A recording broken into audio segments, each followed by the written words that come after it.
sea stories. They ring true today as well. You don't have somebody out there. Can you imagine? Hold on, I'm trying to set up this Theodolite. Get that tripod out. Let's. I know. What does your We got a plum say over there? What does your plum say over there, Joe? You could have a plum. Put a plumb bob up there and swing it around. See if we can figure out where the zenith is. Holy crap! Imagine him trying to get that plumb out to stay still. Like shit, I can't get this thing to stay still, man. Like, what are we gonna do, Jim? Like, Well, they need to get main Theodolite Goofus out there as well, and he can help them freaking level the curved plumb lines because they all go warping and shit. And they must know about that too, right? So under the oceans as well, 11,000 fathoms down. Fathom is 6 feet.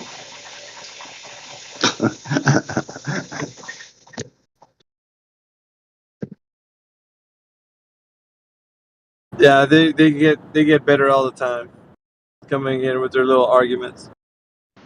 So isn't that a trip that every 6 feet down is called another atmosphere, and you have double the pressure? It just keeps doubling. So, 28 pounds at 6 feet down.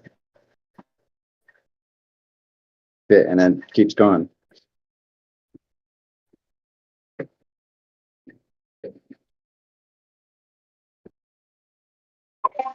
Atmosphere. It's Saturday night, man. Where all the Glovers at?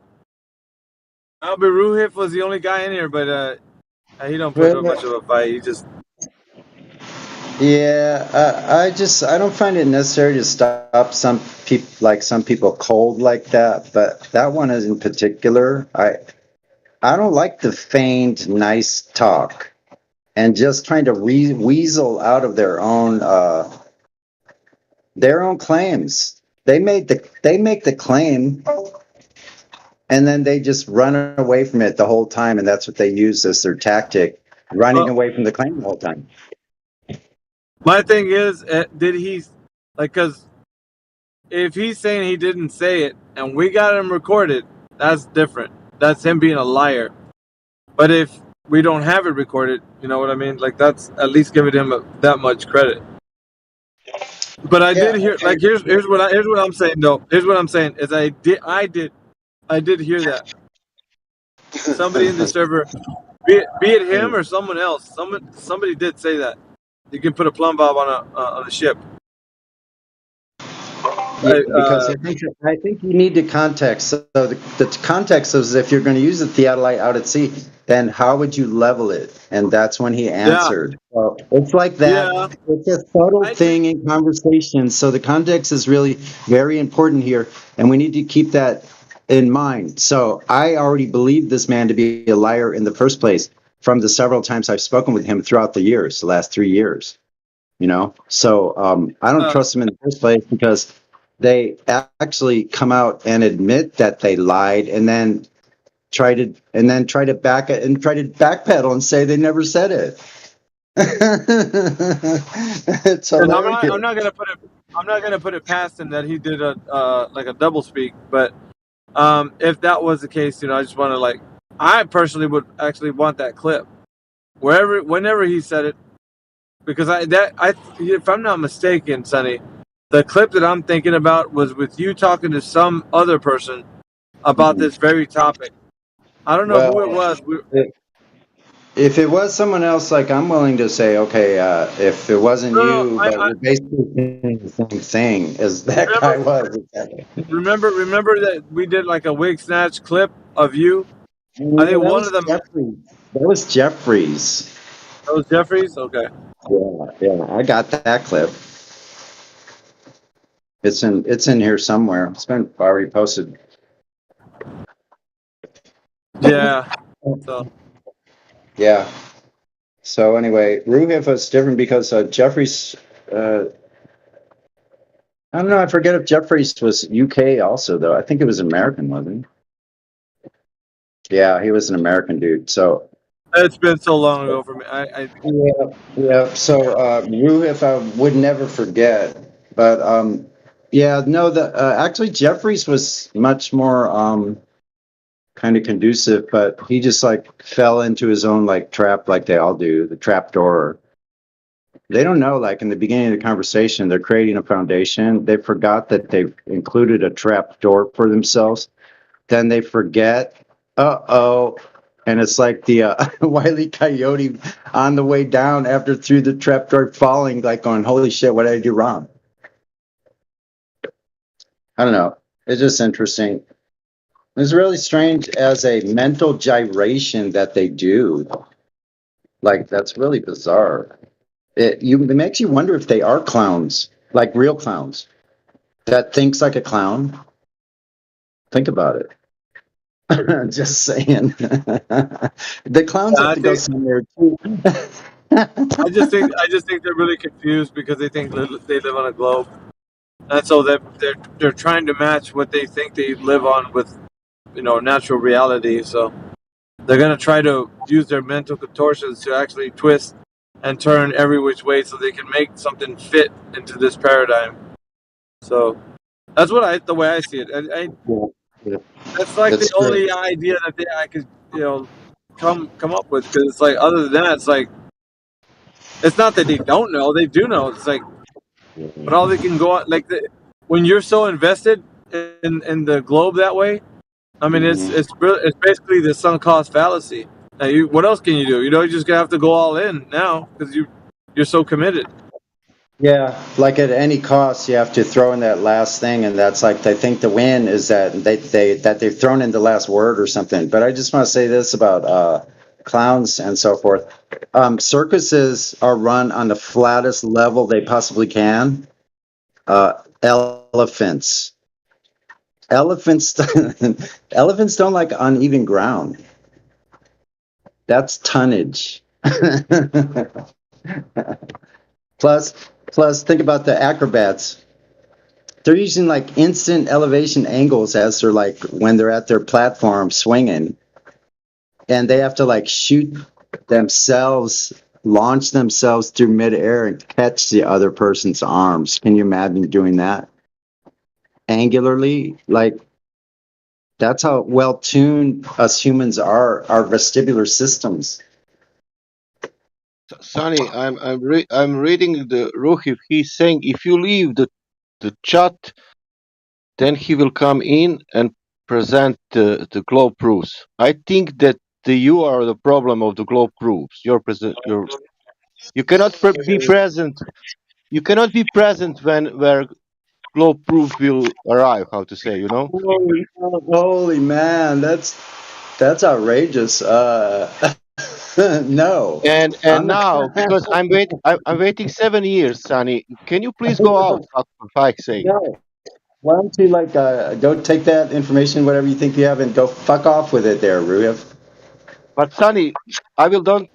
Then I will not know what is the proof for the globe if you are here.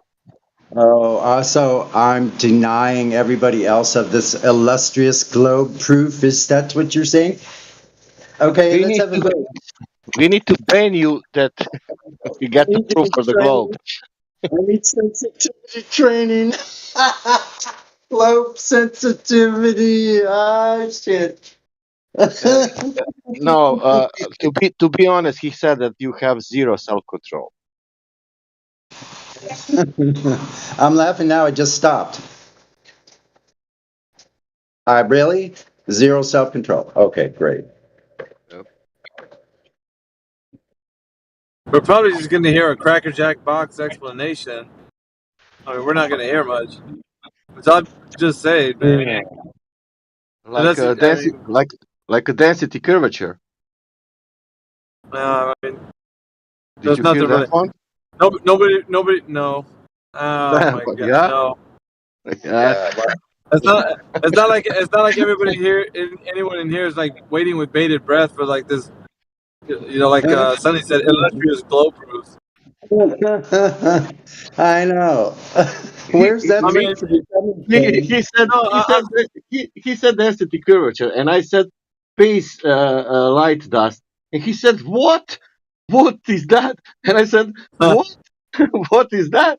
And he said curvature density, and I said yeah, and I said space light dust, and he said I never heard for that, and I said I never heard for density curvature also. How we both you know? can make Yeah, shit up too. Huh? I can play that yeah, game. yeah. And I said if you don't know for the space light dust, how you can even start with the curvature density? You know?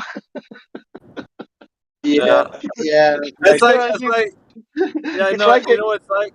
Check this out, man. It's like he's making a peanut butter sandwich, going like, you know what? I got an idea. Like, all of a sudden, he's struck with like this genius idea to come in with that. What the fuck? Like I'm going to put some gravel from the driveway on this peanut butter sandwich. That ought to work well, or something like No, that. I mean, that's how ludicrous the crap is. So anyway, all these secondary auxiliary stuff that they try to bring up with their theodolites, but nothing that verifies or validates the initial claim of the Earth being a ball and moving and gas pressure without a container. Why don't they provide those three things right there are what is in question? How far off have we gotten on the chat that these people come in here and are avoiding the three main premises? They should be rejoicing that they have that. Where is this hey, rejoicing? Where is the festivals? Where hey, where are they that we measured something? hey, Sonny, just hold on a second, Sasha. So, is the one that says density curvature? Is that Ruhif? yeah. Is he the one? No, he Really? started first. He started first with the atmosphere curvature, and he arrived to the density curvature. When did it? Yeah, hey, I have not heard this, and for the sake of like letting me hear this, Sonny, let me just hear Ruhiv explain what he's talking about, because I have not heard this. So maybe you guys have already, like 5 times already. I have not heard this. The density gradient is also curved. No. Wait, start from the beginning, man, because I want you to smooze me, whatever, Okay. woo me. So, right. So, on the presumption that the Earth's a globe, the atmosphere is Huh? curved, right? The atmosphere is curved. Therefore, the density gradient is also curved. What the That's it. fuck? Atmosphere is That's curved, simple. Because we're on a globe, right? No, and then, okay, Jesus Christ. but well, what? Yeah, that's it. I mean, it just can't be that. Where did you? Okay, citation. Who told you that? I want a citation. That's what I want right now. Did No, you I make want that to know. up? I want to know who told him that. Fuck, dude. Right. So, on the presumption that we're on a globe, we would agree then Yeah. that the Okay. atmosphere is curved, Listen to this presumption, Ruhi. If Earth is a sphere, should be spherical. right?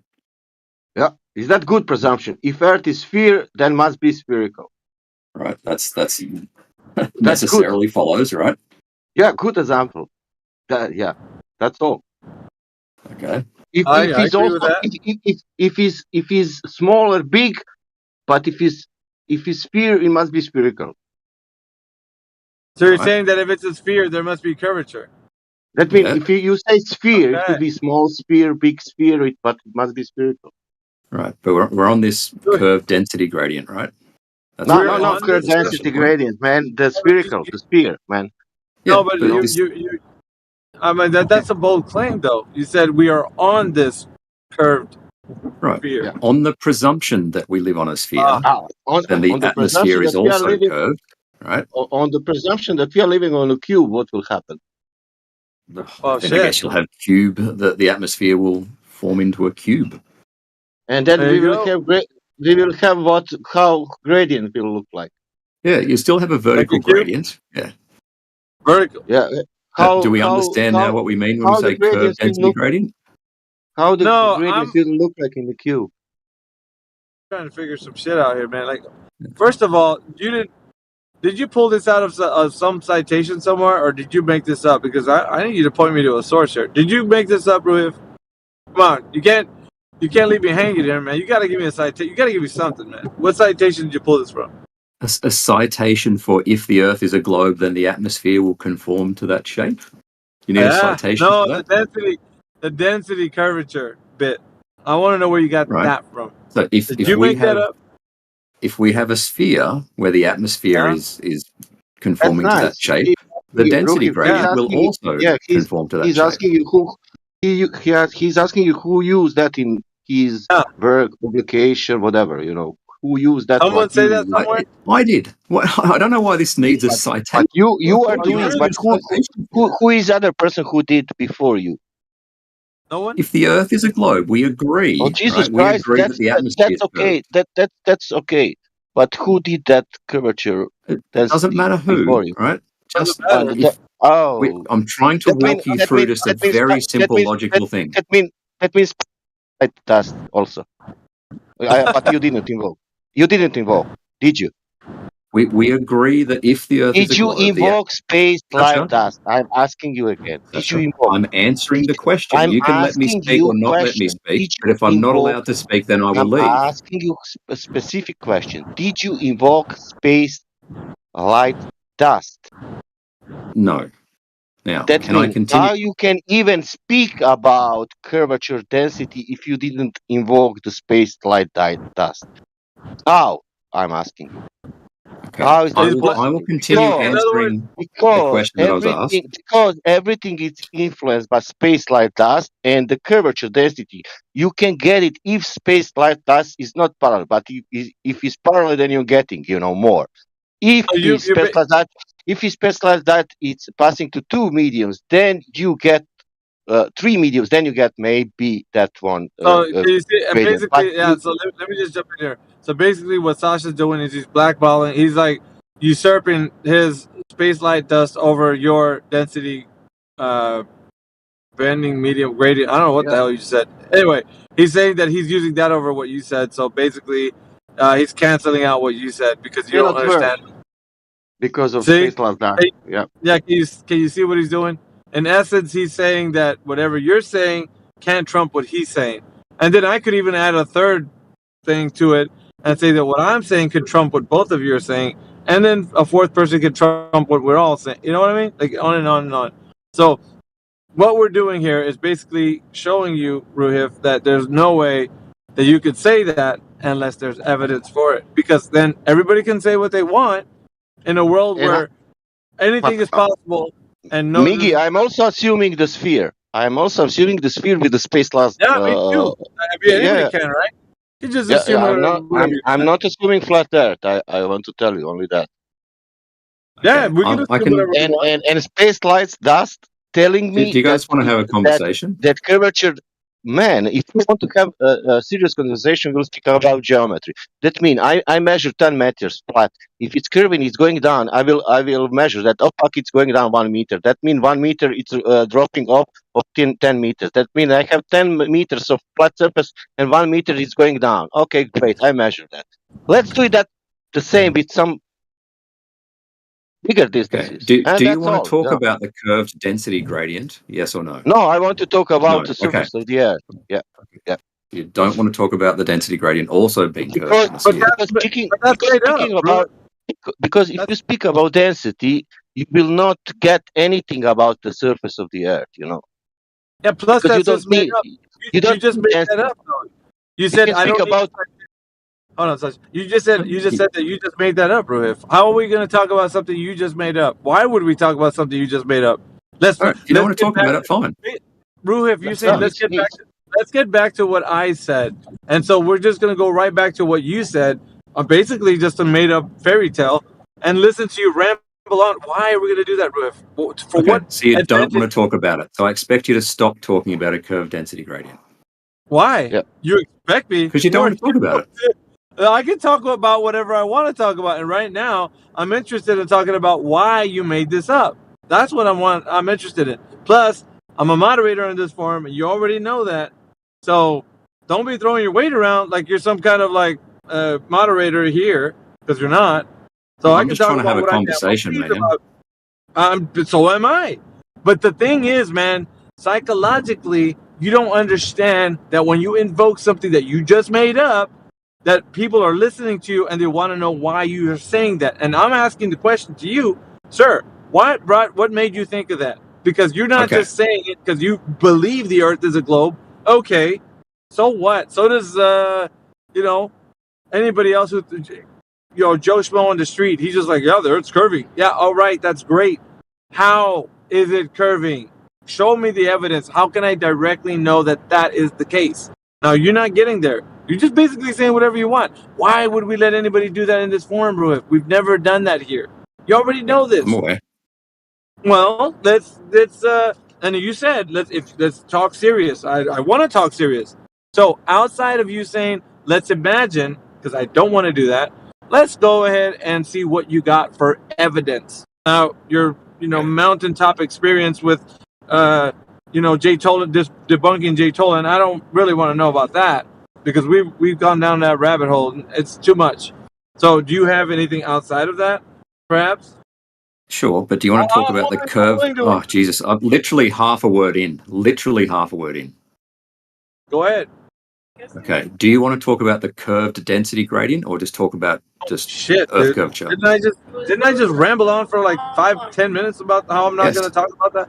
Okay, but then you kept asking me about it. So you don't want to talk about that. So curvature. I was wondering where it was coming from. That's all. That's it. Yeah, Sonny said curved density.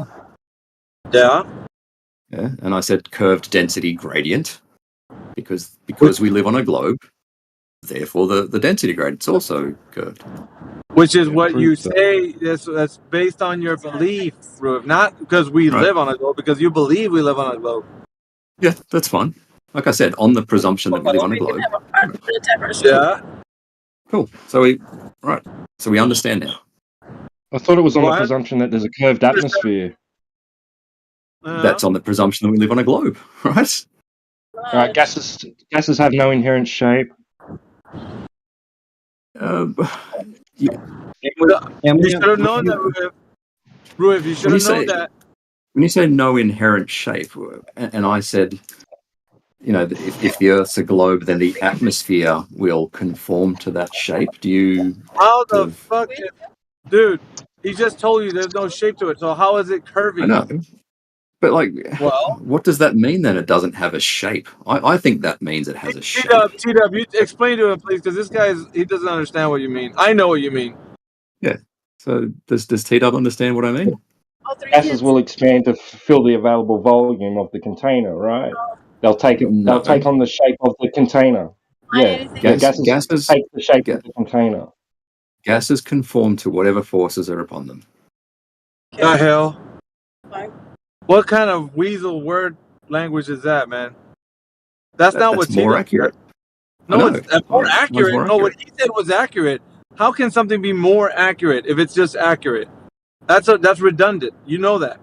More accurate. You don't think there are levels of accuracy?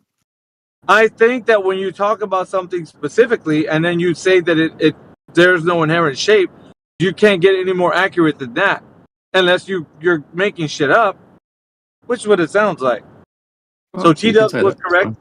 Well, what do you mean I can say that? It's just the way it is. So unless you have evidence, the Earth's a globe. That's just the way it is. That's how you believe. So unless you have something, to counter what T-Dub said, you really don't have a case. Counter what he said. We have a gradient. It's not filling the supposed container. No shit. Right. So T-Dub's wrong. You're just gonna hand wave this man. Oh well, okay. Well, T-Dub's wrong, and you're right, and you win. Right? That's how this works. Okay. Is our atmosphere filling this alleged container? No. We have a gradient. Hold on, Ruhib. Tell us when, where, and how they actually measured the spherical gases. Go. I've literally said on the presumption that the Earth is a globe, therefore the atmosphere also conforms to that shape. Okay, so it's only starting with an assumption. So go ahead. You're in imagination land. You're interrupting me. So you interrupt me. Listen, you don't have that outside though. The Earth we actually experience outside when you go outside. That's the one we're talking about. That's not the one you're talking about. It's only in your mind and an assumption.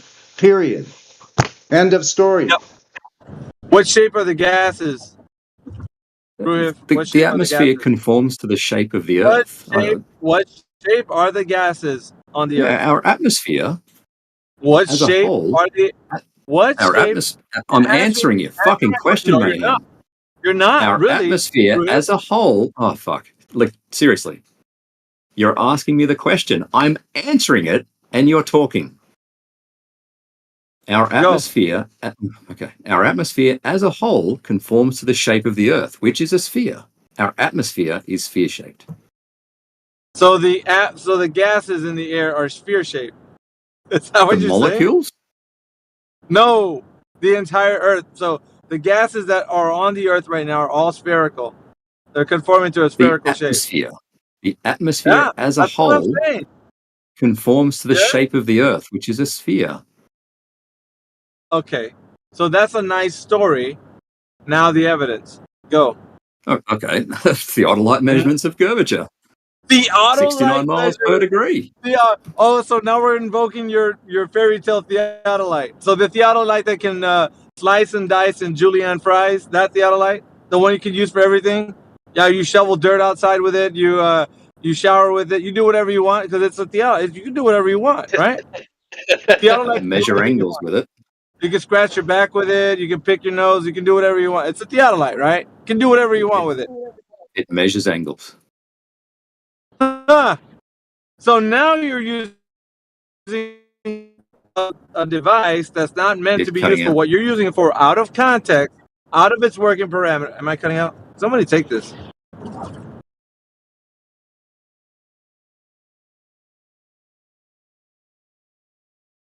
Mic check, 1, 2.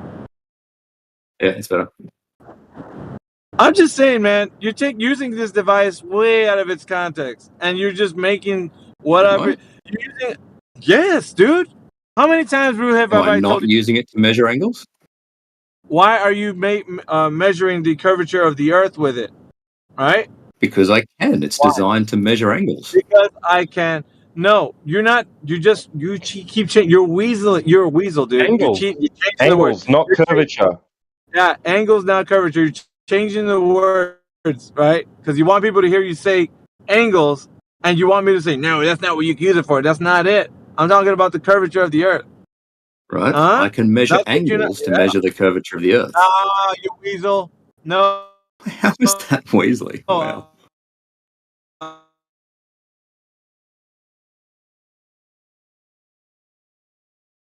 You're going to say angles again, huh? Aren't you? You want to say it, don't you? You fucking want to say that shit. That's what Theodolites do. They measure angles. No, bullshit. We're not talking about angles. We're talking about the curvature of the Earth, bro. You keep going back to your fucking angles and shit. I'm not talking about that. I measure the curvature of the Earth by measuring angles with a Theodolite. How is that? How is that weaselly? That's the addendum you just added now. You didn't say that in the beginning. You kept saying, we measure angles with it. And you didn't say anything else outside of that. The Theodolites do what they're meant to be doing, what they're supposed to be doing, which is used for the leveling and such, but not measuring the curvature of the Earth. They're not used for that. Okay, meant for that. They're not designed for that. They're not built for that. They're designed to measure angles. That is their function. They measure angles. People measure angles to do surveying. People measure angles to lay out a freaking floor plan for a house. Thank you for I use to measure angles to measure curvature. Thank you. Right. Thank you, Captain Obvious. And your faithful sidekick, duh. Like we already know that shit. Why are you saying that? We know you're talking to people who are like, no shit, Sherlock, we know. Right. And you're saying I can't use it to measure the curvature. Why not? Yeah. Why not? Because are they designed for that? They're designed to measure angles. Okay, you're not answering my question. Are they designed for that? I've answered it several times. No, you're not. Surveyors, because you're a fucking weasel. You're a fucking surveyors weasel. measure angles.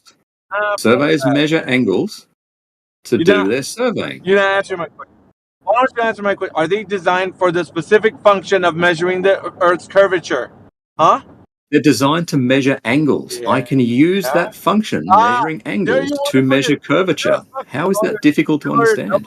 Bullshit, because you're changing what I'm saying. You're mixing up the words so that you can make it sound like what you want to sound like. No, Answer my question, yes or no. Yes or no. Is the theodolite used to measure the curvature of the Earth, yes or no? They can be, yes. Or is it they can be, which is Yes. they're not meant to be. That's a suggestive way. No, that's your assertion. Well, I just use it for that. They can be. Assertion. They can be. You're saying they can't be. Bullshit, dude. Pull out the fucking manual and tell me where it says it can measure the curvature of the Earth. Do that shit. Cite it for me. And point that shit out to me so I can stop telling you that. Why not? Why can't you go to the manual and point out to where it says that? Because the manuals are for surveying. Is it? No, you're saying they're not. All right. That's your claim. I'm saying it can be. They are designed to measure angles. Yeah, you're saying they can't be used to measure curvature. My claim. Because it's not designed for that, Ruhiv. I've been telling you that. And you want to insert it. It's not. We already talked about it. Yeah, measuring angles, we agree with that. But when I said, is it used to measure the curvature? You're like, well, it's used to measure angles, and angles are used to measure curvature. Like, you're adding, that's the addendum. We don't want to hear that shit. We want to talk about what the tool was designed to be used for, and that is measuring angles. Was it used to measure the curvature? Yeah. No, duh. We already said that. You keep saying they are designed to measure angles. You can use that function for many different purposes. Okay. So we're good then, right? What's the fucking working parameter to do that with? Like, what are the parameters here? Go ahead, lay it on me. What's the distance? You're talking about my theodolite measurements? No, dude. Listen, when we talk about it at Theodolite, you're going to have to actually talk about the model because every model is different. You know that, right? They're all different ones. So when you use a specific one that you're using, what's the maximum effective range that it can be used for, where the tolerance is given? What is the maximum effective range? What's the maximum effective range? Yeah, I'm answering it. You've asked it 3 times. They don't have one. Shit. Ruhiv, bullshit. You know it, dude. Why the fuck? Oh, Jesus Christ. Fucking shit, dude. Why you gotta lie? They don't have a range. The method of using them may have a range depending on what you're using them for. No shit, thank you. Right. So what are you using them for? If you're using one to transfer an elevation, that would have a range, yes. Fucking ruined it. So what? You're going to use it for whatever you want, like I just said? Picking the fungus out of your toenails? Like, what the fuck, dude? What are you using it for specifically? Exactly what it's designed for, not what you're saying. You just want to use it for whatever. I can use it to scoop Jello out of my butt. Like, who gives a shit? It's not designed for that. It's designed to work for a specific function. It is designed to measure angles, and many methods take advantage of that ability to measure angles, such as surveying, laying out a house, curvature measurements, any distance. That right there. Cite that shit. Cite it. My Theodolite manual does not have a distance limit. Would you like my? Do you want a picture of my Theodolite manual? I'll go and get my Theodolite manual. Give me 2 minutes. I'll go grab my Theodolite manual. And I want you to point out where it says that shit, that it could use it for any distance. Cite that shit. Fucking Ruhiv, dude. There isn't a fucking manual that says that shit, and if it does, they're fucked, dude, because that's not what the tool is designed for. You and I know that shit. I have you dead to rights, and you know it. I don't know why you want to keep, fucking teeter-tottering this way. I have no idea. It's, I don't know, it's pride or I don't know what it is. You guys know what I'm talking about? Right. Like, these guys get into these debates and, like, fucking half. I've got my manual. Would you like a picture of every page of the manual? I want you to cite where the fuck it says that you can use it for a limited distance. Cite that It doesn't have one. Well, what the fuck then? Why are we talking about that? Why are you saying that? You're the one making a claim that it has a limit. I'm telling you, my manual does not give a limit. So they say that you can use it for an unlimited distance. They don't give a limit. Do they say? Fucking answer my question, Ruhiv. Do they say that? They don't mention a distance limit. That's not what I'm asking. There isn't one. Did they specify that you can use it for an unlimited distance?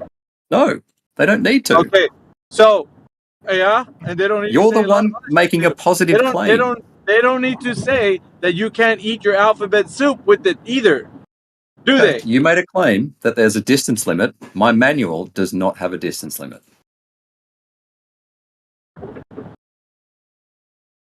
Fuck, you screwed. There's no way you can get out of this. Okay, champ. You already Okay, know that champ. Oh, you can't get out of this. You're okay, I'll fucking. say it again. You are the I one don't give a claiming shit how there's a many times. distance limit. My manual does not have a distance limit. So, So citation, please, from you. therefore, because there is nothing that says you can't use it for this thing, then you're going to use it for scratching your butt. Like you're just Right. going to use it for whatever you please because it doesn't say that in the manual. Yeah, is your logic broken? Yours is. Mine's Okay. working just You made a fine, but positive claim that you cannot back up. Back up your claim. where does the tool tell you that specifically you can use it for what you want Yeah, to use it for? I don't have to. It's not my claim. Well, Not my claim. the claim that you can use it at an unlimited distances, that's your claim. You're saying Okay. I can use Yeah. it for an unlimited distance. You're saying that shit. I'm not. Okay, I will show you then in the chat people using it. If you made the initial claim, it's your claim. Go ahead. That's Yep, your in the chat now. In the chat now, professional surveys using theodolites over 192 kilometers. There's my citation. What's the limit of the optics? yeah. If you can see it, you can measure an angle to it. You're What's fucked, the dude. limit? That's You know not the that. answer. I've What's the given my limit? citation. What's the limit Nah. to the optics? The optical limit. What do you mean Yeah, the What's I that? don't give optical a limit? Yeah. Everything has that. Those They devices have the, have limits. They all do. they have the, All Okay. those. Is it? hold on. They have the fucking optical limit on fucking Kmart binoculars. What the hell are you on? I don't know. I have no idea. Okay, I've given That my guy. citation. Ah, Professional surveyors. bullshit.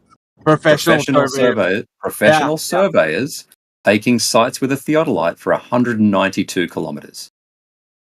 What's your citation that there's a Fucking weasel. distance limit to a What theodolite? are they fucking used for, dude? Why are they doing that with that? What was the purpose? There's no context to your shit. You're just saying shit. There's no context. That was What's the context? mapping Utah. Mapping Utah with the theodolite. Yes. Okay, so they're doing something with the ground short distances and all that, but they're covering that distance. Are you saying that? Or are you saying from where they're standing from point A to point B, they're shooting over that distance? You're not Yes. saying I that. took one. Yes, Guess I am. I what? took one shot, 192 kilometers. So 120 something miles. Bullshit. You need the single shot maximum, bro. What are What the fuck is their target? What's their Stop target? talking. I don't It's in the chat. fucking ruin, dude. It's in the chat What was from what Mount was Wasp to Treasury Mountain. what was the theodolite that they used? The model and all that shit. Put Oh, it's a everything in the massive context. one. Let's look at it. Massive one. Let me find the photo. Hold on. Get the Let me model. I don't find want to see a photo. photo. You're supposed to supply us with everything, man. This is your fucking claim. Yeah, hang on. Where is it?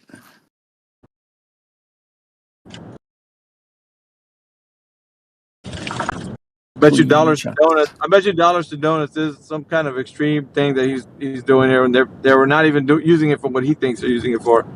I Oh, it was a bet you. massive theodolite, yeah. A very big Oh, I theodolite. don't give a shit. But Yeah, it's so well, he's in a complete category error the whole time because he's not even talking about celestial navigation. He's not talking about doing that at listen. I all. don't. That's I just correct. want. We're not talking I about want celestial him to navigation. cite. I want him to Yeah, cite that. because Sure, I got a screenshot of it. Hold on.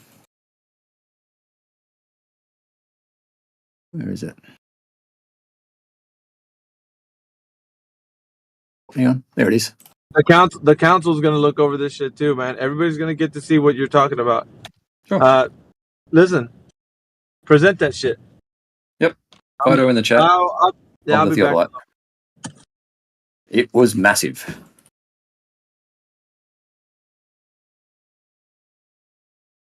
So basically, not your Kmart Theodolite that you're using, huh? Okay. No. They wanted extreme accuracy.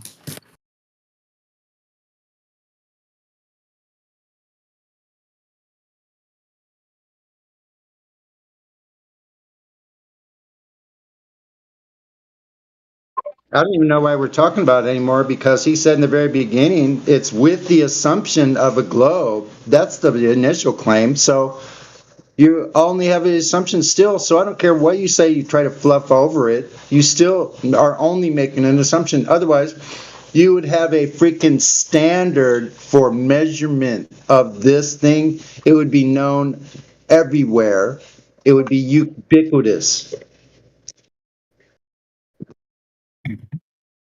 Yeah, a measurement of the curvature itself, not by way of inference from measuring something else that isn't curvature.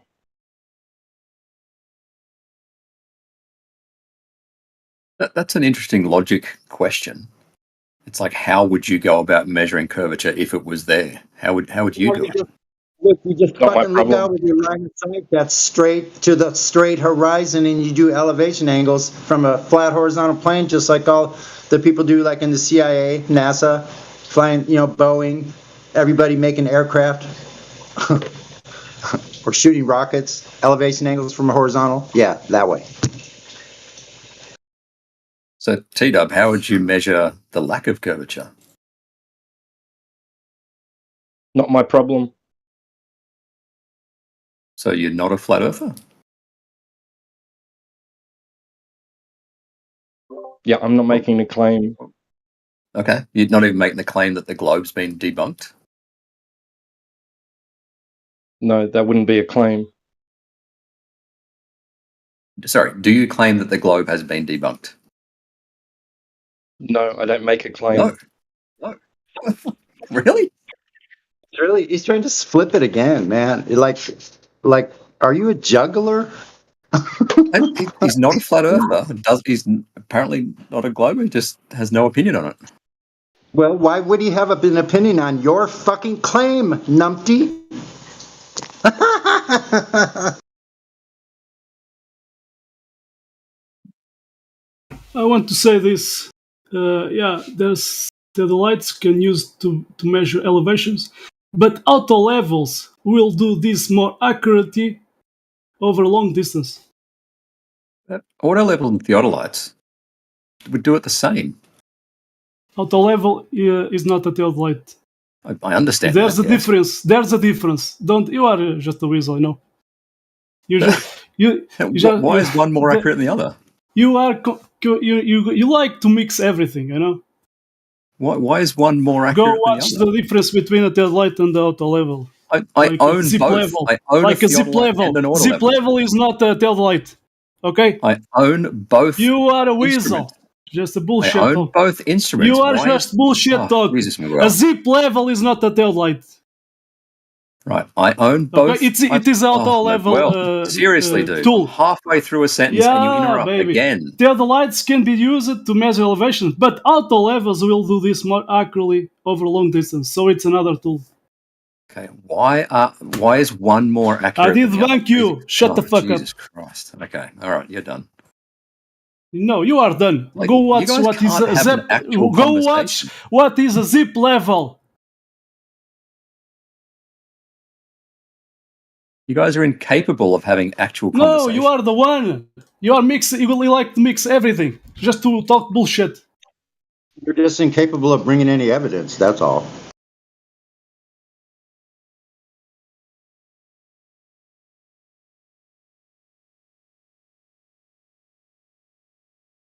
So now that he's not speaking anymore, can you please explain what the difference is? Why one is more accurate than the other at measuring horizontal? I'm gonna give you a citation because you don't post the citations. You post bullshit talk. I post my understanding. Shut the fuck up. All right. Thanks, Miguel. Okay. You like to distort the reality to your conversation. No, it's just anyway. Yeah, and you're still asking for details from us for your claim. Still your claim, bro. That never changed. The light, I see you see that the information there. No, I'm gonna give you the zip level.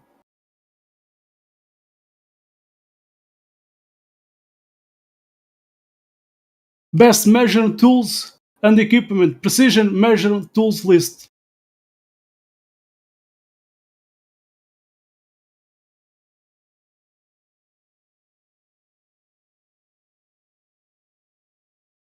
And there you can see the zip level.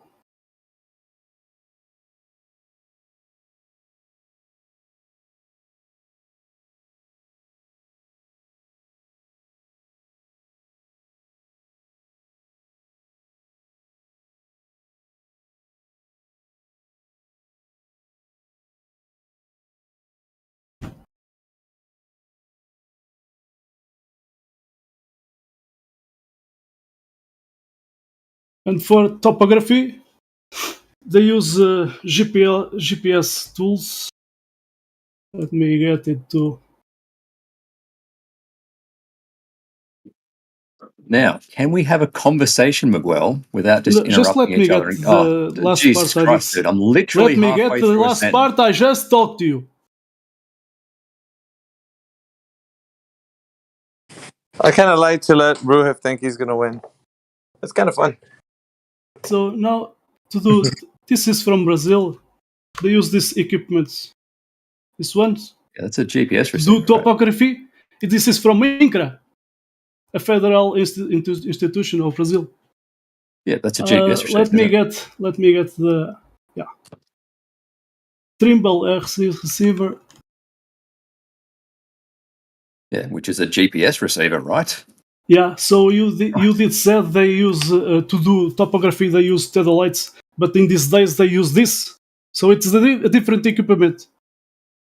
Right, but we're not talking about GPS now, right? We're talking about auto levels. No, you and are just you like diverging. You know, you do like this a lot. Now you like to jump another thing. What? Are we talking about auto levels and Theodolites, or are we jumping to GPS? You did say they use. They can use Theodolites to measure topography in some golf fields. But I did give you another update tool they use to do topography at Brazil. This is a federal institution, INCRA. Go fucking search it. Okay, but are we talking about Theodolites and auto levels? Your link? Now I'm gonna give you the information. I just said to you. How do you guys survive without being able to hold a conversation?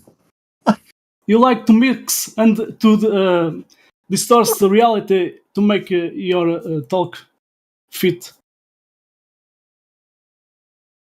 So the ISS, right? We can measure the height and the elevation of the. Who cares about the ISS?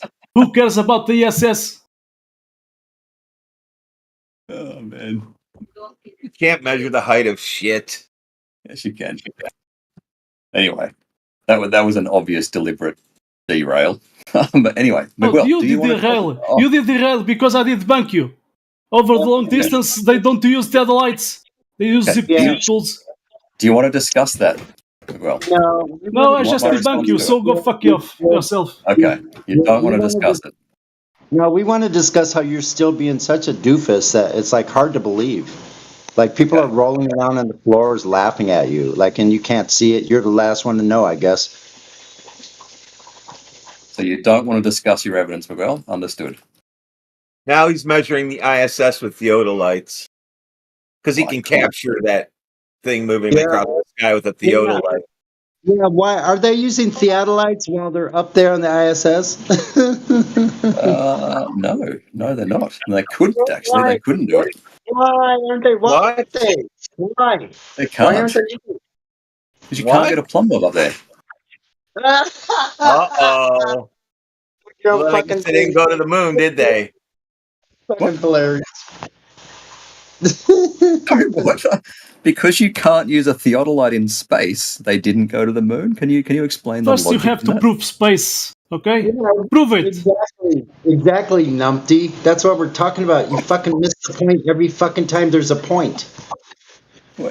Is the point that because you can't use a Theodolite in space, therefore they didn't go to the moon? Can you please expand on that? Can you prove space? Can you prove space? Someone's made a claim. Someone's made an argument. It's your claim still. Why don't you expand on it? I'm not claiming that there's a logical argument that if you can't use a Theodolite in space, therefore we didn't go to the moon. It's not my claim. Wait a minute. There's a claim on the table already, and you're just trying to pile a bunch of paperwork on top of that first claim, which was yours. So now provide the proof of your own claim, the one that's still standing. That's the claim on the floor. Thanks. What's my claim? Which claim are you talking about? No, I'm not claiming. I'm not making the argument that since we can't use a theodolite in space, therefore we didn't go to the moon. First proof space. Not my argument. First proof space. He said he can prove the height of the ISS using a theodolite. So that means you can prove how far away the moon is too. I wouldn't do that with a theodolite. Oh, maybe I could. Maybe. Yeah, you should do that. Maybe I could. Yeah. Oh, yeah. So do you want to know how to get the height of the ISS? You have two observers tracking the ISS, and at the same time, you can just triangulate it with two observers. There's the you can assume a flat Earth and get one height, or you can assume a globe and get another height. Both heights will be, 350, 400 Ks. Okay, so could you do that both? Could you do that both on a flat Earth and or on a globe? The triangulation, yeah, yep. Oh, okay. So throw that one out. Got anything next? What's next? Yeah. So we agree that in both cases the height of the ISS is several hundred kilometers. No, listen. That went in the round file with the rest of your rubbish because it could be done in either flat or round. So now move on. Right. What's your next? Stop talking about the fucking ISS. It's already been debunked. It could happen on both. So move on. So what's next? The height of the ISS is several hundred kilometers, correct? It's your fucking claim. Why don't you tell us? Yeah, several hundred kilometers. Why are you asking me about your claim again? It's really redundant, man. It's getting boring. Okay, so we agree then that the height of the ISS is several hundred kilometers, regardless of whether the shape is flat or we don't. No, we don't. No? Why not? No, we don't. How is it fucking measured, bro? Yeah, you measure an angle to it from two locations and you triangulate it. Only assuming a globe, though, right? No, you can do it on a flat Earth, but you'll get a different height, but that height will still be several hundred kilometers. Out of the garbage because it could be done on both. You have to move to another topic or you're going to get your ass muted. Okay. See you, Sonny. Yeah, you provided no evidence. Let everyone be known. No evidence was provided. He left. Any kind of bullshit. Any kind of rotating sphere in the vacuum of space. No evidence at all was provided, but only talk about some theodolite that's only used for terrestrial means. He left. The weasel left the building. I knew he left. I know exactly. I saw him. Yeah, so he can't handle a conversation with me because I'm gonna go right back to the brass tacks of what he said. Because they're always long-winded. You see how he does? Yeah, man. Let them just keep talking. So these days, to even measure a pile of dirt, they don't use Theodolites, so they do use another tools. So he's claiming it's a bullshit.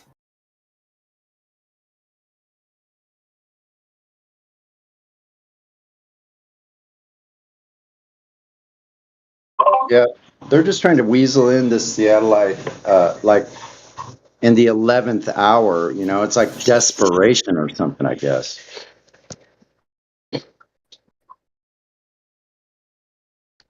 Well, and we all know the whole thing is about they're projecting out to a flat planar view,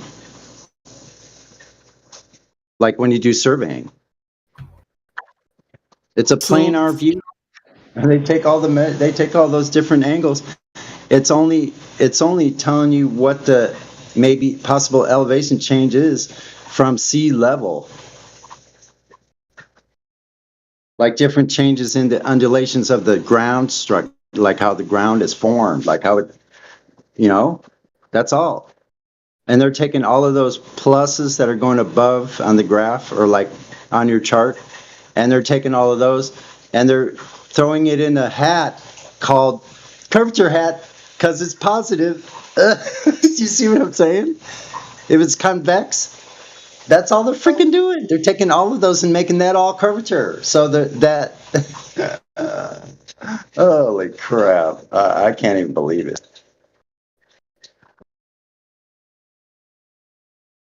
So the site from those Brazilians, it is not available, but I did went to the Wayback Machine. And there's this information there. So they don't. These are professional surveyors, and they use, a new equipment. Let me see more information. Yeah, there's a lot, but I'm gonna post this one. So the accuracy even says of 50 centimeters, but they are using that equipment, Aztec Pro Mark III GPS receivers, not Theodolites. GPS receivers. So, how can they say curved Earth and triangulation out of the same side of their mouth? Yeah. That's my question. So they're all saying the geodetic system is this oblate spheroid. They just take all those undulations. They're saying it's really bizarre stuff, man. It's very strange. It paints Earth in the picture of it's like something that doesn't match reality in the slightest bit. By the way, this is INCRA, but those Brazilians, they did, the convex Earth, but I can explain what they did found the flat Earth, but they call it convex because they found flatness on water, oceans, and they say that's convex because continents are above the water, like 0.2 degree relief, nothing. But anyway, or maybe to avoid some controversy, but they found flat Earth. But what is interesting, they did contract surveyors from INCRA, and but that measurement they did, it's controversy, but they found no curvature, and anyway, between two buildings a long distance. Yeah. Oh, they found no difference. Yeah, between at distance, buildings at a distance. I've been saying this for like 5 years. Between the top I don't know how often they did that, but I said that a long time ago. All they would have to do is use these devices they have. They can tell through lasers or how. Why aren't the Globers all on this? Because they know if they say lasers, that lasers disprove their whole entire thing completely. Really does. Just the laser working at all. They're pointing lasers at 100 miles away and doing direct targeting. Like so. Yeah, like a pile of dirt, they use these equipments using lasers, and even that equipment does calculation automatically. Well, see, here's the thing. Literally, as good as photography is now, all they would have to do is take a panorama shot of buildings with really high resolution, where you could zoom in from one side to the other of going more than 180 degrees, even, like a panorama, right? A big long one, and you should be able to measure left and right tilt as well as back and forward tilt. Like buildings that are like 50, 60 miles away, you can figure the angular difference. They should even be able to tell that stuff these days. Like even maybe possibly through radar. I don't know. Like I have this panorama at the top of Everest. Yeah, I guess if it goes like roundish, then you know how the fisheye. If it does that, then that'll defeat the purpose. But no, it's flat. It's flat around. But I'm gonna give the GIF. Let me get the GIF. The old ones, like we've seen the panorama, the large panorama, and two big sheets of San Francisco.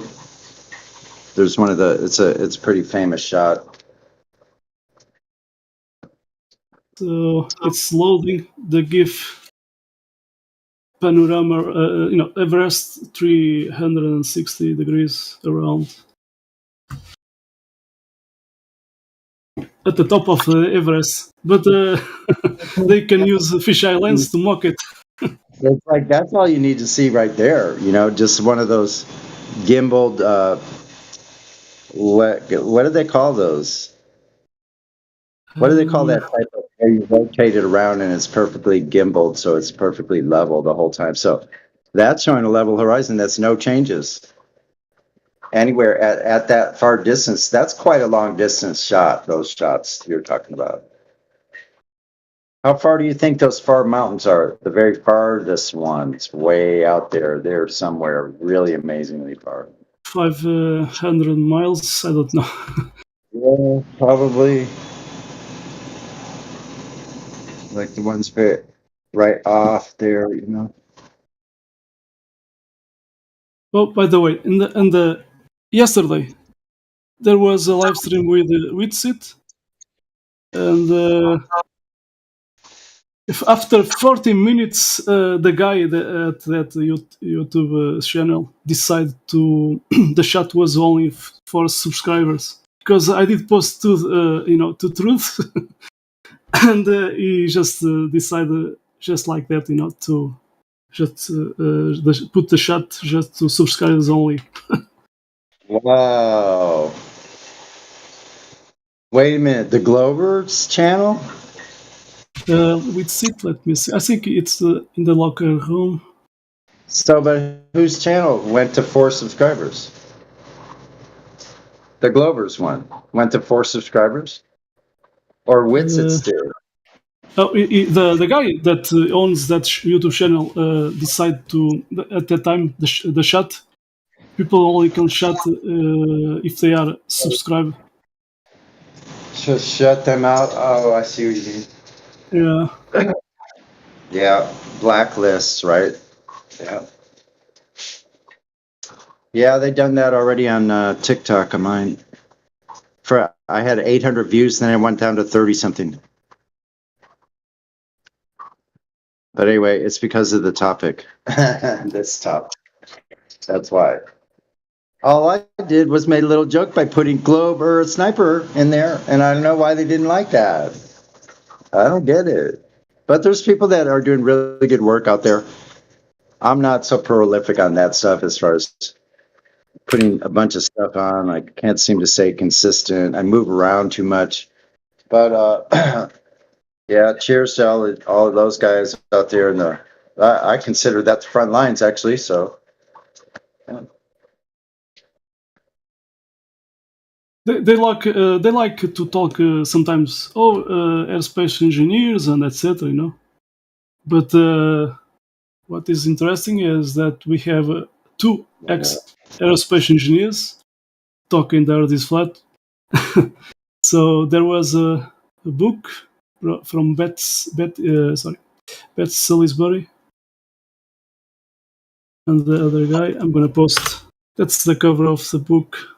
Brett Salisbury, ex-USA intelligence aerospace engineer, and Dr. Lawrence Cohen, ex-Mossad agents, US intelligence. Yeah. Yeah, exactly. Well, those are good fields because they're dealing with real stuff, man. That's not a joke. When you're flying, can you imagine flying in a fighter jet? Yeah.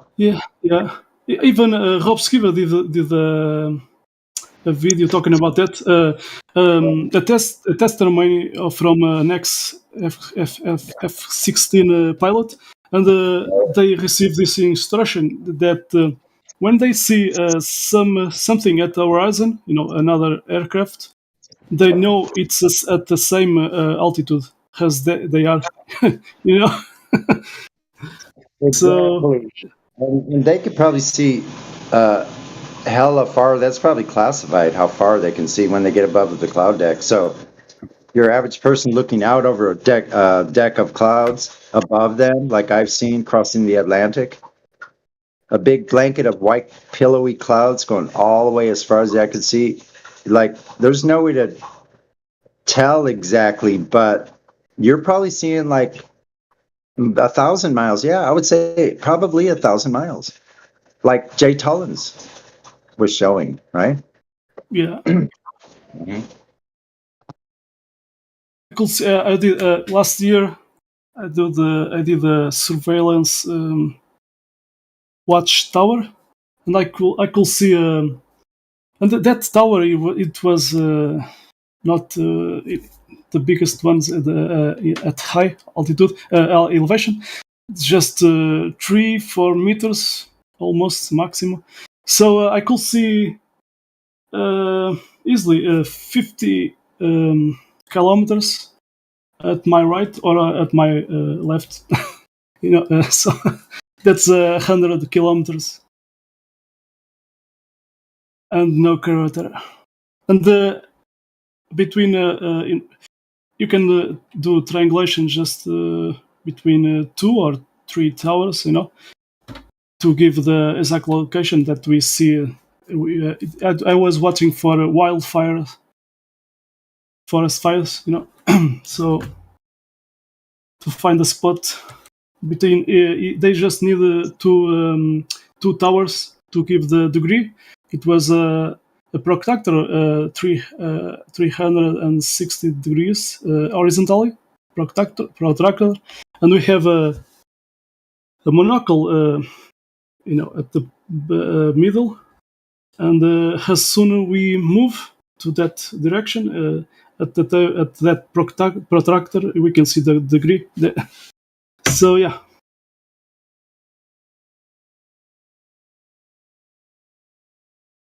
Hey, does anybody here know how tides work on a flat Earth? There are nodal tides at the middle of oceans. There are no tides. How about that? And I have seen, and there's some flat earthers guys from Brazil. They did a video about tides. Before that, I did talk here a long time ago. I have observe, as the sun is from the beach, as the sun is passing by, the water is, there's a tide there. So how about that?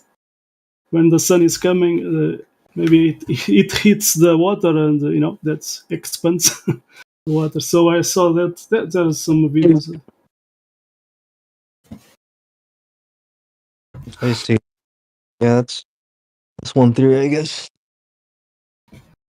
Not just an observation, but so there are people claiming the moon causes the tides, but the observations just looking the sun passing by, from the beach location, you can see the tides happening. Do tides only happen for salt water, or can it happen for fresh water too? I think in a lake, it could happen, little tides there. I saw some information, but it's not, it's minimal. I think it has most to do with weather conditions, hot weather.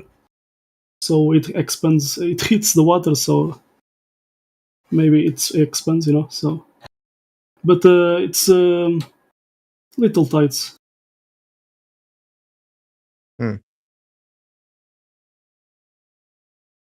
Okay, cool, man. I was just curious. By the way, suddenly I was remember about the Suez Canal. Let me get it, because they found no difference in the canal itself.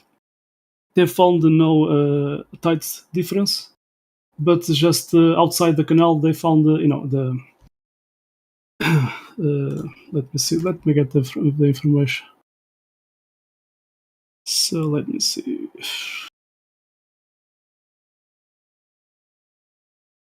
Suez Canal.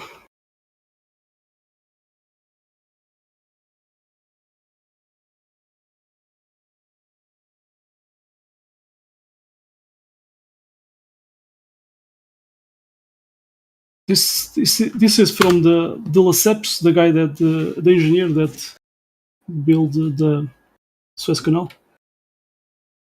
So they say they did, barometer measures there. They found no difference of level.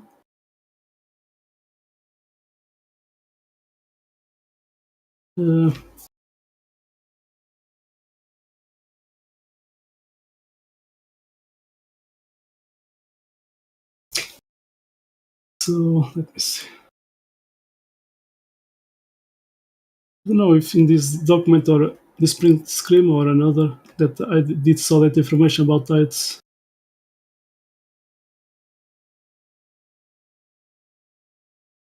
Anyway, the book it's to the left, the eastmost of Suez Canal. Oh, I see at the end. You see there?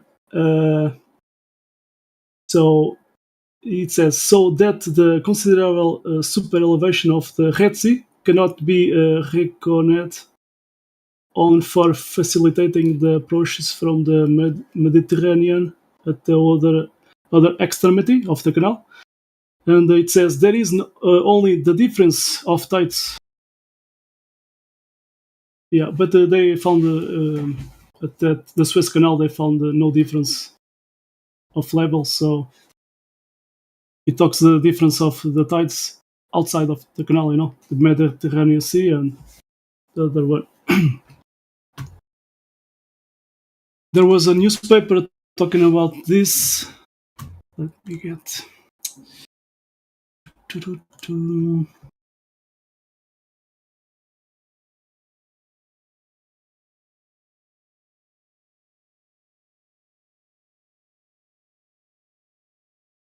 So it says some of the English engineers about the Suez Canal.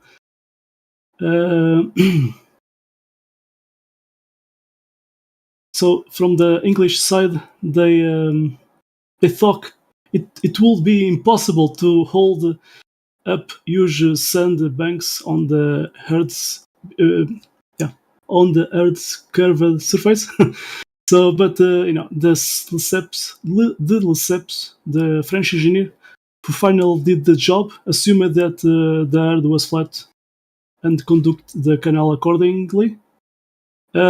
Because of this, they did an act of parliament, the Railways Powers and Construction Amendment Act 1870 year.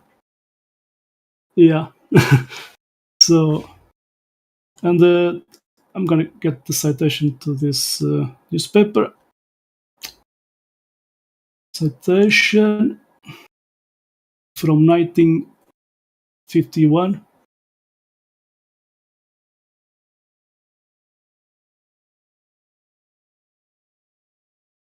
There's an article there and a question about the shape of the Earth because of the Suez Canal.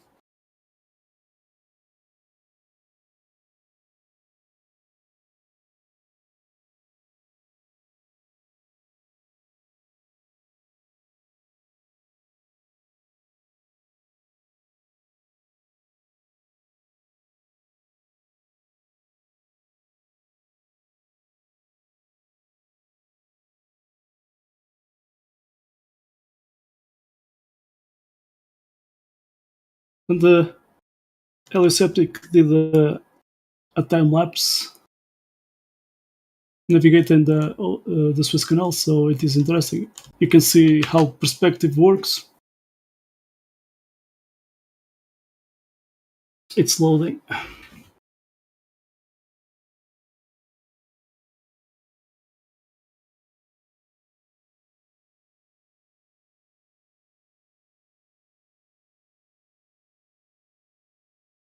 But you can watch the sky. No, it's flat. Anyway.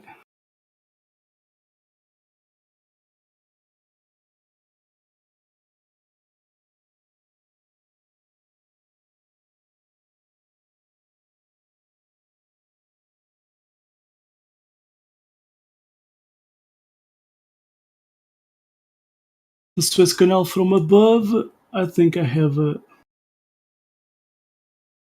picture.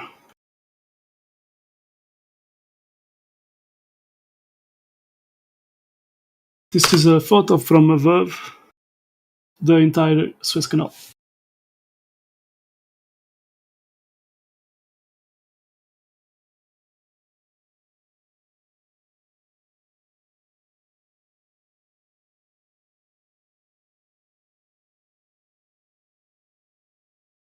Anyway, no curvature, no globe, no more fairy tales.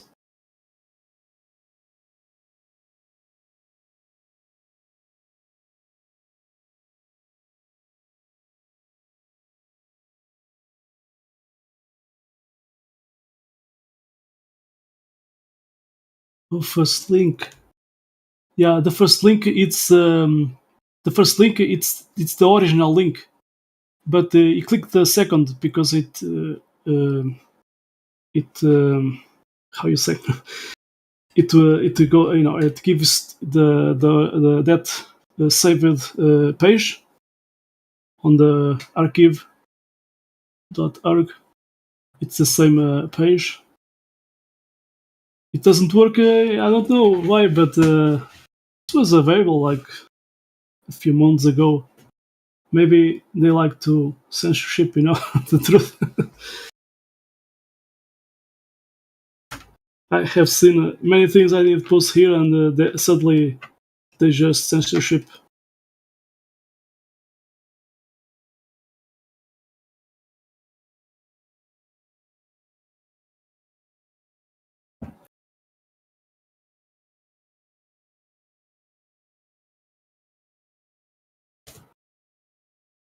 So who if he was claiming that in these days they use Theodolites to do topography, guess what?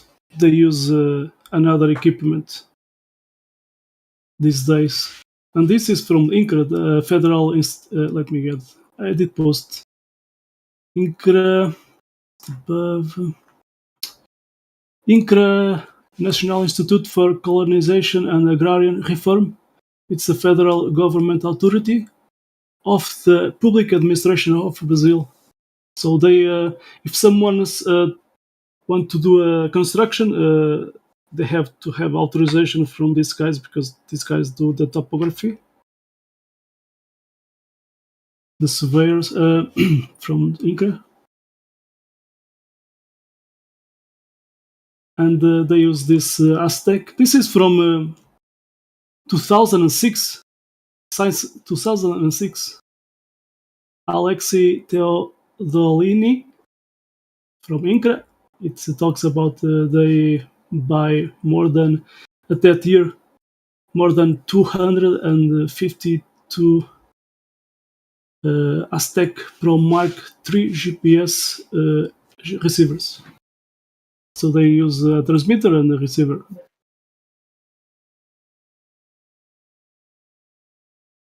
All right, T-Dog. The black swan is not my argument. You're saying that But shut the fuck up. Who is talking about the black swan?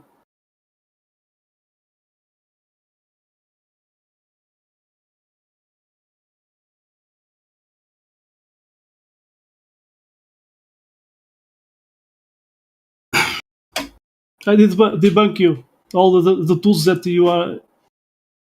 Oh, you are asking for help.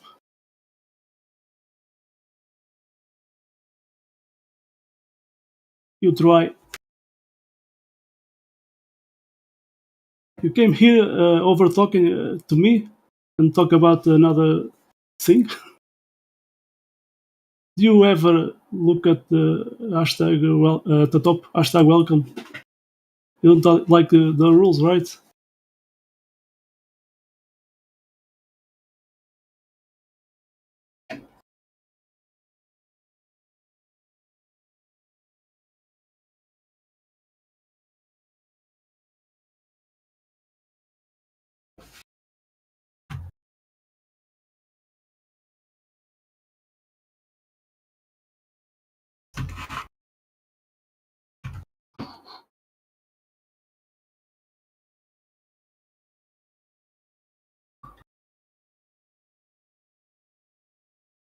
So, but about this black swan, you can see over 10 miles, no curvature.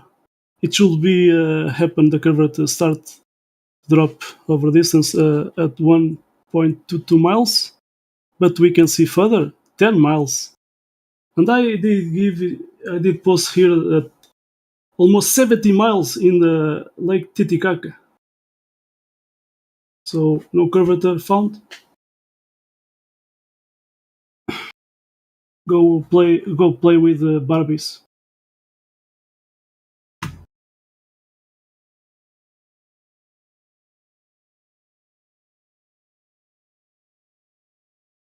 All right.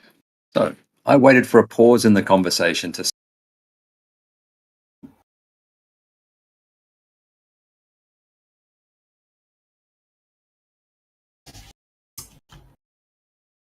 Yeah. The fuck.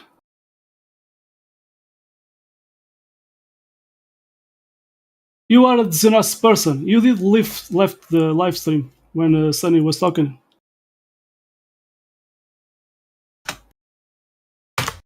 And you think you came here just to do bullshit? You did the live stream when I was talking a few days ago.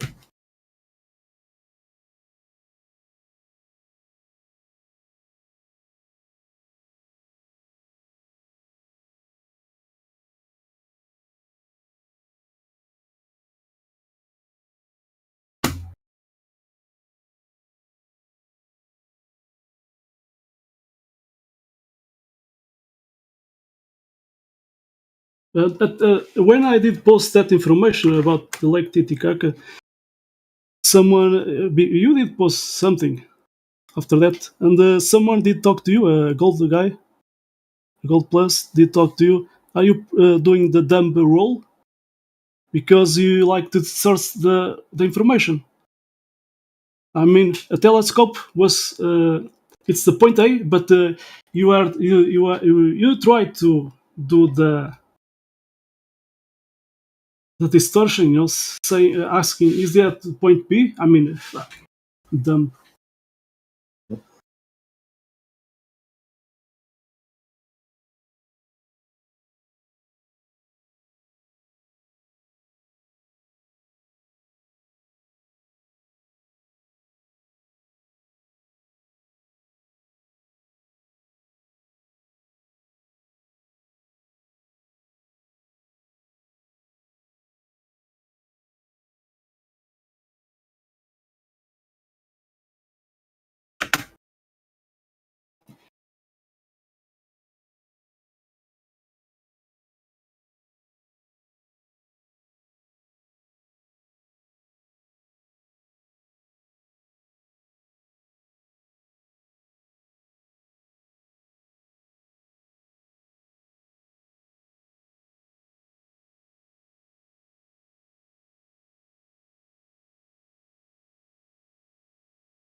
How's it going? How are you, Artegrass? I hope all is well with you and yours, man.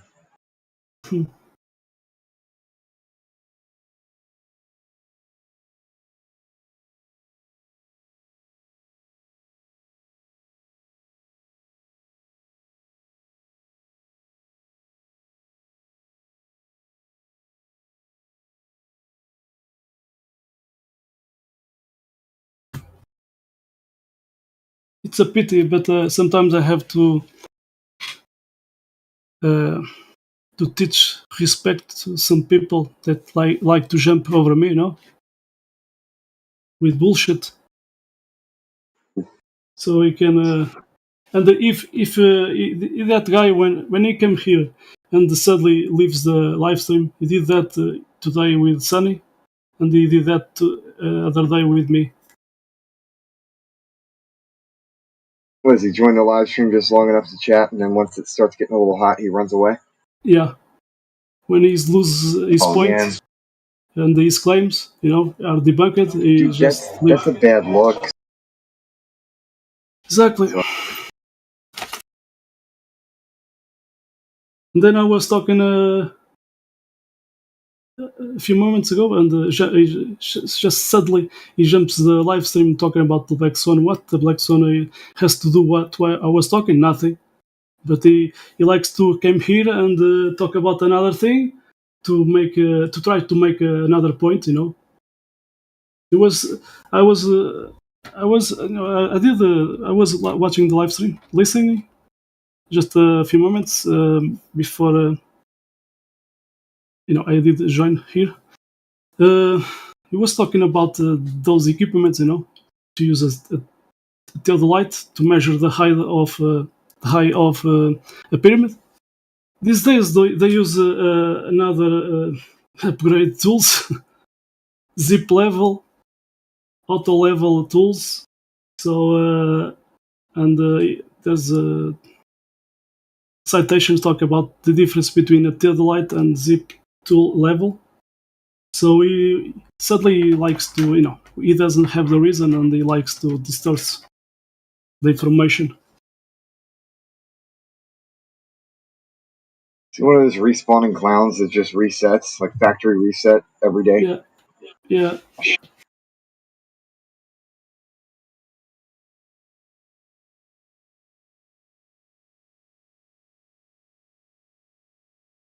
8-second attention span and 24-hour RAM. Everything just gets cleared. Cache gets cleared every morning. Sometimes they came here, even Ruif comes here with another guy, another global. And they have this scheme, prepared. When they found the moment, they just put what they want to claim. Quantum Eraser, Quantum How you Eraser doing, ladies and gentlemen? How you doing? How you doing? Gene, CBR1 here. Haven't been in for a while. Yeah. How you doing, sir? Good. Very good. Yeah, you sound like you're on top of the game. Well, I thought I'd come in and ask the question, especially of those in the YouTube live stream. Pay attention. Good afternoon, good morning, good afternoon, and good evening to you guys in the 24/7 live stream. Gene CBR1 here.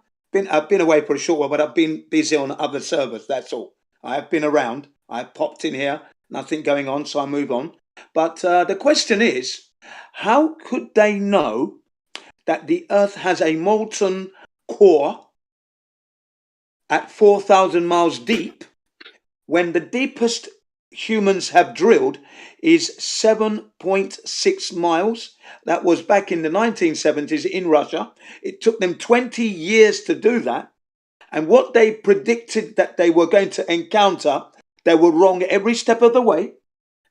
And then they want to tell us that 4,000 miles deep into the Earth's crust and mantle, that they know there's a molten core ball of magnetic. How do they know this? They must have asked the devil or something. Yeah. How would they know this? They have to ask Satan. He's like, what shape is hell? Exactly. Thank you very much. I'm sure they know that. I'm sure they'd give you an answer to that if you ask these heliocentrists. But that's the question, ladies and gentlemen. How is it that we can know 4,000 miles deep into the earth ball that we don't live on, that hasn't been proven to exist, and yet they know it's molten? And remember, when magnetic is heated up, it loses its magnetic properties. So how can it be that there's a magnetic core?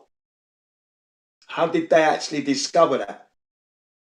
What seismonic equipment do we have that can actually, or seismatic, sorry, that they have to know that, to know the layers? They know the layers, ladies and gentlemen. It's outrageous. Actually, in these days, because they are jumping from model to another model, you know, trying to explain what's beneath of us. Yeah. But we have a geophysicist guy from Brazil. Now he's a flat earth guy. You know, there was a student that did ask him to him, is the earth flat? Because there are people talking about the earth being flat. And he said, he was honest at that time. He did a video. He said, I don't know. You know, I did learn about earth being a globe because the teachers tell me so. He did say one thing at that time. He said it is important that there are people question. At least they could ask. You know, question about things. Yeah, and, you've got to question it. That's right. So, that's correct. And he did his own research, and he found there's no globe. It's flat. So he's now he's a flat earth guy. That's right. Well done. Yeah, that's it. You see, ladies and gentlemen, and that was a geologist, you know, professional geologist, that then, when asked by someone else, is the Earth a globe? He obviously went out to check. He couldn't find any curvature, of course. He could see a long way, no doubt. Didn't notice the Earth was spinning, of course. And this guy is this one. It is in English. Ah, okay. All his credentials, and let me see more information because. Yeah, very good. At the school, but I did post this, but I have another computer. Let me see if I found it. Yeah. Tectonic plates. He was talking about those. Yeah, tectonic plates. Yeah. So beneath, the convection of molten lava, they showed to this as that, but actually in these days, and he says it's not only me; it's all the seismologists. These days they found it's not red, it's green because they use seismic waves, 2 seismic waves. Yeah. And if they found liquid, substance, they use two seismic waves. So they found it is hard and not melted, and they found there's let me get the information. It is green actually. Let me see. But it's not. It's impossible. We don't have the technology to see deep into the earth. We don't have any seismic signaling, seismonic waves. That's all absolute crap. They're limited, very limited, ladies and gentlemen. There's no way they can send a seismic wave through the so-called ball Earth and know each layer. That's if you believe that, then you believe anything. Yeah, just they are limited, but this seismic wave when it finds a void or I mean they have seismonic. They have seismonic or seismatic monitors here in Japan, where I'm talking to you from now. Regularly, we get earthquakes. Okay, they've got them all over Mount Fuji. So if the land begins to swell, those seismonic monitors will ring off an alarm. Okay, that's when it starts to rise. Okay, that's the best we have, and that's reactionary. Yeah, they react when the Earth begins to swell up. Okay, starts to move and vibrate. Other than that, we can't tell what is 4,000 miles deep. Ladies and gentlemen, think of that distance. Okay, sound waves, fine. That's above the Earth, medium to carry it through. Solid Earth ground, no. And then the Earth is like a sponge; it'll bounce off even. No, there's no way they could send any kind of seismonic signaling to determine the layers of the Earth with sound. It's impossible. It's just not right. And you have no right to be thinking that the Earth is a molten metal core 4,000 when you haven't even seen the Earth as a ball in your life at all. And you've never experienced it in your life, living on a ball Earth. You haven't. You would notice it. You would see it. It would be a marvel. It would be an experience following the curvature on a plane or on a ship. If you go up on a hot air balloon, if you've ever done that, again, you would experience the exhilaration of seeing that curvature of the Earth. You would be exhilarated, for sure. Moved. It's not happened. And as for Richard Branson's give a lift to 3 people we've never met, never heard of, 3 perfect strangers, 2 won it by tickets, raffle tickets, and an old Olympian, almost dead on his legs.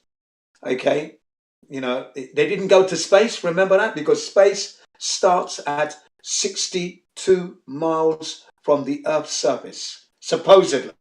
I haven't been up there to confirm that. That's supposedly. Okay, Richard Branson went up as high as 53 miles. That's it, and then they come down. So that's near the edge of space. Okay, and then what they do is they go up, and as you go up as far as you can go, and you start to come down, there's your 0G experience as you come down.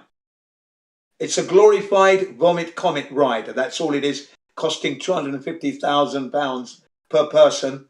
But obviously they all got it. I think only one of them paid. The other 2 got it for free, on a raffle ticket. The mother and daughter from Antigua. So, and it's all rubbish anyway, ladies and gentlemen. They're not going to space. We can't go there. And please don't think that when you get to space, you begin to float. You have no reason to believe that only because somebody told you. You can't confirm it, so it's not the truth. That's not my position. If I was ever to go to space, I wouldn't be expecting to be floating. Why? Why would that be? Why is it that I go... Yeah, go ahead. Sorry, I did post what I was talking about. Yeah, I'm looking at it. So you see that picture, at the school they showed to us this, this confection beneath and in red. But it says, at the right, left, you see this model inside the water, but it says that's bullshit. And well, of course it is. Because it says this is not melted, this is not red, this is green. It's a rock that has a mineral called olivine, so it's green actually. But how would they even know that? That's a guess. That's just using English words. That's all they're doing. They're not proving anything. They can't know that. You see what I mean? Yeah. Yeah, it's not provable. At least they, using seismic waves, they can get if they found melted or hard. Well, no, but they can't. They can't find it. Seismic waves don't prove that. That's another lie. It's a lie. Okay, seismic waves do not prove that something is water. No, they can't do that. That's bullshit. I think if they, it's the signal. If they don't receive the signal, it's. But if you can watch the video. I watched the video, but remember, they're talking 4,000 miles deep into the supposed ball Earth. Okay, so he's saying they are jumping into a model from novel, you know. That's right. Yeah. It's so, but it's wrong. It says it's wrong because you know the Earth is not a globe, and right. at that video, if you click on CC, you know, captions, and then you go to the real definitions, Yeah, and no, I've been into this for more than 8 years, so I'm well versed in all the shenanigans they do. I'm just trying to get the listeners in the live stream, YouTube live stream, to engage them and for them to pay attention to what we're saying. How could they know what's 4,000 miles deep? It's impossible. Not, especially as the Earth as a ball hasn't been proven to exist by themselves in the YouTube. You haven't done that to confirm it. You're carrying a belief. Okay. I can't prove it. I've looked. I'm 61 years old. 61 years old. I can't find it anywhere now. It's I carried the belief for 46 years. Okay. It's only back in 2015 that I realized I was in error through the Mark Sargent's Flat Earth Clues and then 6 other videos after that. Generism, who was the other one? Eric Dubé, for example, ODD, Celebrate Truth, great group there. Diverse. Yeah. And I watched all those videos all in one go, sitting right here, non-stop. And then I realized after 3 minutes that it was flat because by the 3-minute mark, all my life experiences from my childhood through school, through the Army Cadets, through the Royal Engineers Army, the Royal Engineers for 2 years, and then the life I've lived right up until that day came flooding back, and no curve, no spin, no nothing.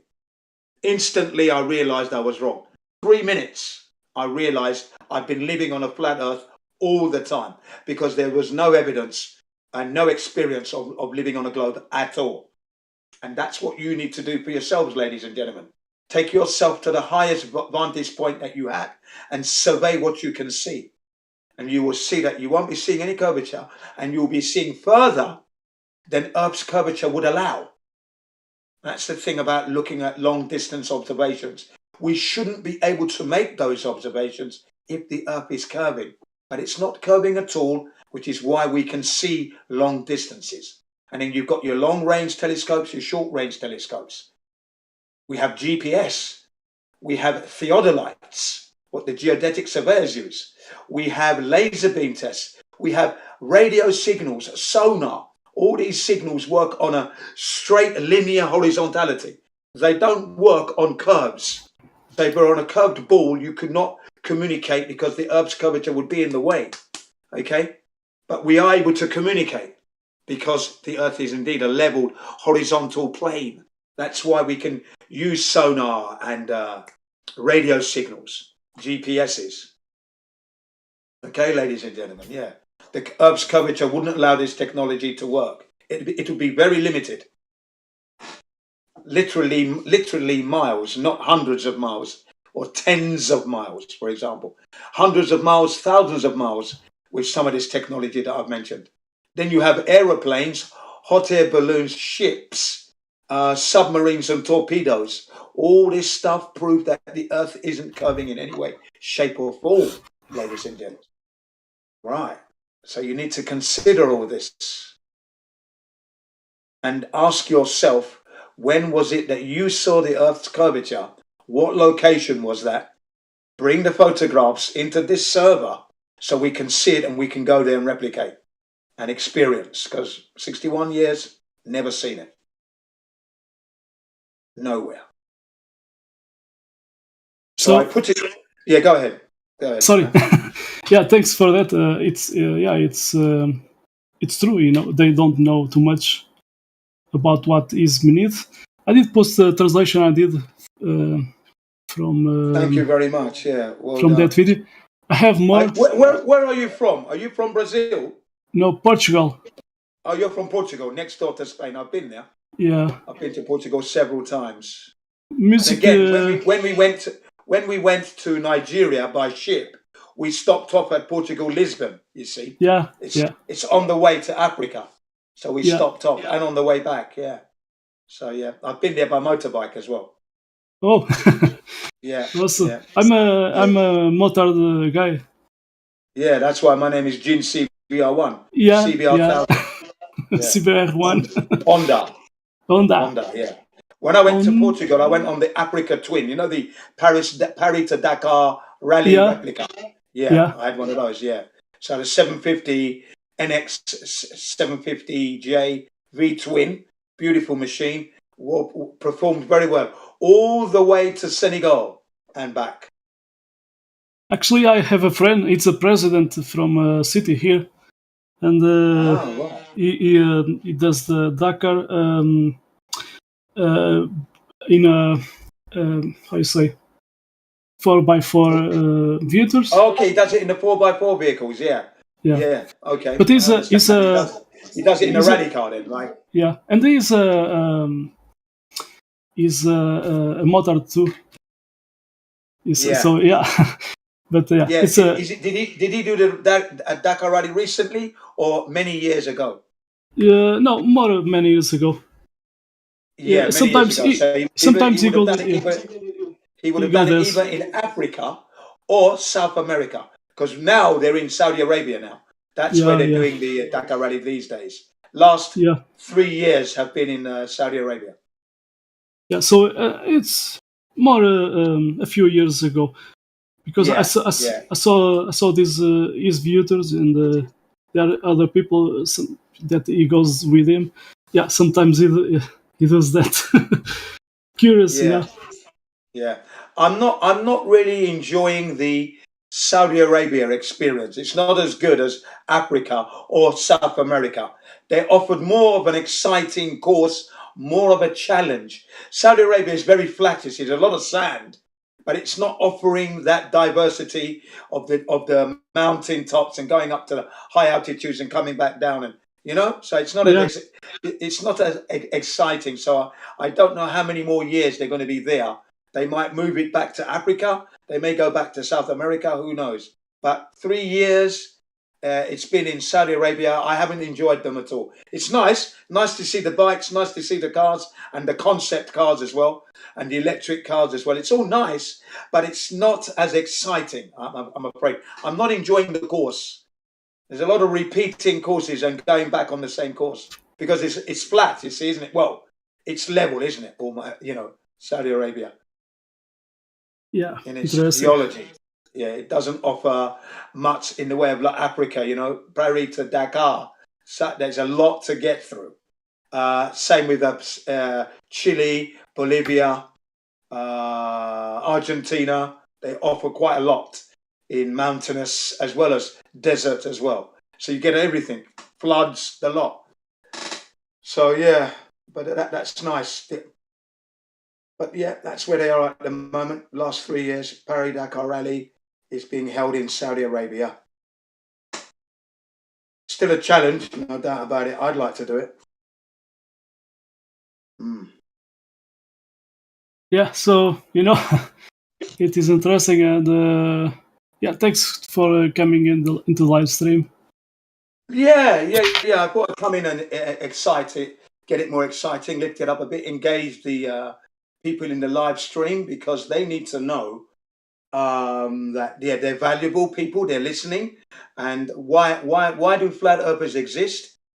Because we were born on a flat earth. That's why you're a flat earther, and you don't realize it. You in the live stream, yes, I'm talking to you in the live stream. You're a flat earther. You don't realize it yet because you're not living on a ball. The ball is not spinning. It's not hurtling through the universe at 2.3 million miles per hour. It's not orbiting the sun on a yearly orbit at 90 times the speed of sound.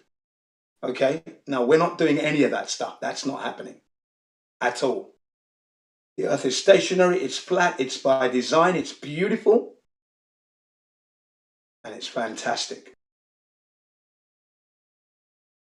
To think that you could fly horizontally and you would hear different languages all along that and just level. The question is, what created it? God, of course. Fantastic. Man has lied to you. Those scientists, cosmologists, theoretical physicists, and astronomers alike, scientists and professors, they've lied. And now they're stealing the money from the taxpayer, claiming they can go to Mars, sending equipment to Mars. They've gone to the moon. We can't do any of that stuff. It's never happened. We don't have satellites beyond our solar system. Voyager 1, Voyager 2 is still communicating to us. Really? See? They're just they've built upon lie upon lie upon lie. And because you're allowing them to do that, because you're believing them, that's why they're getting away with it at the moment. But we're making enough noise. They can't seem to get enough rockets into space. They've got to keep you invested in it now. So it's going to increase. This lying that they're going to space is going to increase because they want to keep you believing, you see. And by the way, now they have a new area to do the filmings, about Mars. So they found an area from Azores Island. Really? Yeah. Well, I've seen some I've seen some vertebrae and that from animals, but of course that was in Devon Island. Yeah. That's where that was, an island above Hudson Bay, Canada, right there. There's a group of islands. You've got Buffon Island, I think, and next door is Devon Island, right there. That's where they are, pretending to be on Mars. It's uninhabited, so there's nobody there. And that's where they hide and pretend that they've got their rovers on Mars and it's just here on Earth. We can't go. Can you imagine it? They would lie like that.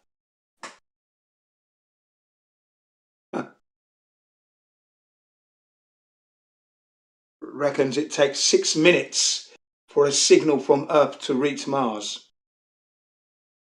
So if your rover is about to go belly up, you haven't got no chance of controlling it.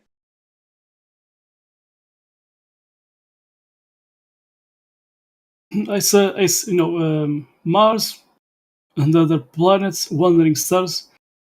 I see, the sun went away, and I see these lights. But the stars are at the background, this firmament, and so it's not the light coming from the sun because the sun is not lighting the background, That's right. And yeah, I just saw lights, I don't see no object, but anyway, I just see light in the sky, and they can fake it. That's all they are, exactly. That's all they are, ladies and gentlemen. When you look up at the night sky, we don't know what they are. We cannot know what they are.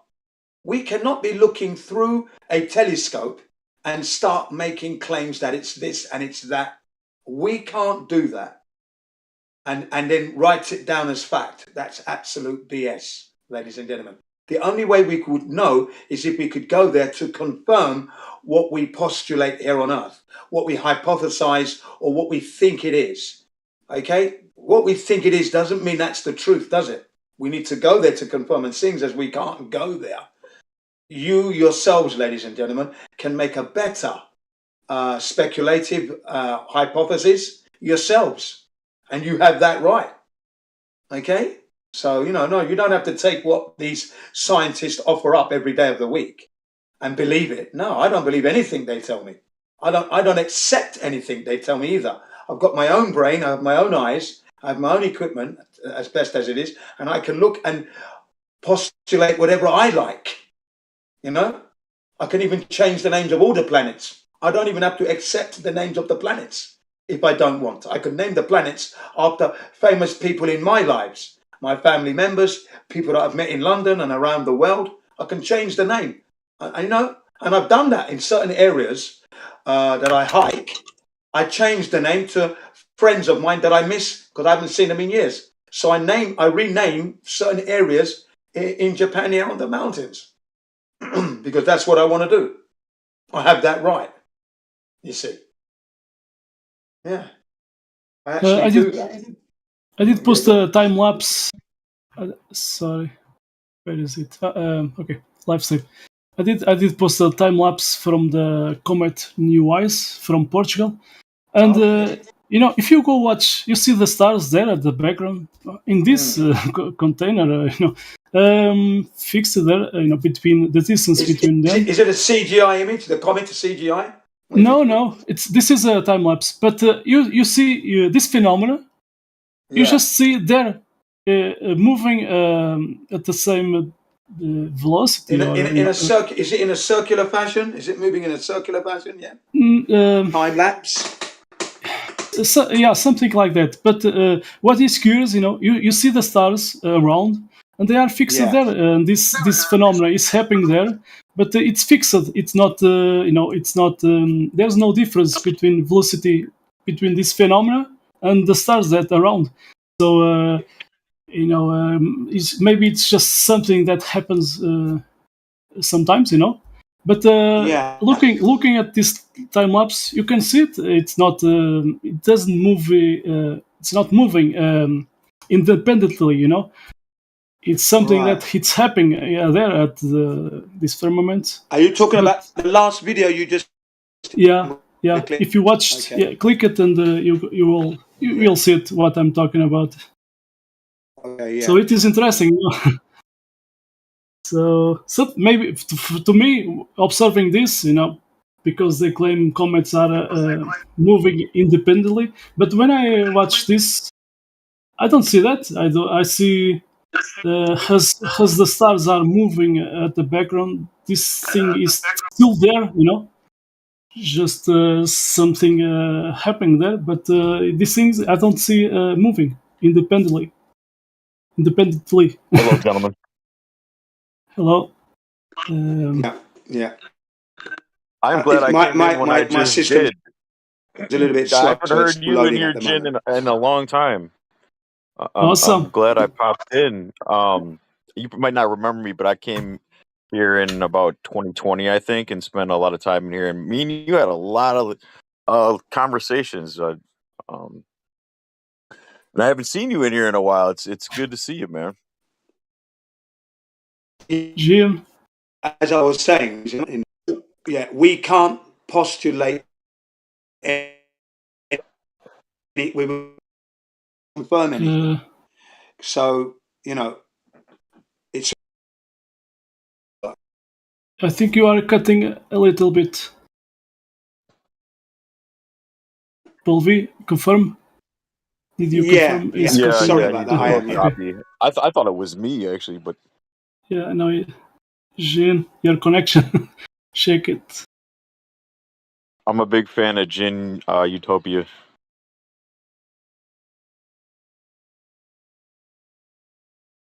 I have seen Gina in other servers, but these days I just stay here. Yeah, I've seen this before. You are back, Jean. So, as you see in this video, the last one I did post. Yeah. I don't see no difference between this phenomena and the stars around. It's still there, not moving away. So, just moving away with the stars in. Yeah. So for me, it's just some phenomena that is happening there at where is the firmament? Sometimes I get the feeling that it's a man-made phenomena. It's man-made. Yeah, there's some ones. That one from Russia, people are saying it's a military device. Maybe it was a test. It definitely was. It definitely was. Yeah. Rocks do not fall. Rocks are not falling from space to Earth. It's never happened. Okay, so we're not getting any rocks from space. That's another means of keeping people invested in space. If things are coming from space, it means, we can possibly go there. Do you understand? So they're keeping the door wide open. Okay? Yeah. Space, that's the space travel door. That's what they're doing when they do that. I did post something talk about that. there are sinkholes, extinct volcanoes, hydro crater, sulfur rocket, pockets. Sorry, volcano geysers. Yeah. Yeah. The reason I say that is that when you discover that dinosaurs never existed. Okay, so the dinosaurs never existed, ladies and gentlemen. They're all fake at the moment. Yeah, no human being has actually seen a real bone. I haven't seen one. I've been to the museum. There is a company called Zigong Ocean Arts Limited, China, and they make 62% of the exhibits we see around the world. Now, the methods they use is that they crush up different kinds of animal bone into powder. They use some kind of like epoxy resins they use to make these molds, and then they put the bone in there and mold it in, and then they clean it up, and it looks like bone, smells like bone, but it's animal bone. Okay, it's not real. It's mixed animal bones, powdered. There's no real thing as dinosaurs. They never existed at all. That's the first thing. And if that's the case, then the idea that a rock came and landed and crashed to Earth 65 million years ago, that's impossible. That never happened, as the dinosaurs never existed. So when you become a flat earther and you start to look back in history now, you start to expose the lies that are being told, like the dinosaurs. Not one dinosaur ever existed. That was a man-made idea. It's a business. Sir Richard Owen was the guy in Britain who coined the idea of dinosauria. Okay, Sir Richard Owen, back in the I would have to say 1500. Let me just check. There's even a connection to the Royal Society. Yeah, that's right. Have you guys seen this? What I just posted in the live stream, you were talking about rocks aren't falling from space, and you're 100% right. Whatever is falling, they're putting it up there, and they've probably been doing it for ages. Yeah. And this article is all about this. I think it's a Tokyo-based company they can create artificial meteor showers. They can create stars. They can create shooting stars. They have the capability to do all that shit. It's entirely possible that a lot of the lights that we look up in the night sky could be artificial, man-made. Yeah, I've often thought that man-made. Only since being a flat earther, though, because people keep asking me, yeah, well, what about the rocks from space? I said, my first answer was, it's man-made. It has to be, because rocks are not coming from the space and landing on Earth. No rock has. The craters that we have here on Earth are perfect 360 degrees circle. Now, if the Earth is a ball that they claim, and this thing is coming in at breakneck speeds and impacting the Earth, it cannot be a 360 perfect circle. It would have to be an oval or an oblong shaped impact with a what's the word I'm looking at? With drift. So it's going to be a long, elongated impact. It's not going to be perfectly circle. Okay, ladies and gentlemen, remember the Earth is supposed to be spinning, and this thing is coming in. These circles, it would mean that it came in vertically from above, 90 degrees straight down, bang. No, that's impossible. That's the first Wouldn't it thing. be happening constantly all the time too? Wouldn't there constantly be getting hit with stuff? And I mean, not just small stuff, but big stuff. Yes, buildings should have been knocked down. True. Yeah, buildings should have been knocked down, I'm afraid, ladies and gentlemen. Yeah, sorry. So absurd. It's impossible. Yeah, it is an absurd idea. Yeah. And the very fact that the dinosaurs never existed shoots down that 65 million year ago asteroid or a meteorite. Yeah, that landed on Earth. That's a lie, complete and utter. Do you believe in the idea, Jin, that they do that to cover up giants that once lived on the Earth? Well, again, I don't know if giants ever lived. You see, because I haven't seen real skeletons that I can touch, smell, cut open, dissect, and say this was a human being. So that's a belief system there. Do you know what I mean? That's the standard I have to operate under. So I don't know if there were giant people, wherever that giant was found, they should have dug more. There should have been more people. You can't have just one isolated giant. Where's his family, friends, community? Come on, let's have it. Let's have more of these. Not one isolated in one place. It's ridiculous. So I don't know if giant people, big people may have lived, the odd freak here and there, but again, no. I'm just thinking that they want to keep space open. Okay, they want to keep the space door open for space travel. So things coming from space landing on Earth means we can get out there. Do you understand what I mean? That door has to be kept open. Yeah, definitely. Yeah, that's the psychology that they're running on everybody at the moment. Not the flat earthers, because we're no longer indoctrinated. We've woken up out of that slumber. Well, and that's why they're doing all those UFO hearings right now. Right. They have to keep that going. Of course they do. Of course they do. Not only that, I mean, look at India. This is a country, India. It's got its third satellite on its way there now. It's called the Chandelier 3. Chandelier 1 and 2, many years ago, went up to find water on the moon. Hence why Artemis is going to the South Pole. They want to get that ice water. Okay, all right, we'll wait and see. Now the third one is going to be arriving on the 24th of this month. Why it's taking such a long elliptical orbit to get to the moon, who knows? If it's a race, you go direct, don't you, ladies and gentlemen? Do you not? You go direct. Go direct. You don't go a million miles out and then come back round and land. That's not a race. Okay? But my gripe with India is this. Since 1977 to as far as early as 2018, within that time span, they have had 2,500 bridges collapse. Not footbridges, that's a separate number. These are bridges that trains and cars use. 2,500 bridges collapse. What country do you know could have that go wrong and put a satellite in space, such a high technical equipment? It's an insult to my intelligence. It's an insult to everybody that lives there. That's... Yeah. Okay, ladies and gentlemen, 2,500 bridge collapses. That doesn't happen in Britain, in Japan, in your country. And India's telling you that they're sending a satellite to space right now, to the moon. It's on its way. It left in the middle of July. Or late July. Okay? No, I can't swallow that. I get angry. It angers me. Okay? Does the majority of the population in India even have plumbing?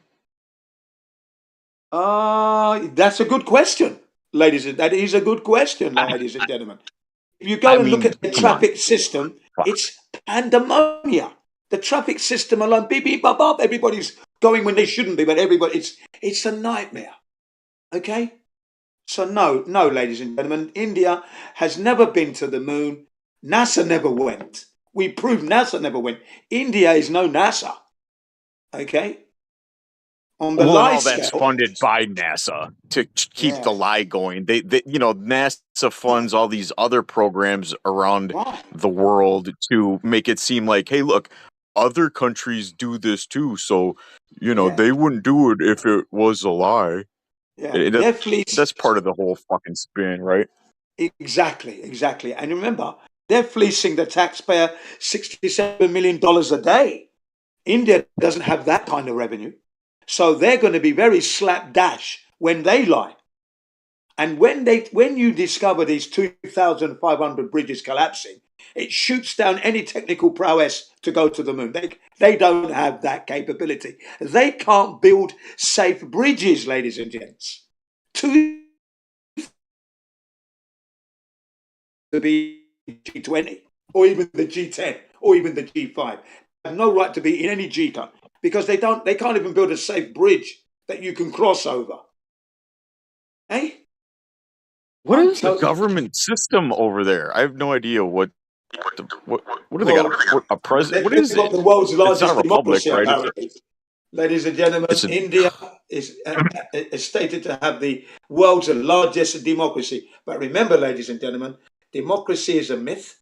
Democracy is actually dictatorship and tyranny masquerading as democracy. For we're not free. You know that. Yes. But let's keep it on the flat earth. We keep it on flat earth, and we're talking about how India has got this satellite on its way to the moon. My main gripe is they don't have that because they can't build bridges. Okay? Don't tell me you've had 2,500 bridges collapse since 1977 to 2018. And since 2018, they've still collapsed. They've had others collapse since then. Okay, ladies and gentlemen. And please don't tell me they've got a satellite on the way to the moon. Nah, I'll spit in your face. Because that's just an insult. Sorry, I find that vulgar and abhorrent to the highest degree. So no, India, you make a good curry. I love your curry. Stick to that. That's genuine. That's real. I love all the flavors. Those onion bhajis go down a treat with the mint sauce. Chicken korma with naan bread and papadam. Fantastic. Chicken mughalai with pilau rice. Thank you very much. But satellites to the moon? No, you're insulting me now. With your 2,500 bridges? Yeah? And you're going to the moon? You foolish people, get out of my face. So no, they're not going to the moon. NASA never went. Okay? And they had a polished, semi-polished performance in a studio somewhere, which Stanley Kubrick took part in. Okay? Stanley Kubrick confessed to us that he took part in this moon landing hoax. Okay, India's attempt is awful, and they're not throwing $67 million a day at it, are they? I wonder if the average citizen there even believes that shit. I wonder if they even believe it themselves about the space program. Good you mentioned that. It's good that you mentioned that because I used to go to these Indian restaurants here in Japan, and they were singing themselves praises, with all the satellites going to the moon and shit. I said, okay, please first show me a real satellite. Show me it. Show me an image. And he showed me. I said, that's a CGI. Try again. No, that's CGI. Try again. No, that's CGI. Try again. Come on. Let me show you. Bang, bang, bang, bang, bang. Real images of satellites. Every single image there is CGI. Hundreds. Not one is real. Okay? So there are no satellites in space. We can't go there. NASA never went to the moon. So if NASA never went, India is not going there. Okay? India can never go. NASA never went. You're saying you're better than NASA. Are you? Yeah? And then the smiles tended to droop down and calm down now after that. I said, the earth is not a ball, it's flat. Show me where did you see the curvature? He scratched his head. I blew his dream to smithereens whilst he was making my chicken jalaprazi and my keema naan bread and garlic naan. Blew him away with that shit.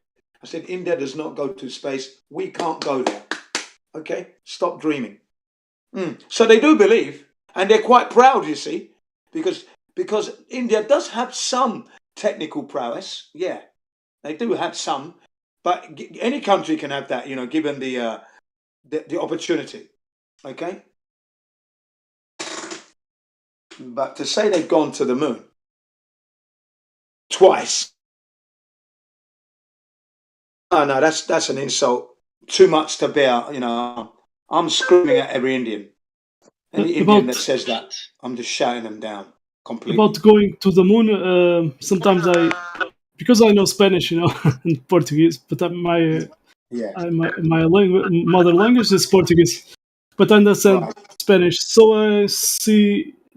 So there's a guy did work at Antarctica as a helicopter pilot, and at that time he was a Glober. Now he's a flat earth guy, He has been there, and he did ask because he has access, So he did ask to someone about the moon, and they said no one went to the moon. There's a radiation there. No one can cross this radiation. So I'm not talking. I don't know if it's the Van Allen belts because Brett Salisbury from the aerospace engineer. He says Van Allen belts, radiation belts. it's just the dome, the content. But yeah, so there's some radiation around the moon. It's impossible to cross this. You will fry it. Yeah. I mean, ladies and gentlemen in the live stream, look, if we 1962, would be. I would have been in my nappies, okay, my diaper, because I was in 61, okay. But you would be witnessing Operation Starfish Prime, which happened in 1962. There were four operations, three. Operation Starfish Prime, Operation Fishbowl of the Lord, and Operation Dominic. Now it took 4 years, and at the fourth year mark, it was Operation Starfish Prime, where America and Russia were firing up megaton bombs into the Earth's air, into the air that we breathe in up there. They were trying to Van Allen radio. That's what we were told, okay? But what they did was That was right after World War II when they started that, right? Is that when they started those programs? Yep. That's right. Okay. That's right. Thank you. Yeah, that's correct. Now, what they did was the end result of that, according to a British astronomer, what's his name? Lovell. Sir Bernard Lovell. That's it. Sir Bernard Lovell, British astronomer back in the 1960s. He said that event created a radiation belt 100 times more lethal than the Van Allen radiation belts. Okay? They were discovered in 1958. 59, the Van Allen radiation belts. And the Operation Starfish Prime, together with Dominic and the Fishbowl of the Lord, created a radiation belt 100 times more lethal. So currently, the Van Allen radiation belts contain 2,500 rems apiece, two belts. So back in 1962, if you times that by 100, that's 250,000 rems. So there's no way any human being could have gone through that belt and died. It's at 247 miles off the Earth's surface. 250 miles off the Earth's surface. Okay? So if they'd gone through it, they would have died instantly, because 500 rems, according to NOAA, that's the National Oceanic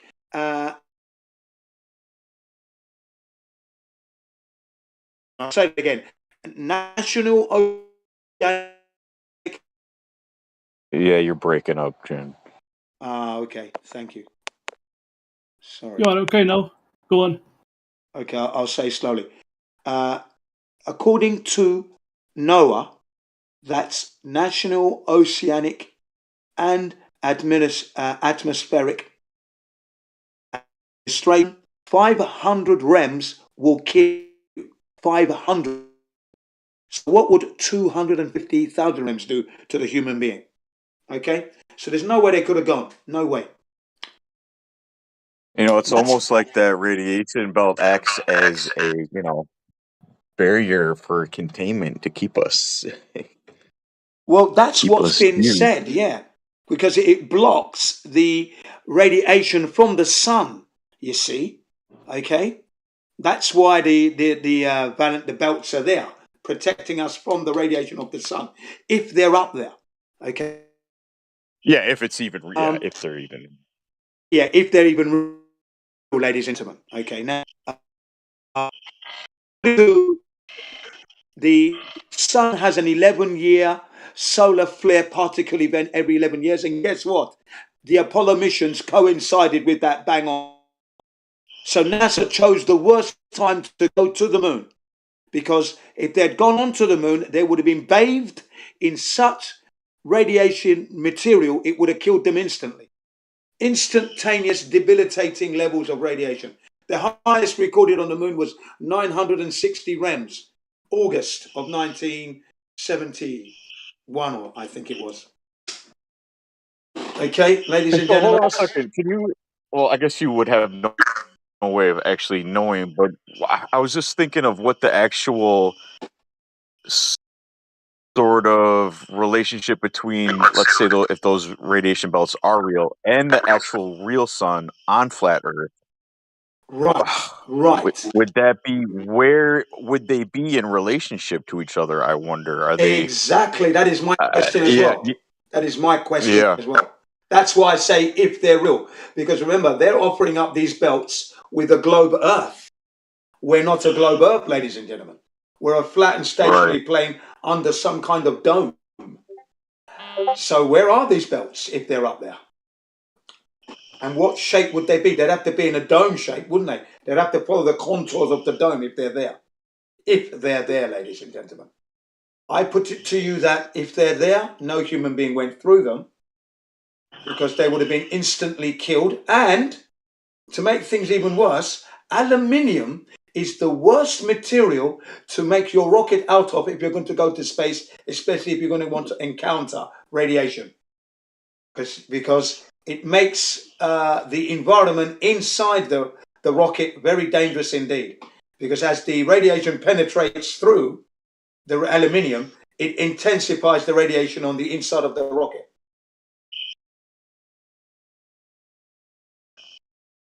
Okay, ladies and gents?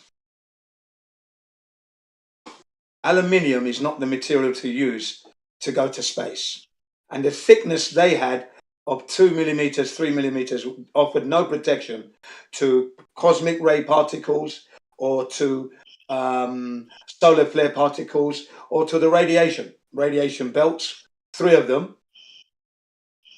So there you go.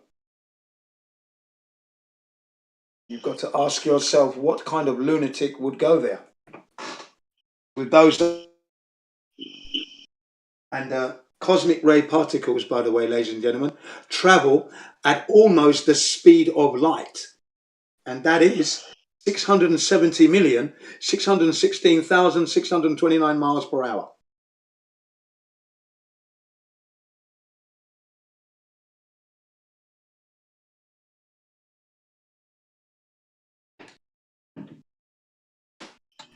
Half the time, the moon doesn't even look like a solid surface. It looks like paper mache that you see right through it.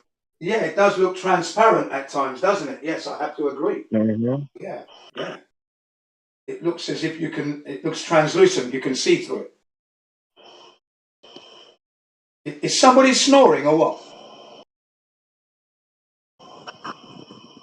Oh, is that me? That might be my air conditioner. I'm outside. That might be my air conditioner. Oh, okay. Sorry, yeah, because we're here. I thought it sounded like someone's sleeping. My apologies.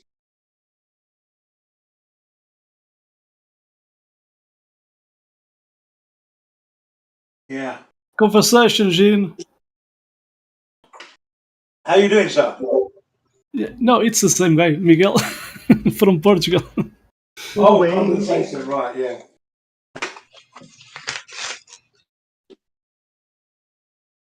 But, yes, ladies and gentlemen, you need to consider what you're being told. There's a lot of lies every day of the week, especially from NASA and all the other space agencies. You will notice because of the flat earthers, ladies and gentlemen, these agencies can't get to space quick enough now. The anomalies.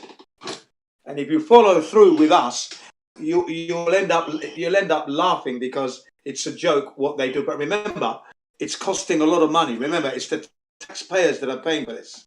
Okay, these billions of dollars that lead to trillions of dollars. Is it though? Because they print it, so it's nothing to them, right? Yeah, but they're gonna bill the taxpayer for it, aren't they? Well, yeah, of course. Yeah, the taxpayer's paying for it. That means your children's children's children's children's going to be picking up that bill eventually. That's part of the arm of control too, because it keeps us, enslaved in the monetary system, Exactly. and we can never get out from under it. Exactly. They live outside of the monetary system. The controller, the people in charge, they don't live under that system. That's just for us to control us. No, they are free, literally living at large with all that money that they're making from our stupidity and ignorance.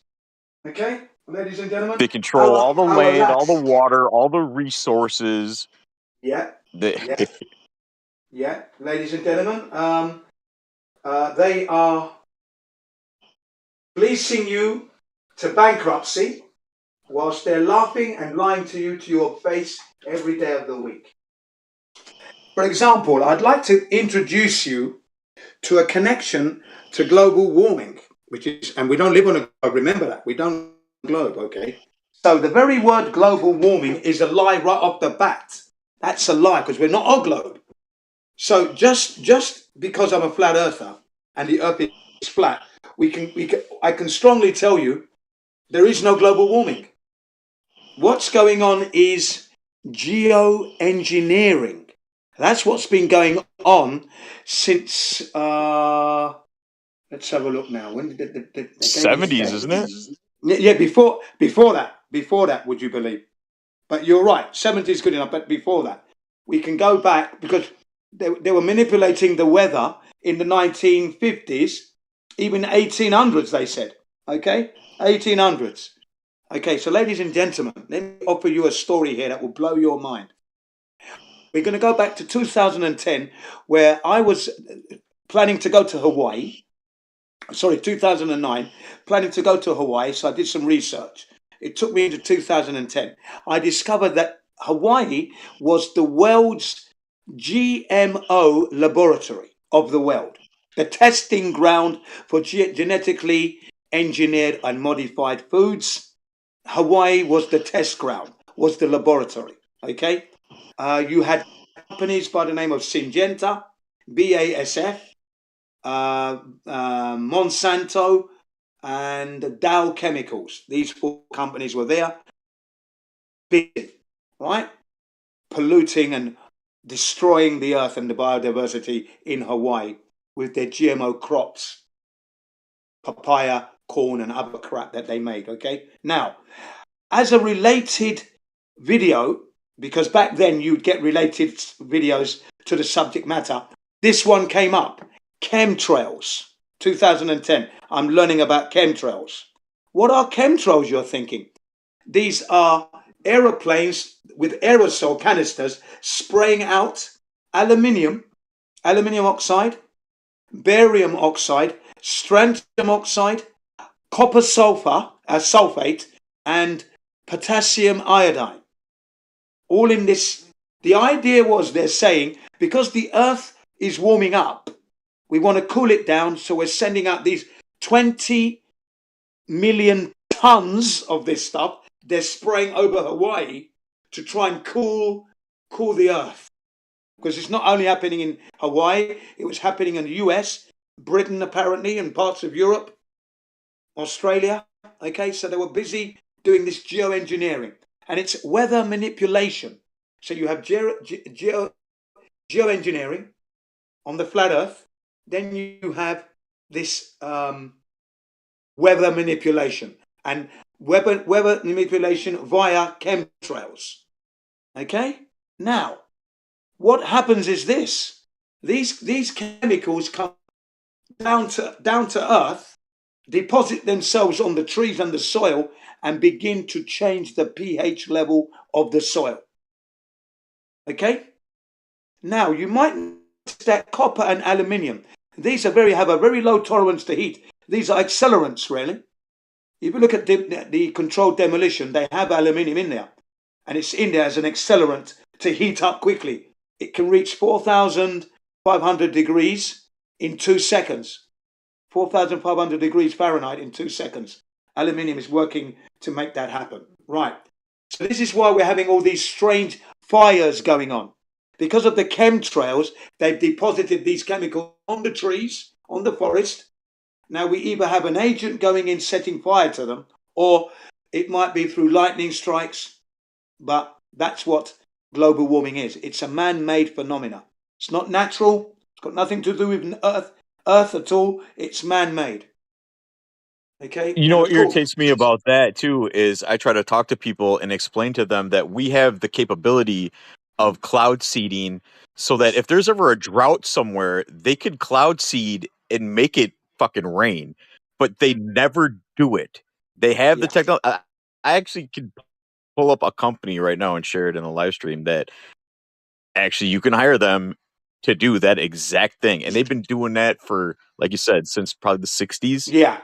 And they do it. You know what they said? This company you're going to bring up, because it was in the documentary that I mentioned. They said that they do it not just for service, but they do it for profit. So they profit out of doing that. They actually stated that. Terrible. Yeah. The American military stated that they're going to own the weather by 2025. They're going to own the weather. They used it in Desert Storm. They used it during the Vietnam War, weather manipulation. So they've been doing it a long time. In fact, weather manipulation and war are bosom buddies. Okay, ladies and gentlemen. This might all sound surprising to you, but this is coming from years of research and then joining the dots. So when there's a saying. It's called the fog of war. There you go. Because they could actually create fog and they could create clouds to cover targets. Yes. Desert Storm, for example. They caused that sandstorm. That was weather manipulation, ladies and gentlemen. And once your enemy is being surrounded by sand, they soon give up because they can't fight in those conditions. So sometimes you can get your enemy, supposed enemy, on the back foot, on the run, just by changing the weather. And you have an advantage because your equipment works in those conditions. Not only that, ladies and gentlemen, weather manipulation, you can hedge your bets in the stock exchange. Okay? The stock exchange. You can make bets as to what the weather is going to be like. That's those of you who are able to control the weather, that is. Because that's what's going on, ladies and gentlemen. That's what's going on, has been. So global warming, as they put it, is a ruse hiding the fact that it's geoengineering through weather manipulation and chemtrails is the connection. Now, the poor farmer, so the American governments, together with the governments of the world who are doing this weather manipulation, have been attacking the farmer, you see. The poor farmer can't keep up with the swings in the weather system. They can't grow anything. Their harvest is done. They go bankrupt. They sell their land to those parasitic chemical companies. And then they grow their GMO and rescue us. You know what they call the Hegelian dialect? Problem, reaction, what is it? Problem, reaction, and solve. Problem, reaction, and solve. Okay, ladies and gentlemen. So they cause the problem, you react, and then they give you the remedy, the solve. The solution. That's it. Solution. Problem, reaction, solution. And the solution is we happen to have this corn that's resistant to drought. So here you go. Only thing is you've got a sign here, and then and that's it. And now you're growing GMO food, and you're linked to Monsanto. That's what's been going on, ladies and gentlemen. That's why geoengineering is linked to GMO and GEO. So please wake up. Look into it.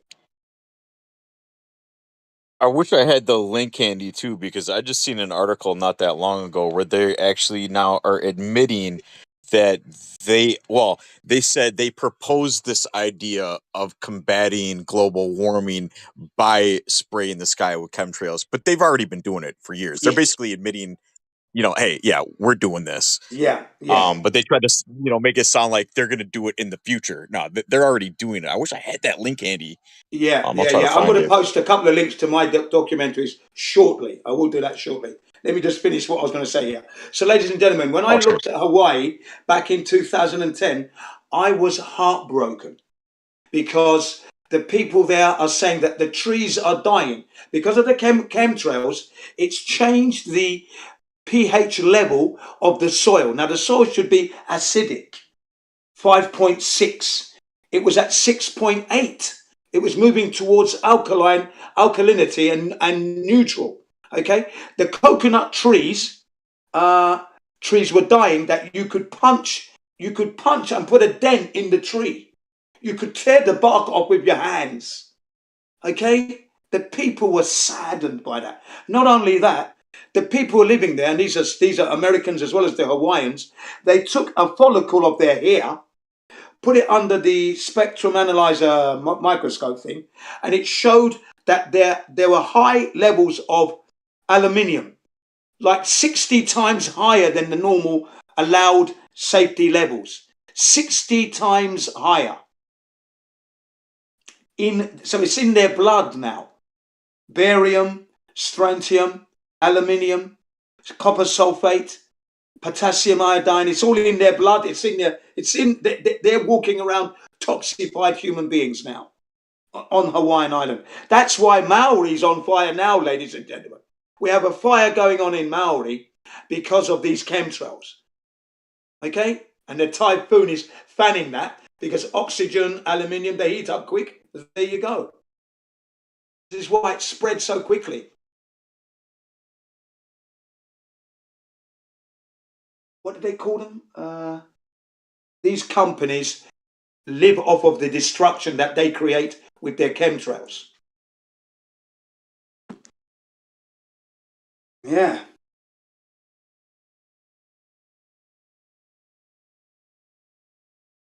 So I learned about chemtrails back in 2010.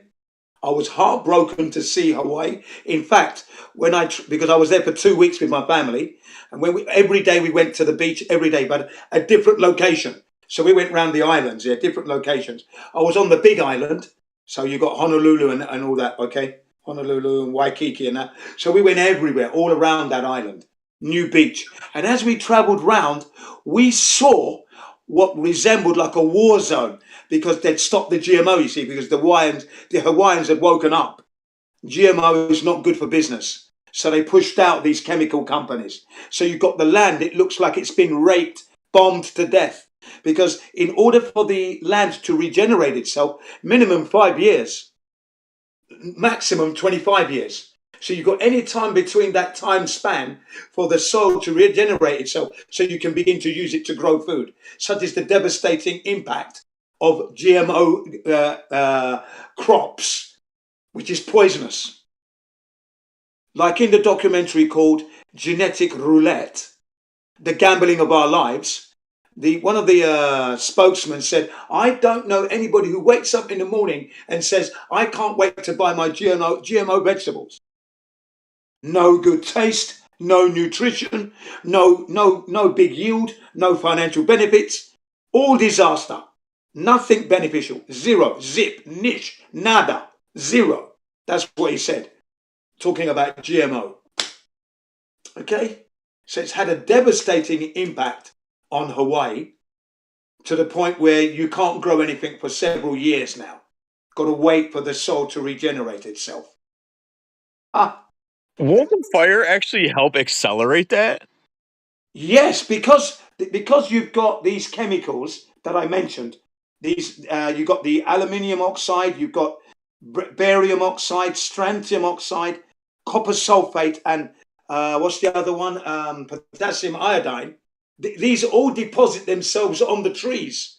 Okay, and then you have your dry weather, so it dries, and then it only needs a spark from a lightning flash or some GMO agent. Sorry, global warming agent going in, setting it on fire, and there you have it, like a tinderbox. Yeah, and it has to be. I don't know if anybody's actually tried to start a fire before and use freshly cut wood from a live tree. It doesn't burn, so that has to be extremely hot to burn these living trees. No. What I'm saying, no, I'm not saying it burns. It deposits itself, and it's just waiting yeah, to I'm be just saying ignited.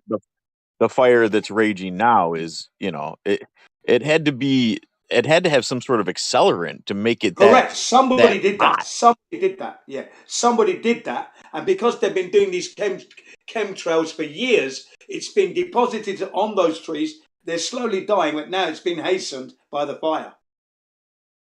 That's why it spread so quick. That's Maui Island we're talking about, where the fire is raging, or was raging, yeah. You know, because remember, these chemtrail things, once they hit the trees, they're there forever. If you don't get regular rain, then it sits there just waiting for it to heat up, dry out, and then, well, you know where you are. You've got tinder. There you go. Remember, it's in the water. It's in the soil. It's in the people. The people on Hawaii are walking around with these chemicals in their blood. It's in their hair follicle. They tested it. The children have got it. I'll post the documentaries anyway, and then you can get up to speed. You will find that these two documentaries fantastic. One is from 2010, and then the sequel, 2012. I watched them both back then at the allotted times. Yeah, and I was, totally like devastated. I've been to Hawaii 6 times, so I can honestly say that I was very sad to find out that they did the GMO shit, and it was the laboratory of the world, unbeknown to me, from the 1985 onwards. Shit, they were there doing GMO. Jean, Platter is saying there's also the dimming documentary, Jean. Do you know that? Say that again, please. He did post the live stream. The Platter. He did said there's also the dimming documentary. Yes, that's right. Yeah. The It was mentioned. documentary. Yes, dimming meaning that the skies are not as blue as they used to be. Yes, that's correct. I don't know about that documentary. Yeah. What I think, what I haven't seen it myself, but in the documentary that I've got, it mentioned the guy's name is Michael Murphy, who is the film producer, and he was stating that we've got this dimming of the skies because of the chemtrails. The sky is not as bright blue like it used to be. It's a dirty blue, he said. If that's what it means. Yeah, that's interesting because here in Portugal we have good weather. This time in the summer we have a lot of days with perfect blue sky, blue sky, and there are times because these airplanes passing by, they cover this entire sky with those things. So yeah, it's terrible. Yeah, because I was just going to say that, you see, with the geoengineering, what they look for are those blue, nice, high, what's the word? High something, low, hang on a minute. High something, low something. Low temperatures and high temperatures in the air, okay? They look for those because that's what they like to see, those kind of, okay? Interesting. And I was remembered, that's it. High pressure, low pressure, and high pressure. So they look for the high pressure because that's what they want to work with. Okay. There was one day I did notice this, at least 1 week, and so there was perfect weather, blue sky, and they, sadly because of these things they release, past like 1 or 2 days, it starts raining a lot. Yes, that's right. This is where Africa suffered because they did the geoengineering over Africa. This is why you have famine going on and the weather. You can't grow anything because they're bloody doing geoengineering. Now, what it states, right, the countries, the G20s, they've signed treaties that prevents them from using it in war. Okay, geoengineering in war. But it doesn't prevent them from using it on your own land in your own country. You can do geoengineering in your own country. But when you do geoengineering in your own country, where you actually weather manipulation in your country, it still has a knock-on effect. Okay, so it's not only going to affect your country, it will have a knock-on effect in other countries because you're messing with the cycle of the weather. So it will have a knock-on effect. You can't do it in war, but you can do it on your own citizens anytime you want. Yeah, and they've signed these treaties. Man. Yeah, but there's an exemption in that you can do it on your own country. It's okay to do it in your own country, but you cannot do it in war. You're not allowed to use weather manipulation in war, but you can do it in your own country. And the fact is, the treaty has no power anyway, because if you can do it in your own country, then you are indeed going to be affecting the weather around the flat Earth, without a doubt. About climate change, I did post above one guy from Brazil. Climate change, global warming, this is all weather manipulation through geoengineering, ladies and gentlemen. That's what it is.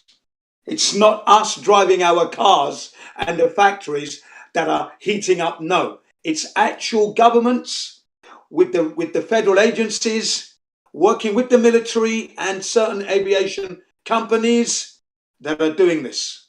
It's nothing to do with us and our cars, by the way. Nothing to do with that. I have this link. It was an interview on public TV Globo from Brazil, and this guy is a climatologist, and he was saying what it was. He was saying it was a fraud. I did post a link, and Thank it you is very much. translated. It is translated. You know what you want to do as well. You know what you should do is read out the link so that the people in the live stream can hear the name of the link and they can actually watch it as well. Because maybe they can't read it off their machine, off of their computers. So just what's the name of that link you just posted? It's they can post. It's from desmog.com, but they can post. They just can do a search. Climate denial Brazil translation, and they will find it. Good. Yeah. It's always good. This is just the stuff we're talking about too. This is just the stuff we know about. Yeah. How much do we not know about? Yeah. That's the problem, ladies and gentlemen. How much do we not know about? It's frightening. I made an observation where I live. It seems to be in the winter months because I used to walk to work every day. Okay. And I would notice in the winter months I would never see a sunrise because there was an entire blanket of chemtrails in the sky right at the horizon in the east where the sun was rising. And it was every day in the winter months for some reason. Not in the summer, but for some reason they would spray the skies just perfectly so that by the time the sun was rising where I live, you'd never see it. Wow. I don't know if anybody else has observed things like that, but well, in this documentary, you're going to hear them say that, that they don't see the sun for days on end, because of the chemtrailing. Where is this live stream voice text? For fuck's sake, there it is. It used to be at the top, bottom of the bloody list. Okay, here comes that first video. Okay, the video I'm posting, ladies and gentlemen, is called "What in the World Are They Spraying?" It's 1 hour 37 minutes, 1 hour 40 minutes, and it documents the chemtrailing. It documents geoengineering, weather manipulation, chemtrails, the GMO connection, and then they go to the Congress and the Senate to press the urgency of getting this stopped. This geoengineering stopped. And the amount of people that ran away from them. They had all their badges and all their credentials, so they went to the senators to get to a list, to solicit their help. And that's an old one too. I actually, when that came out, I actually used to make copies of that and hand it out to people. Thank you. Yeah, well done. If you did that, you're a champion. If you did that, you're a champion. Because that's what they were asking you to do. I did my best by spreading it around through my devices. I didn't really do any DVDs, but I did, like I'm doing now. It's good that we're talking about it because it hasn't gone away yet. Remember, the military owns the weather. That's terrible. That has terrible consequences for humanity. Okay, ladies and gentlemen.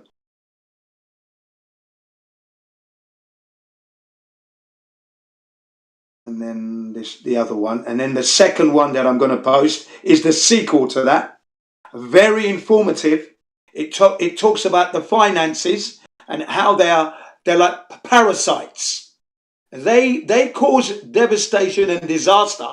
And then when the farmer can no longer keep up, he goes bankrupt because they did like 12 years hit on farmers. 12 years non-stop. Different weathers, unusual weather for 12 years. What farmer can survive that? So they sell their land for pennies on the dollars, and then these parasitic chemical companies come in and start growing GMO on it. Yeah, terrible. Not only do they do that, but they control the entire market as far as Yes. pricing goes for those crops, because a lot of times around where I live, they will actually pay farmers to mow over their crops Yeah. and not harvest. Yeah. Yeah. Yeah. The second video I just posted, ladies and gentlemen, this is from 2012. The first one was "What in the World Are They Spraying?" from 2010 by Michael J. Murphy. The second one is the same film producer. It's called "Why in the World Are They Spraying?" Why in the world? That one is an hour and 10 minutes long. That's all. But it goes into what the gentleman has just spoken to, the stock exchange, and they're selling the weather manipulation stuff. You can make money on the stock exchange if you can guess what the weather is going to be like and everything else. But there's more to it than that, you know. They talk about how trees are dying. You know, you've got to watch it. It's very, very compelling.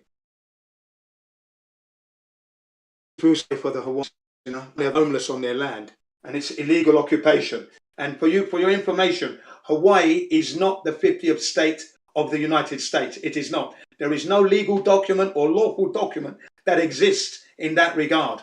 Okay? It's a fraudulent document.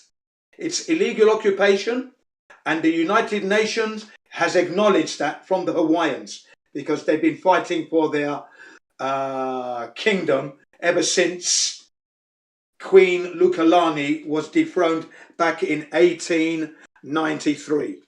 Okay? So Hawaii is not legally a state of the United States. No Hawaiian has signed any documents to that. That's the original native Hawaiian we're talking about, whose land it is. Yeah.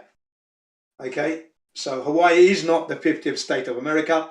And according to the Geneva Convention, that if you have someone occupying your land, so like the United States, they have to follow the law of Hawaii. They don't have the right to introduce American law. And that's what they've gone and done. Introduced American law, thus violating the Geneva Convention whilst they're at it. Okay? Illegal occupation is what's going on. You're making me want to move there so I can quit paying federal taxes. Yeah, I can see that. Because if that's the case, nobody should be paying federal taxes either. Man. That's right, because they're not a state. Such a scam. They can't vote in the elections either. Wow. None of us can. Not that they'd want to anyway. I mean, can you imagine that, right? You're supposed to be a state of the United States, but you've got no voting powers, no voting rights. Not that you'd want to vote anyway, because you'd only be voting for your demise. But that very idea that you can be a state, but you can't vote. Ridiculous. And it's not legal anyway. Okay? I'm the man who knows this shit, because I'm fucking looking at it. Yeah, that's the least of their problems, because I would argue that I don't have a vote either. I don't think any of our... Yeah, you're right. That is the least of their problems. You know, I agree. I've been trying to wake people up to that too with the flat earth, because they gain power through our consent. And when you keep playing into the political system and voting and believing in these candidates, you're feeding the beast. And then it's never going to stop. You're facilitating your demise, ladies and gentlemen. You're facilitating your demise. And it's all happening on this flat earth. So it is flat earth related. Okay? Absolutely. Definitely. Yeah. I'm not kidding. I mean, the heliocentric lie is the glue that holds all their other lies together. Yeah. It all starts with that, because they've totally tricked us, made us feel insignificant, that we're nothing, we have no purpose, and they got us looking up to the sky and not paying attention to where we are, who we are, what our purpose is, and what we're surrounded by, this beautiful flat land. Yeah. Yeah. Absolutely correct. I resonate with that 100%. Ooh.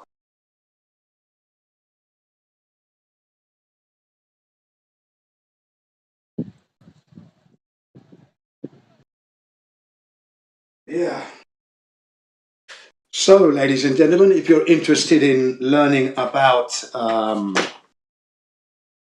what was I going to say? If you're interested in learning about these chemtrails and geoengineering, I mean, you see these guys in the documentaries that I posted. They're calling themselves geoengineers. You just want to smack them in the mouth.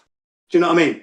You know, big fat belly, right? Ugly monstrosity, and he's a geoengineer. You just want to karate him to smithereens because he's destroying nature. He's part and parcel for destroying nature. By the way, none of that shit would work on a globe. Spinning space ball, hurtling through space, spinning around. None of that none of that shit would work on a globe. Yeah, not on a globe. Yeah. Those are great documentaries, though. I'm glad you reminded me of those. It's been years since I've seen them. I'm gonna give them another watch. Yeah, give them another watch, man. Nostalgia. Look, I'm the man that brings all that old stuff back. Okay, I'm that guy. Okay, everybody, you know why? Because they have a lot of value, and you need to go back to understand what's going on now. That's what I'm the keeper. I keep all that stuff. Okay, let me post you a flat Earth video that will blow your mind. Okay, and you're going to remember it. I'm going to post it now. This is an old one. All right, a flat Earth video. All right, and it's gonna make you laugh as well. It's gonna make you laugh as well. Hang on a sec. It'll make you laugh, and then you're gonna think, yeah, this guy's got some good shit. I'm like a drug dealer. I got all the good shit. I think these documentaries actually came out at the same time. Do you remember the one they did? And I'll be very careful how I say this, but it starts with a V. It was called Vah, and it's about the juice in the arms for the for the kid. You remember that documentary? That was a good one too. That was And good. that came That out I was think around the brilliant. same time. Yeah. I watched them because I was coming into some serious knowledge. The internet and the YouTube and that was just feeding me up some real information, and I could cross-reference it. And yeah, You realize that was over 10 years ago? Yeah, of 10 course. years ago. Yeah, I remember it like yesterday. Okay. Yeah, it's amazing. Yeah. That's because why. these videos, I was burning these on DVD with some of the ones about 9/11 I had, and I was handing them out like crazy in those days. Yeah, you're the man when you were burning them. Then you were the man to go to, man. You were burning them. You are the man to go to if that was the case. I used to go out with my friends, and I'd have my pockets would just be full of those DVDs. Every bar I went into, I'd leave them around on the bar. I'd hand them to people I met. Yeah.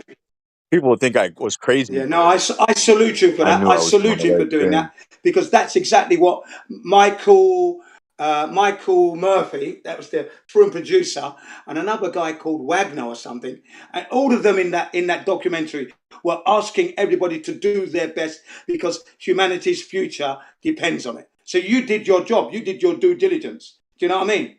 Thank you. I'm thanking you on behalf of the world. Thank you. Yeah, you deserve it. If you did that, you deserve it, man. Thanks. You know? And you're telling me that you watched them 10 years ago. Isn't that amazing? Yeah? There's value in everything. Yeah, and I completely forgot about them. I have them in my cupboard underneath my TV. Yeah, no. I'm the man that wakes everybody up with the old stuff. I bring it all back. And when they keep removing them, I search and find them again. Because, you know, they get deleted on YouTube sometimes, yeah? Get taken down. Yeah? Well, that's why I'm glad I have the actual hard copies. Yeah, well, you're lucky, yeah. You're good. It took me, the reason I got them again, it took me 2 hours to find them. That long. Yeah. Because someone in England... I'm surprised you found them. Yeah, someone in England was talking about chemtrails last week Sunday. Okay, I've sent that video in. Do you remember that video? The one you just posted? Yeah. Former NASA contractor. Yes, yes. There you go. Cindy Holland. I there remember you go. her. Now that's from the old. That's old school. That one now. That's a classic one. Oh my goodness! I'm having deja vu like crazy. Yeah, Cindy Holland. Send me back. Cindy Holland, man. There you go. I'm that man, boy. I'm that guy. I'm the secretary when I'm in this server. When I'm in this server, I play the role of the secretary. I like to just push out all the material that if you're talking about something, I'll get the videos ready, bang, bang, bang, bang. And then I'll drop some memes for those Globers in the chat and then hit them with the videos, bang, bang, bang, bang, bang. Everything is factual. No assumptions. Yeah. So not only do I discuss and debate it, I'll hammer them with the material, I'll hammer them with the meme. I'm all singing, all dancing like an octopus. So yeah, I thought you might like that one. It's a gem, isn't it, that one? It's a gem. Very interesting video, that one. I did like it. One thing that does bother me, however, is I do believe in the cause, except I think that they're so far ahead of us that if I'm never there's a going to give tipping up, though. point, I'm never going to give up, though. I'm never going to give up. I'm never well, going to. yeah, I you spent can't give 46 up. years, 46 years on the heliocentric model. So I'm going to spend the next 46 years pushing out flat and all the other truths. That's it. It's all over now. But sorry to Yeah, I interrupt. definitely do not believe in giving up. It just, I know that if there's a tipping point and they feel like they're losing their grip on the globe, they could just come out and say, yeah, it's flat, make up some fucking lie about why they lied, and the majority of the population will accept it. Yes, and I dread that. We've been saying that since 2015, what you just said. Okay? Mm-hmm. We've been saying it since 2015 that that's what they could do. They could easily do that, yeah. Because it was the reason we said that because Flat Earth was rising fast. We overtook Trump on the hit list. You know how many hits you're getting in that, research. Yeah? Flat Earth overtook Trump. And Trump was on the campaign trail, if you remember. Yeah, it's amazing. Yeah. Flat Earth overtook. It got to the point where in a court of law in America, the CEO of YouTube was asked, "What are you doing about flat Earth?" Do you know what I mean? Yeah. I remember that. Right. And then she said that we're gonna introduce videos that are the opposite to flat Earth, basically what you said. Earth is not flat, videos are going to be put up. So that means, and then the guy said, so that means if I type in flat Earth, it's going to be Earth is not flat that comes up. Oh, okay. And then it went on to the next topic. Fucking hell. Do you remember that? Yep. Yep. And they said any information that goes against any mainstream narrative, there's going to be disclaimers and all kinds of bullshit. Yeah. Which they're doing now. It's here now. Yeah. It's censorship, ladies and gentlemen. And that's what was decided. And that was on a YouTube video that I watched, how they decided to try to shut down flat Earth. That's what they tried to do. Because the truth was coming out too fast for the powers that shouldn't be. Why do you think there's rockets going up every other month? Hey, and you got some. I think that was part of the plan, though, because they had to have the internet the way it was when they first rolled it out to get people hooked on it and to get people thinking that you can actually use it as a tool to gain information. But now they've taken all that away and you can't really use it for shit. It's really hard to look up anything and research anything on Google these days. Right. Unless you got the brain to remember what you're looking for, and that's me. I'm that man. Yeah, and you have to really. I mean, it takes forever. You have to be very 2 hours, 2 hours specific to in your find those things. search terms. Yeah. It took me 2 hours to locate those 2 videos, and that was only because last Sunday a young man in England, I think he was about 20, 25 years old, said he's looking at chemtrails over England. And he says, "Jim, what do you know about chemtrails?" I said, "Yeah, I looked into it back in 2010 in Hawaii. Let me see if I can get you those the documentaries." 2 hours later, I'm giving him those documentaries because I had them, and then they'd been deleted off my collection. That's why it took so long, because I went through all my collection. It wasn't there. I mean, what is this shit? Let me go find it elsewhere then. It took 2 hours, but I got them. Yes. I never give up. Have you actually ever sat outside and watched one go over and then watch it plume and expand and become an entire cloud? Have you You ever see, actually watched that? Because I have. in Japan where I am, I haven't seen any. But look. This morning I was up at 5 o'clock. I'm jogging and cycling this morning. Didn't see anything, right? But then come Monday, someone would say they saw it. I never saw it, so I haven't seen any That's chemtrails awesome. in Japan. But other Japanese people have though, so it does happen. Just that I haven't seen it. That's all. Jean, there was that lady, Cindy Holland. There Yeah. was a guy that was questioning about her credentials. He Yeah, I was know. talking. He was talking about at Facebook. She has two photos from 1996, and Yeah. guess what? I did found her profile on LinkedIn. Yeah. I did post it. I'm not gonna post the top to protect her, but look, Yeah. you can see it from 1996. She did work at NASA as a computer specialist, in level 2. So and it's her. I'm not gonna post the top to protect her, but yeah, it's her. So that guy didn't know what he was talking about. Yeah, exactly. No, Cindy Lauper used to work for. It was different.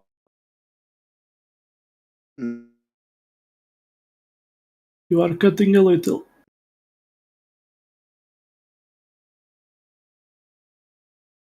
Where did you lose me? Which am Jim, I you are looking? back. You are back. You were cutting. You what? I can send directly to you, but I'm gonna Yeah, protect her. please send it direct to me. Send it direct. Let me see. Because I can't see it. Yeah, I'm looking. I don't see the. I'm gonna. Okay, so let me see. Just a second. This Indian girl, she looks Irish. She sounds Irish as well, or Irish descent.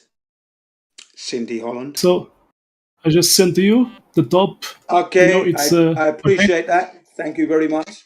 I've just you got it. understand why I did decide not to post because to protect her. But okay, Yeah. and I have the link, the original link to. Let me see, just a second. So it's the original link to that. So as you see, she did work at NASA that year. Yeah, that's her. Yeah, that's her. Yeah. Yeah. Perfect. Thank you very much. Okay. Yeah. And I'm gonna send to you even the two photos from her. She did post these two photos. It's from 1996. Photos taken at NASA facilities. Let me see. Right. And she was laughing because in NASA's, I think it's lobby or foyer, they have that painting of the Earth, don't they? A painting of the globe Earth. A painting. It's not even a photograph. It's a painting. Yeah. Yeah. If you watch that documentary of Cindy Holland, she mentions it. Yeah. That she was in the lift, and the personnel that she was with were talking in the lift, and she overheard them say that the moon landings were a hoax, and everybody believes it, and they were laughing. I saw her doing participating in the live stream at YouTube. Yeah, thanks for all these pictures. Yeah, let me see if I found thanks the for these link. pictures. Yeah, I vaguely remember some stuff coming out. Some people going after her too and trying to say that she was full of shit. Yeah, that's right. Yeah, but that's right. I did found the her curriculum at LinkedIn. So I did post just the second part. But you can, as you see, from 1996, she did work there. Yeah. And There's those nothing. Those two photos are from the 1996, so it matches their photos. Yeah, thanks very much. I can post the photos here. Let me see. I was going to say, there's nothing like going down memory lane to strengthen your resolve. Do you know what I mean? Because it's all real. So there's nothing wrong with going back down memory lane to revisit. Like you said, yeah, they did come and attack her, didn't they? They tried to say that she was bullshitting and that, and she didn't work for NASA. You know. These two photos are from 1996. Yeah. You see, I bring all the old stuff back in. You know, all the old stuff's good, man. Working at NASA, you can see some patches there at the wall. Okay, so I'm going to call you Wolverine, yeah? Yeah, Wolverine Thanks. is good, I think. Yeah, because your name is too long. What is this? Miguel Souza 007 Wolverine. Okay, you got James Bond. You're a James Bond fan, of course, and you're an X-Men fan, and you like San Miguel. You like San Miguel beer. Yeah, exactly. By the way, you know, and in the other day we were talking here about that 007 movie, Diamonds Are Forever, where that's right, because the film set was a moon landing film set. Yeah, exactly. That's right. Yeah. And he pretended to be. And there are in this recently even this 007 movies. Yeah. You can see some kind of they are talking to us subliminary, you know. So yes. if you watch the last movies, I don't know, with David Craig, but there was like a meeting, and they are talking about these pharmaceutical products, you know, the prices and etc. Right. So you have to see it. Thank you. So they went, wow. I need to see that one then. I'm gonna have to watch that. What? Yeah. Are you talking about the newest one, the one that just the with Daniel Craig, the very the last ones, the newest one. The last ones. Because I haven't seen that one yet. I'm gonna have to. You have to see it. Just gave me a reason to watch it now. Yeah. Go search it, and if you find that movie, maybe I can search later. But there is a movie where you can see these guys are doing a meeting, a secret meeting, you know. Yeah. So that's interesting too. Right.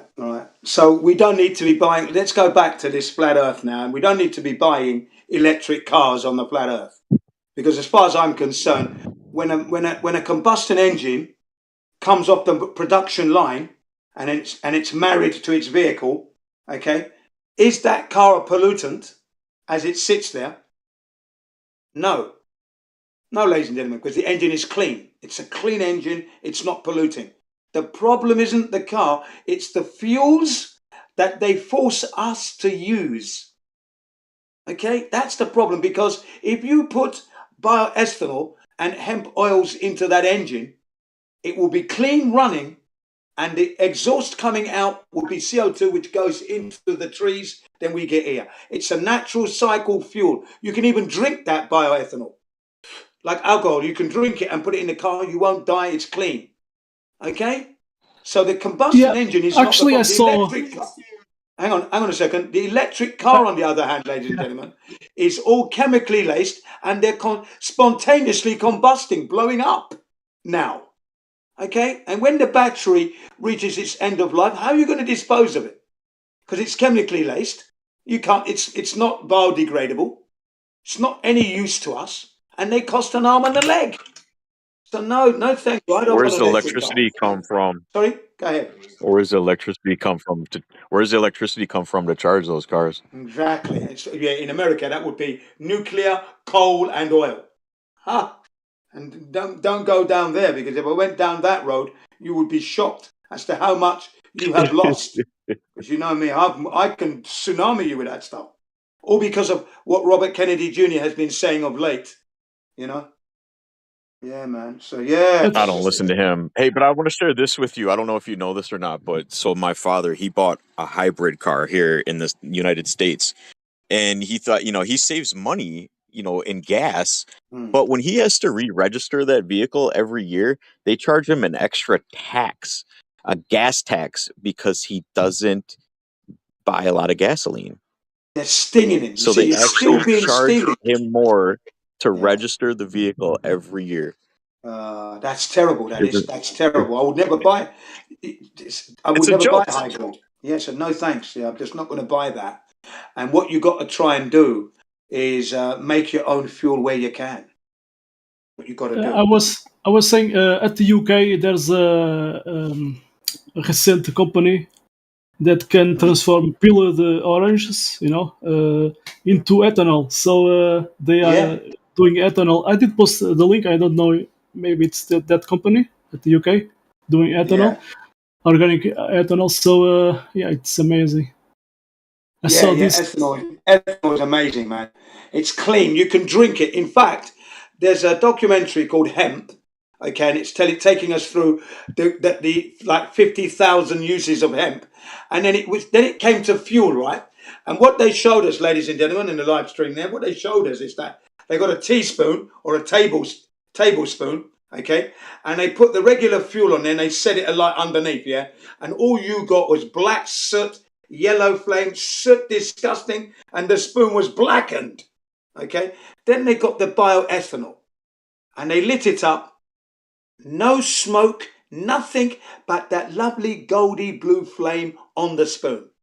When it went out, the spoon was clean. You could lick it. Would have burnt your tongue, but there you go. Okay? No soot, ladies and gentlemen. No soot. Okay? And that was bioethanol. Clean.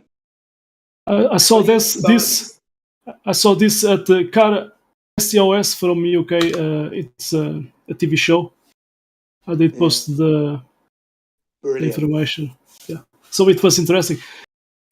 This guy, the guy from that show, the presenter, he did went to this company to put this ethanol on classic cars. So they are doing a presenter. good thing. What, BBC presenter? Yeah. Ah, classic cars. Yeah, because all this electric cars and stuff. I mean, I'm just not. They've got no character at all. They're very quick, but it's not just about being quick. You see, with the combustion engine, you've got your pistons, your valves, your tappets, your crankshaft, big end bearings, small end bearings. Then you've got your fuel injectors. If it's the old car aspirated, you've got your air filter and carburetors going in. Okay, and then you've got your oil pump and your fuel pump. It's like a human being. Okay, the electric car is like a watermelon engine motor. You plug and switch on, and then and there you go. That's the noise that comes out. Horrible noise. No thanks. And I'm not interested in any electric battery car. No thanks. I'm more interested in running a car on biodiesel or bioethanol. The best. Rudolph Diesel is the man we thank for making the tractors run on peanut oil, ladies and gentlemen. Peanut oil and sunflower oil engines. But you know what happened? He won the Blue Ribbon Prize for his invention in the US, cornered the market with his diesel tractors and diesel machines because they're running on peanut oil and sunflower oil, plant-based oils. And then he was on his way to Britain and Europe to corner the market there, and they killed him on that boat. He had a meal with the captain, his last meal with the captain, and then after that, he kind of disappeared, and then he washed up on the coast of England somewhere, okay, ladies and gentlemen, dead. And you know what the petrol company did?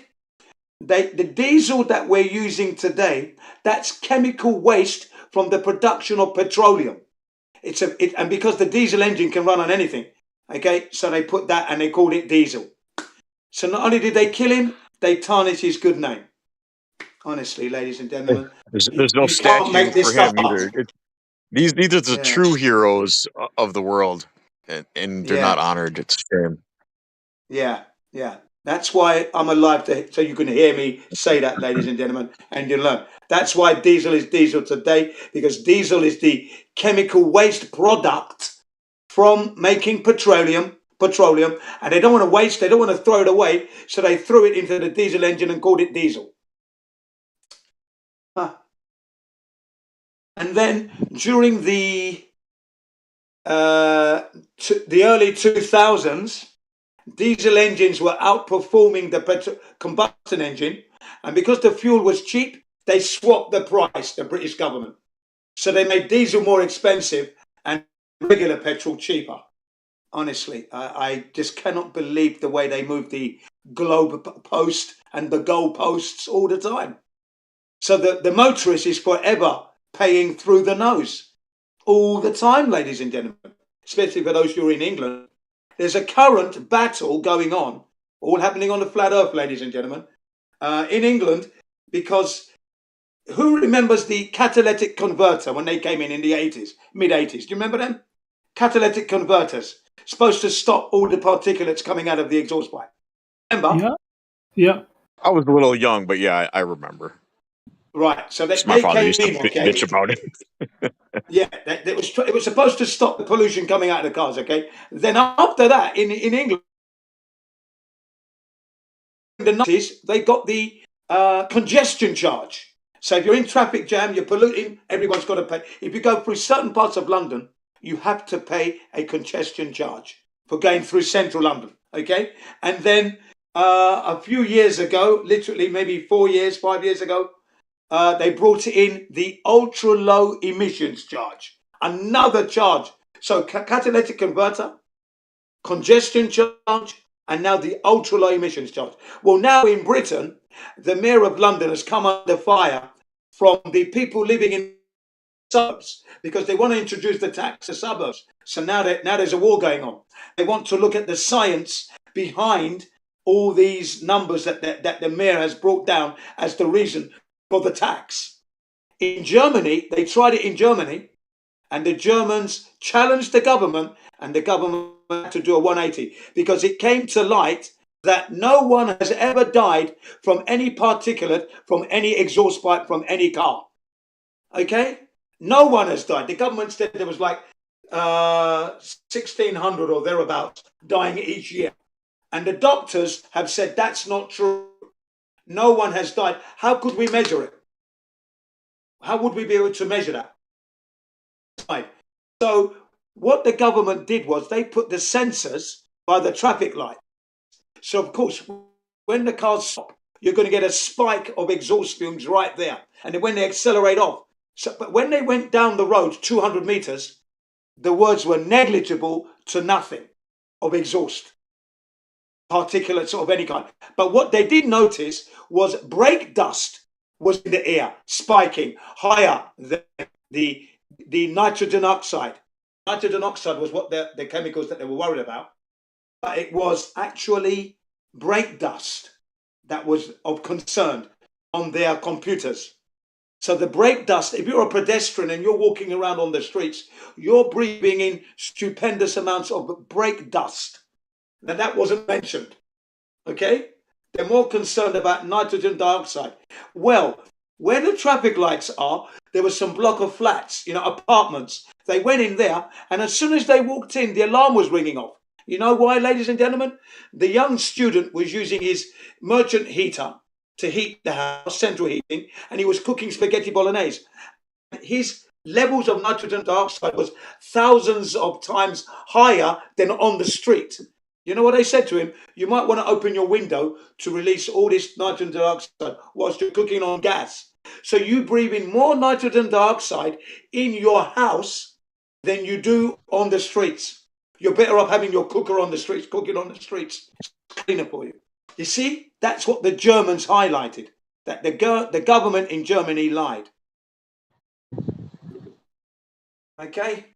So no, we're not polluting the air to the point where we need to be having these catalytic converters, lower emission charges and congestion charges. This is price gouging, stealing money from the motorist. That's all I'm trying to say, ladies and gentlemen. They're just stealing our money. Nobody is dying from particulates coming out of the exhaust pipe. And when you go from the main arteries into the residential areas, zero, negligible, nothing. Okay? So it's a scam. Scamming. Honestly, pisses me off. Now they want you to ride electric cars. It's all about control, ladies and gentlemen, on the flat earth. Control. Sorry if today's flavor has a little bit of a political flavor to it, but it's happening on the flat earth. We flat earthers are highlighting and delivering you the news as best we can.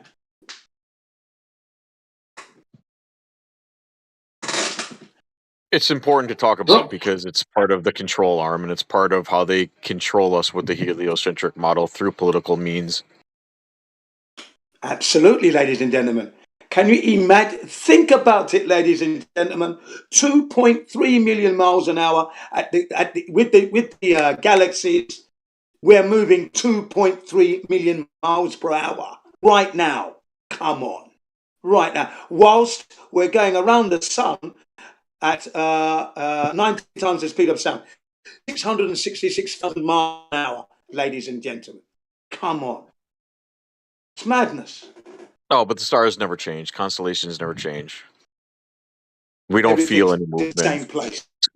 Yes. But you will have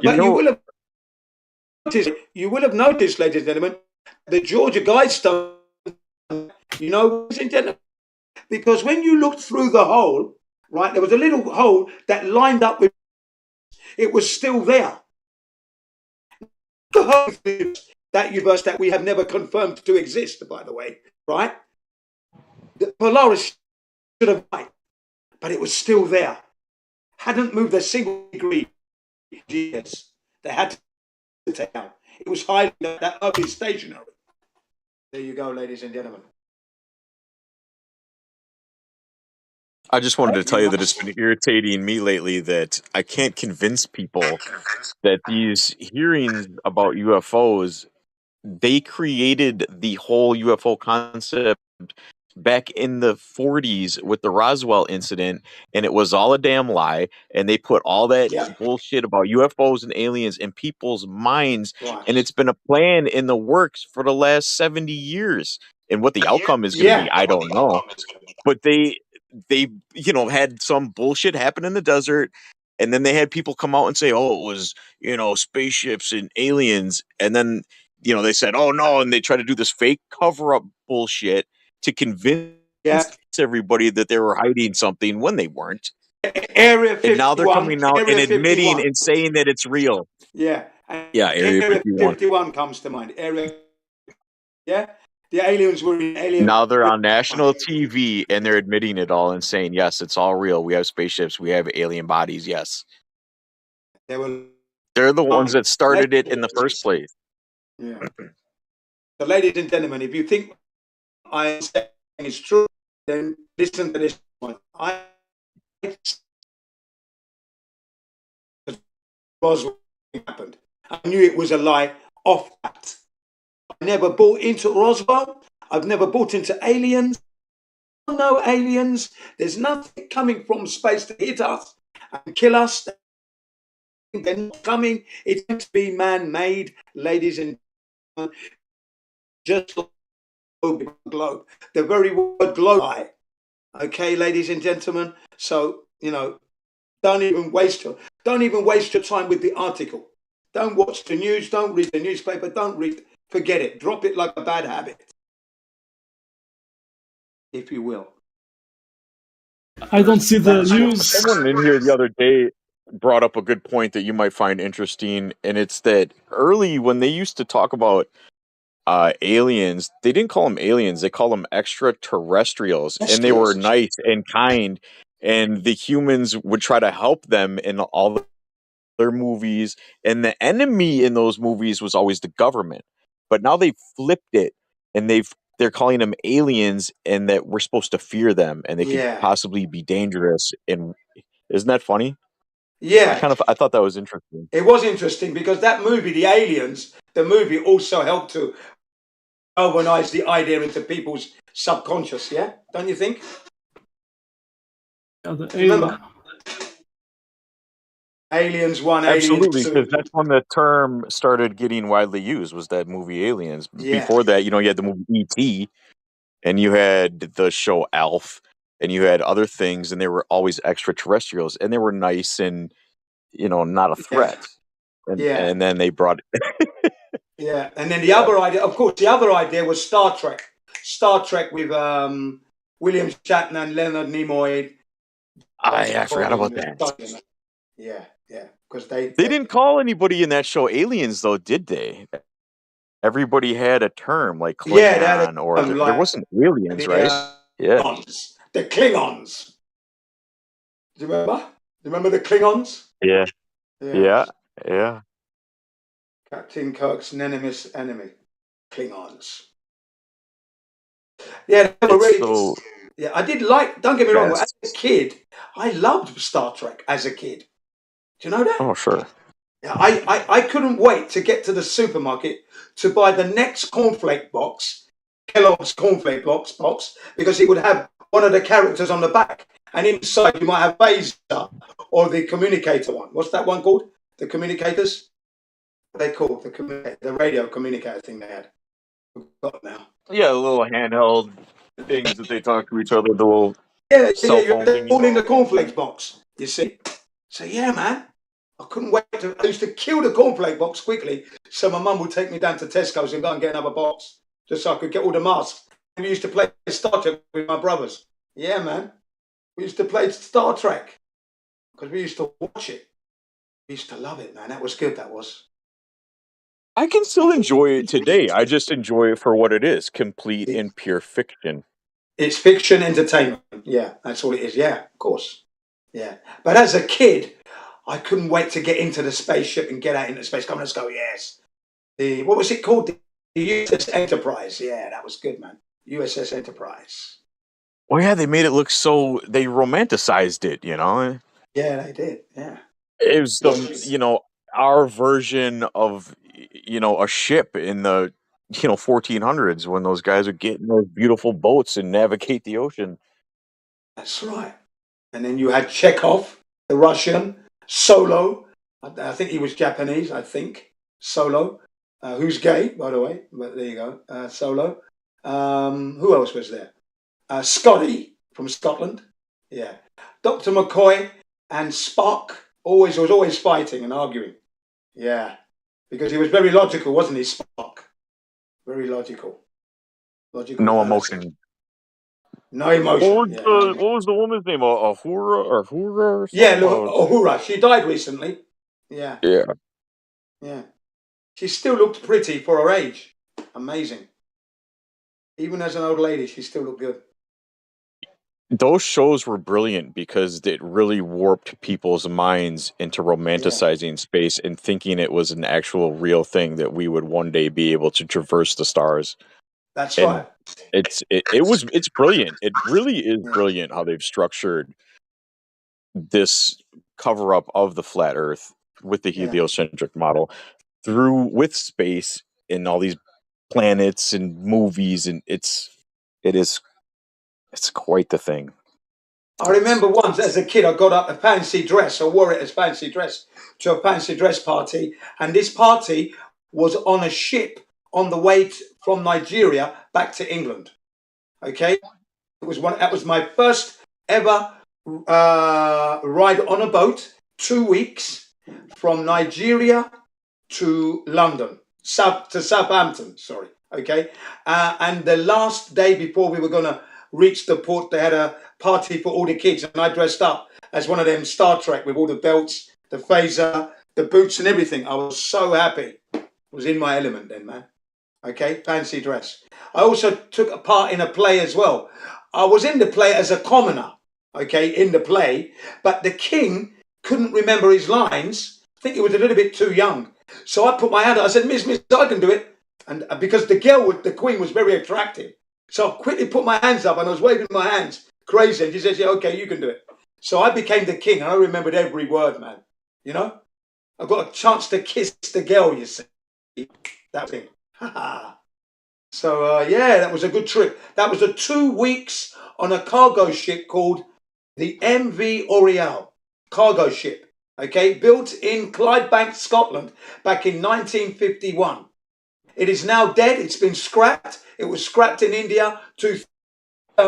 I rode that ship twice in my life as a kid.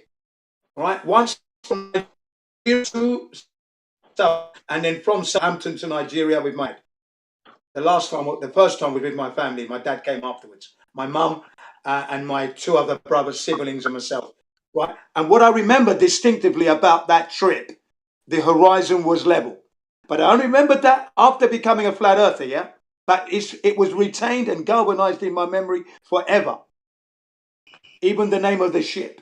I even remember the song that we used to sing about that, because there was a song that accompanied that ship, the Happy, Happy Oriole. Okay. Yeah, I remember it all. It was such an impacting voyage. The meals were fantastic. It was calm. We stopped off at the Canary Islands, Spain, Africa. We stopped off everywhere. 2 weeks, remember? Nothing but ocean. Fucking hell, that was such a wonderful voyage. Cargo ship, MV Oriole. You can look it up on the Wikipedia. It's there. MV Oriole. I can tell that had a huge impact on your life. That's awesome. It certainly did. Yeah, can you imagine? That was when NASA had said they'd gone to the moon. By the way, okay. So we're talking 1970, 69, 70 when we went to Nigeria by plane. So I'd already experienced this horizontal flight to Nigeria, not realizing, because I didn't think about flat Earth or globe Earth, just the plane. All I can remember from the meal was mashed potatoes and green peas. That's all I remember. I don't remember the main course at all. But that's all that I can remember from the meal. But yeah, the company we flew by was British Overseas Airways Corporation, BOAC. The precursor to British Airways, if you will. Okay? Yeah. How old were you? I would have been 8 years old, going to be 9 that year. Okay? Wow, that's awesome. Yeah, 1969, 1970. So I would have been 8 years old, going to be 9 years old. And we went. And then we stayed in Nigeria for about a year. And then we came back via ship. And that was a 2-week journey. And the horizon on that was level. Unforgettable. That is unforgettable. You'll never forget that. As it, that's galvanized and sit. But at the time, I wasn't connected. I was a kid. So remember, they'd gone to the moon. The Earth is a globe, as far as I was concerned as a kid. Okay, so I didn't connect at all. None of that. We could even see the Seychelles, the Canary Islands, from the ship, from the west coast of Africa. There's a flat Earth clue right there, but again, we didn't pick up on that, did we? You know, because we're just kids. We just didn't pick up on that. So that was a gazillion miles away from realizing that. Nowhere near. But the memory is good, you see. That's the thing. You've always been connected to it. You were just lied to. We're all born flat earthers. Correct. That's correct. Because if I was asked at 6, 7, or 8, is the Earth a globe? I would have said no, because I've never seen a globe. You see what I mean?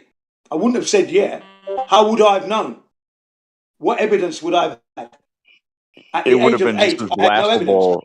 It would have been just as laughable as when they presented it to us in school that they used to think it was flat, and they laughed and said, "Oh, they'd fall off the edge." It'd be the same thing if somebody told us that. Matter of fact, I guarantee when I was a kid and they were teaching the heliocentric model, I laughed because they told us that people in Australia are upside down. Yeah, that's right. That's right. You see, when they said that, I spent weeks looking at the globe, spinning it. And you know why I asked my teacher? Eventually, weeks later, maybe months even, because I was playing with this thing. And you know how your brain has an epiphany moment. Yeah. because you're looking at. I'm in Africa and England. I'm in London, so that's the top of the ball. And then I asked my teacher, "Why? How comes they don't fall off?" That's when I learned about gravity, right there and then, from my teacher. The second lie. Yeah, yeah. But I took it as the truth, you see. But at first, if you could see me as a kid, you would have seen me raising my arms up and down, saying, "I don't feel it. I don't feel that force, miss." And I jumped up. You see? And she said, "Yeah, but that's why you're going back down, Jim, because gravity's pulling you down." "Yeah, but I don't feel it," I said. "But yeah, she said, "It's acting upon you though, Jim." And then I went, "Okay, miss," a little bit confused. Then I went around the classroom asking the kids if they knew what gravity was. And they said, no, I used to call them like mugs and make fun of them. "Ah, you sissy, you don't even know what gravity is. Ah, you mugs," thinking I was clever. They present it in a way and teach it to you in a way to where you're not allowed to ask questions about it, right? They present it to you in such a way that you just have to accept it. Yeah. But could you see I couldn't feel it. That's what I said. I couldn't feel it. That's what I said. Well, there's a force acting upon me. And I'm moving my arms up and down, like a chicken. Look, I don't feel it, miss. I'm jumping up, look. She says, "Yeah, but you're being pulled back down." I just couldn't get it. Because I felt that I had to feel it. It's a force, she said. So I'm thinking I had to feel it, you see. Okay, but I didn't feel it. And she said, "It's acting upon me." So I said, "Okay, miss." But when I went to Nigeria now, let's fast forward to Nigeria, and I'm going to school, because the reason for the Nigeria trip was my dad and my uncle owned a car business. They were selling Volkswagens and Opel. You know Opel? GM Opel? Opel doesn't sound familiar. No, that might be before my time. It's a German brand. It's a German brand. I know it's GM. It's a German brand which is affiliated to GM, by the way. Okay? General Motors. Okay. Right. So my dad was selling, with my uncle, Opels and Volkswagens. All right? Okay, great. We got that. And the occasional Peugeot. It was mainly Volkswagens and Opel. Now, that's why we went there, to keep the business running. So we're in Nigeria. We had to go to school, of course. We're at school age, me and my brothers. And we went to a Nigerian school, not an international one. The international school was next door to this zoo that I was in. That was called an elementary school. It was like a zoo, I tell you. But I was always looking through the fence. And I said to my brothers, "That's where we should be. Look at them. Look at the fun. I'm beating these boys up for nicking things and that, stealing our pencils and that, forever fighting." That's why I called it a zoo. But anyway, the textbook had Galileo, Copernicus, and who's the third one? Galileo, Copernicus, and Columbus, arguing about the shape of the Earth, okay? Right? And it was stating that it wasn't flat, and it had this ship falling off the edge. When I saw that, I said, "Yeah, that's stupid. How can the Earth be flat? Look at that." And so that galvanized it for me that the Earth wasn't flat. Remember, NASA had just gone to the moon, by the way. Yeah, it's like a magic trick. Yeah, and that was in Nigeria. So my first hearing of flat Earth wasn't in Britain. So I would have been 9 years old. Okay, 9 years old. I'm learning about flat Earth for the first time in Nigeria. So for 8 years of my life in England, I never heard of it. Never heard of flat Earth. You see? So if anybody had asked me, "Is the Earth a globe?" I would have said no. How could it be? You just actually gave me an idea. I have a 6-month-old daughter, and I think you just gave me an idea that before she goes to school, I'm gonna do what they did to us with the flat Earth, but I'm gonna do it with the globe. You're a good and I'm just gonna let her discover the flat Earth herself, and then I'm gonna present her this globe idea and show her how ridiculous it is. Right. I love that. That's all. As soon as I knew it was Earth, my children knew instantly after 8 hours of video watching, just to cross everything else. So on the day I discovered that the Earth is a stationary plane, it was Boxing Day of 2015. I'd done a whole load of 10 years worth or more of moon landing hosts, 9/11s and everything else. And I ignored the flat Earth through 2019, okay? I was thinking, what idiot is loading this shit up? I mean, the Earth's not flat. Stupidity, man. Stupidity, man. Get out of here with that shit, man. And then Boxing Day, I thought, it was quiet in this very room, quiet. I thought, okay, let me click on this video. Let me see what could they possibly teach me? And I'm laughing as I'm clicking, I'm smiling, thinking, let me just see what shit they got here. And I sit down and it's Mark Sargent telling us about the cruise of the earth. Within 3 minutes, I felt completely like a dickhead, completely, because everything he said was correct. All my life come flooding back. I'm smacking my head. It's flat. What a fucking fool I've been. Okay, and then I watched another 30 minutes because it does go on. This Mark Sargent video, it's 2 hours. So I thought, hang on a second, let me put that down. Right, stop that. Let me cross-reference. So I'm looking up other things like ODD. I watched that. Boy, that was good. I watched Celebrate Truth, Flat Earth. That was fucking brilliant. I watched Dubay, everybody's one. That was good. I watched one more. It was Dave Murphy, the greatest lie ever told. I watched that, and then I went back to Mark Sargent. So by the time I'd watched all those videos, and I told my kids, okay, immediately, and the wife, yeah, they all had to know immediately. So they knew. And then I said, and we were planning to go to Hawaii by then, okay, for another trip. So I said, when we go to Hawaii, we would download an app.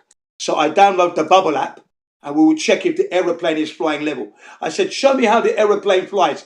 We got these planes that were given to us on a trip when we went to Hawaii before. Okay, so I got the planes, I showed them, I said, okay. And I brought the basket upstairs, show me how the aeroplane flies. Imagine this is Narita Airport, imagine that's Honolulu. Show me how, and they all flew the aeroplane level. Then I took the airplane and I flew over the basketball. Shouldn't it fly like this? Did it fly like this? No, that it didn't. But it should. If it's a ball, it didn't, did it? It flew level, didn't it? Okay, let me download the Bubble app. So when we went to Hawaii and came back, D Marble actually did that shortly after I did my one. Okay, D Marble took a spirit level on the plane, proper spirit level. Great minds think alike. Yeah. So we knew that the Earth was flat already, but we just wanted to confirm it with the Bubble app. And the Bubble app that's on the phone, we downloaded it from the store. It remained in the center for the whole journey. Didn't come out of the black circle. That bubble did not come out, except for when it came to landing and of course, taking off, which is expected. What do you think? It's an amazing story. Yeah. It's an amazing story. My first actual rabbit hole with flat Earth was Edward Hendry's book.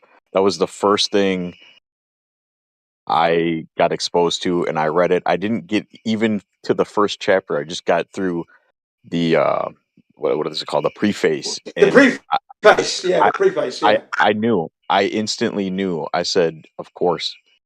This is true. This is all true. I just knew it hit me like a light, it was like a religious experience. I just knew because I was already so. I've been down so many other rabbit holes with all the government conspiracies, and this one I didn't have any trouble with it. Yeah. And then I watched all those videos too after I read that book that you just mentioned. Yeah.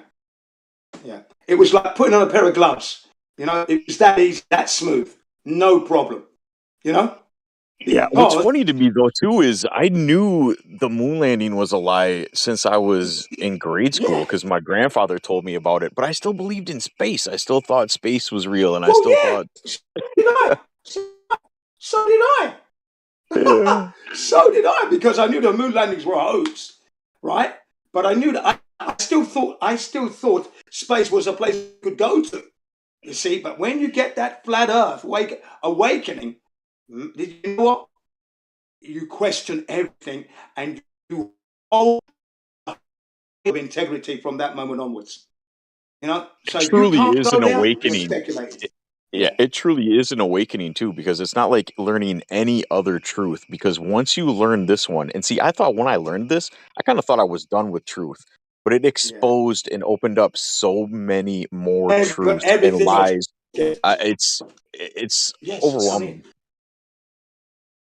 Come in. Good morning. Where you going? I'm going to hang out with my friends. Already? Yeah, and everyone is going to camping tomorrow. From tomorrow. Who's that?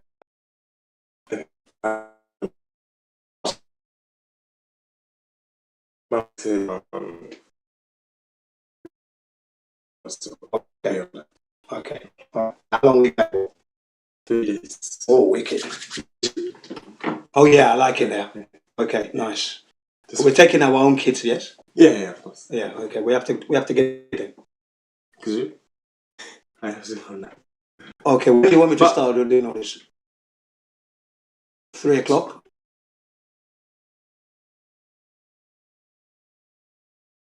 Okay. As soon as possible. Yeah, okay. Yeah, because it's a good problem, isn't it? Okay. All right, nice. Anyway. See you later. Sorry about that hot mic in there. No problem. Yeah, we got camping. Yee. So that's it. So I've got my this is my wife, right? Suddenly springs it on me like that. Just suddenly. Suddenly springs it on me. Right. So we've got day camp. We're going to Fuji. Learning the Earth is flat is so important because once you actually discover it, learn it, and know it, you can never be fooled again. The veil is completely lifted on everything, the entire world, everything, and you will never be fooled on anything else again, ever. That's right. That's right. You hold the highest standard of integrity because you were fooled. I was fooled for 40 years, and that was purely of my own making as well. That was my fault because I didn't check it, because I was told the truth. That's why.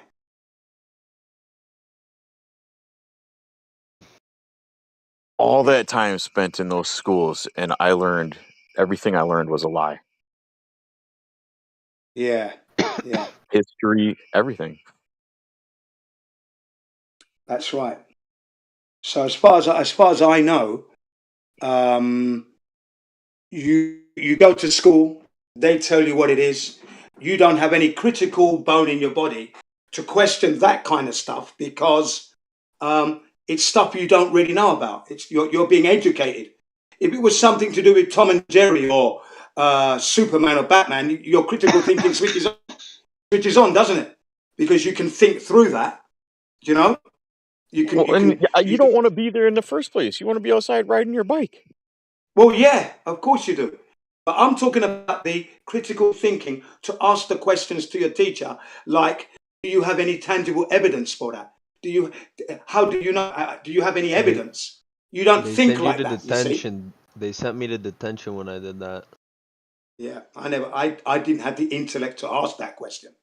Yeah, at that age, you're just appealing to authority anyways because you're just too young to question an adult, really. At least that's how I was raised. I wasn't raised to, question adults. Never criticize your teachers, remember? Don't criticize your elders, don't criticize your teachers. That's exactly what we were told not to do, you see. So for me now, it was a shock to,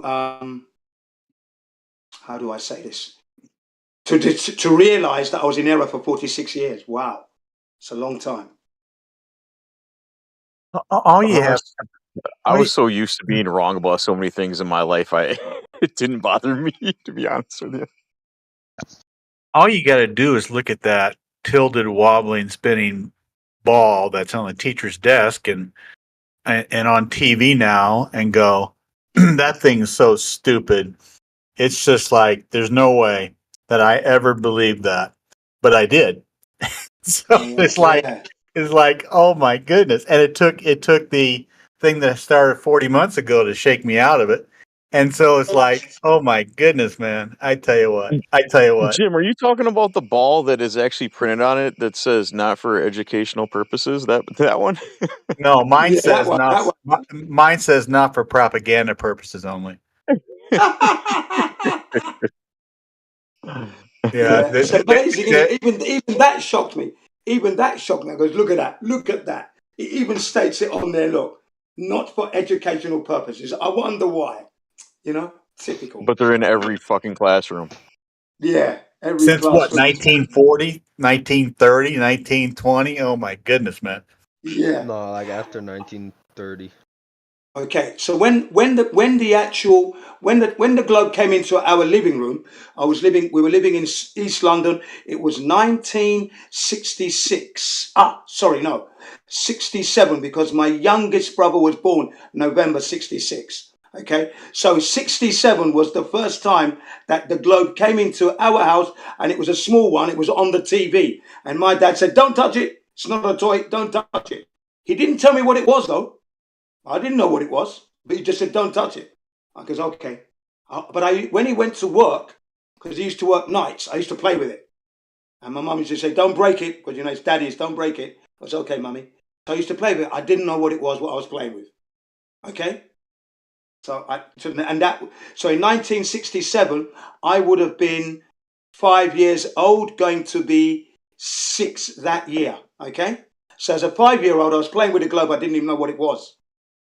I didn't know it was a globe until I got to my elementary school. And then I realized that what daddy had was a globe. And then I told my dad, "Daddy, this is the globe of the earth, isn't it?" "Yeah." "Oh, okay. Now I know what it is." I didn't know what it was, you see. Can you imagine that? And I can remember that clearly.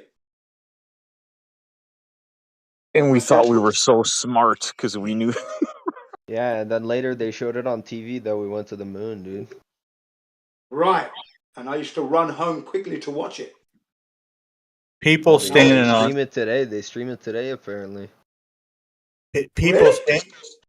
people standing on the bottom of a ball are pulled toward the center of mass or towards the center of the ball, so they're standing upright. I believe that crap. And all you gotta do is take a satellite from outer space and from fairy tale outer space and find somebody on the side of the ball, zoom in on them, don't change the angle of the satellite, and see if that person is suddenly become upright. No, they'll be on the side of the freaking ball. Yeah, perpendicular. You know what? When I became a flat earther, when I realized that the earth was flat, I instantly thought about all those trips that I took in the aeroplane, and not realizing that the aircraft never once flew following the curvature of the earth at all. It never did, and I never clocked it. Bloody hell. In the backseat, it shows you on the screen that it's going like up, like an angle, but no, it just turns the It's just heading to horizontal. whatever the destination. I've jumped out of aeroplanes parachuting, looking at the view. And I'm not realizing that it's dead level. I can see it's horizontal, but you're more concerned with making sure you land properly so you don't break your legs. Do you know what I mean? So, but I watched the view as always, descending, lovely, comfortable, like a smooth elevator ride, because that's what it's like. You get the wind, but it's nice, okay? And the view is just spectacular, okay? But you're not thinking it's not curving. That didn't come up at all. That was a gazillion miles away. Can you imagine that? Come on. Wow. Here. I mean, with your eye, you could see pretty far, but with the camera, you could see even further. Yeah. And then you land, do the roll, tuck and roll, stand up under your belt. Sometimes you land, just walk. I've had them ones as well. The thing is, I never clocked that there was no curvature. I was high enough. That's what my military training. The craziest when people say on the airplane they could see it. That's crazy. Yeah, they're lying. Yeah, they're lying there now because, as I said, I'm a motorcyclist, and when I put my helmet on, that visor has a very tight curvature. But when you look through there, nothing's distorted. You can read the letters on the street names, street numbers, number plates, traffic. Everything is perfect. So the fuselage window has a less curvature. So there's not, and that's designed so you can see everything beautifully without distortion. So they could never have seen curvature there. Impossible. And Neil deGrasse Tyson says that stuff is flat. Yeah, at 120,000 feet.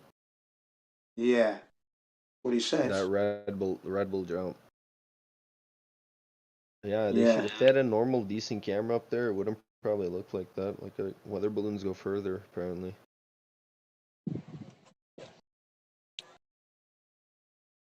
Yeah. I haven't done it myself, but You know what is curious? Let me see if I get the jump. This one. You don't see Earth moving in this. I'm gonna post.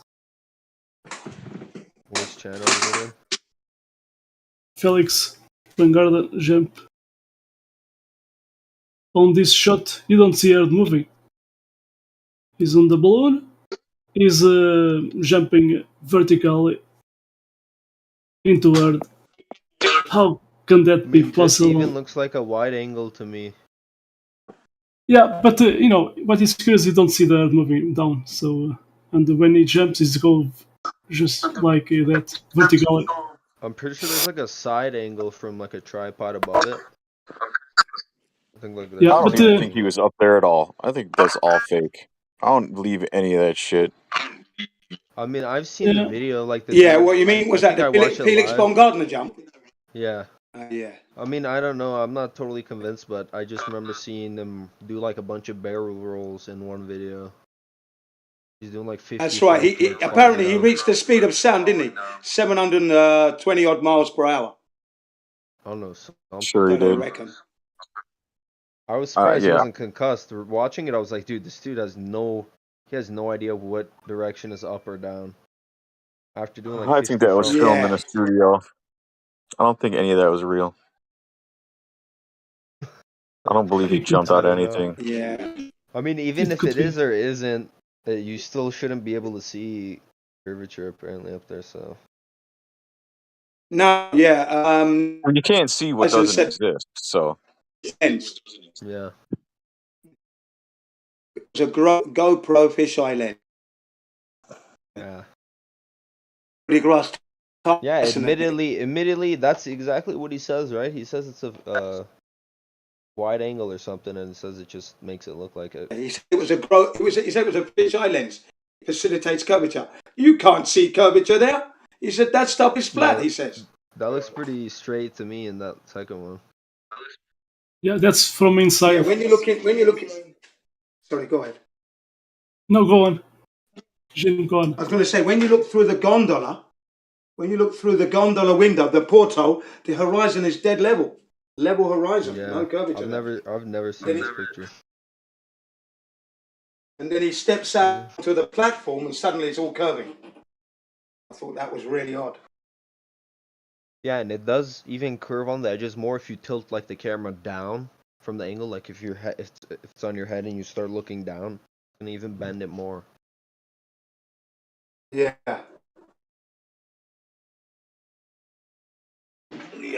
Even Neil deGrasse Tyson, it talks about the fisheye lens. Yeah. Outside, yeah. That's right. You know, I think if I saw him drowning, I'd throw him a cinder block. Who, Neil? Yeah. Yeah. I mean, that sounds terrible, but honestly, what's worse? Just blatantly lying? Why? Because he can't swim? What'd you say? Never mind. He was saying a joke. He drowning because he cannot swim. Well, yeah, obviously, if he was in the water drowning, he can't swim, right? Yeah. What I said was a joke. Because I wouldn't save him, I would throw him a cinder block and let him, sink to the bottom. It's just whatever. There's a recent video he did in Star Talk.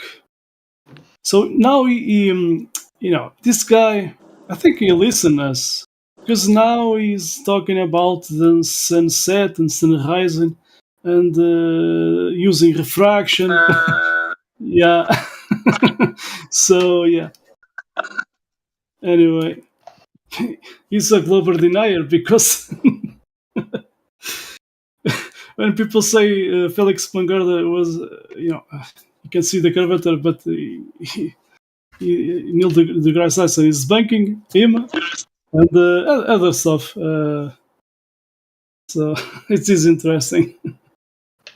And I saw an interview, a conference. There was a conference that there was Neil deGrasse Tyson, Bill Nye, and one lady, and the guy that it does some UFO documentaries. But anyway, it's a scientist. So this lady was talking, about NASA not doing things, but Neil deGrasse Tyson says, but NASA has the budget to do it. So that was curious. Yeah, SpaceX they're working on figuring out how to re-land them things, so they don't have to keep using new ones. Yeah, SpaceX. True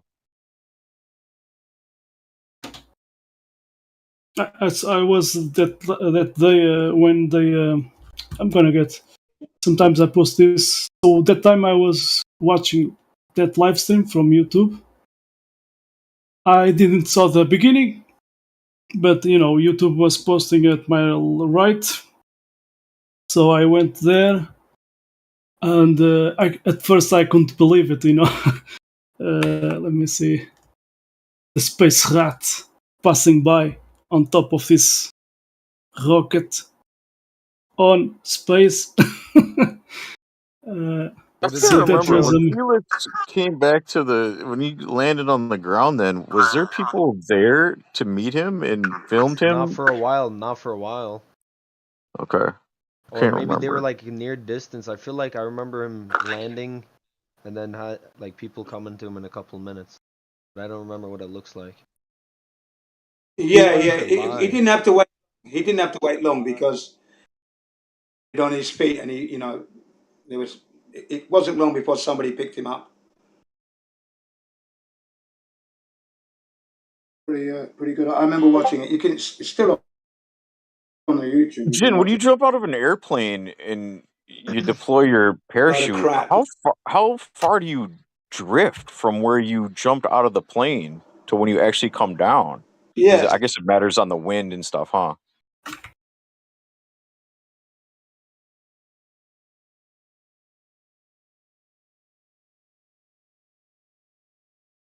I couldn't answer that. What do you mean?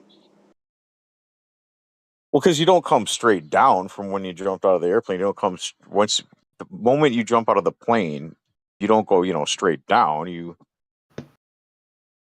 kind of glide, right? And Well, yeah. I see what you mean. Well, you do go down, and then you get blown across a little bit, but I couldn't give right. you a measurement of that. I, But like this I footage couldn't give you doesn't that. even No, look. I Yeah, I mean, how suppose. far? Yeah.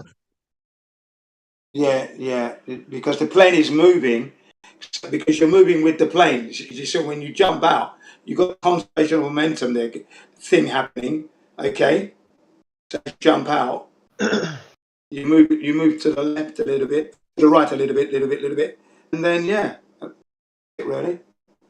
But I can tell you exactly how far. No, Yeah, I don't yeah. know I that. guess I would imagine. I don't know why I was even thinking about that. I was thinking because I I'm trying think to think. when he jumped out of that balloon, I don't know. I just don't believe any of that. I don't believe that story at all. I don't think it even happened. Yeah, he jumped straight down because it wasn't really moving. But when you're in an aircraft moving, you know, the wind hits you, okay, and then you're blown to the, yeah, you're blown backwards. I'm not, can I say 50 meters? 50 meters? 100 meters, maybe? Well, wasn't the balloon moving with the rotation of the Earth? I mean, what the hell? I don't know. Yeah, I mean, yeah, it's just hard to believe, isn't it? That thing. It's hard to fucking believe, isn't it? Come, Yeah. yeah, it's a big ask. It's Bro, what do you definitely a guys big think ask. about the satellites? So, are they get launched with helium balloons, but did they stay up like that for like 100 days or what? I don't know. No idea, bro. Fuck, dude, I can't figure that shit out yet. Right. Right, guys, I'm going to love you and leave you lot now. I've got to get ready. Got to get ready for camp. Suddenly, just decided, just like that. God, should have told me yesterday or the day before. Tell me on the, there's a lot of preparation to be, logistically. You've got to get all the tent out, cooker, everything. Now, I'm being told now we're going. Silly. All right. Fun, man. Okay, Yeah, I'm going to try. It was a pleasure speaking with you. It was a pleasure speaking to you guys. Well, I'll take some pictures and see if I can want them on camp. Okay. Bro, I think my links don't post because I'm low level as fuck.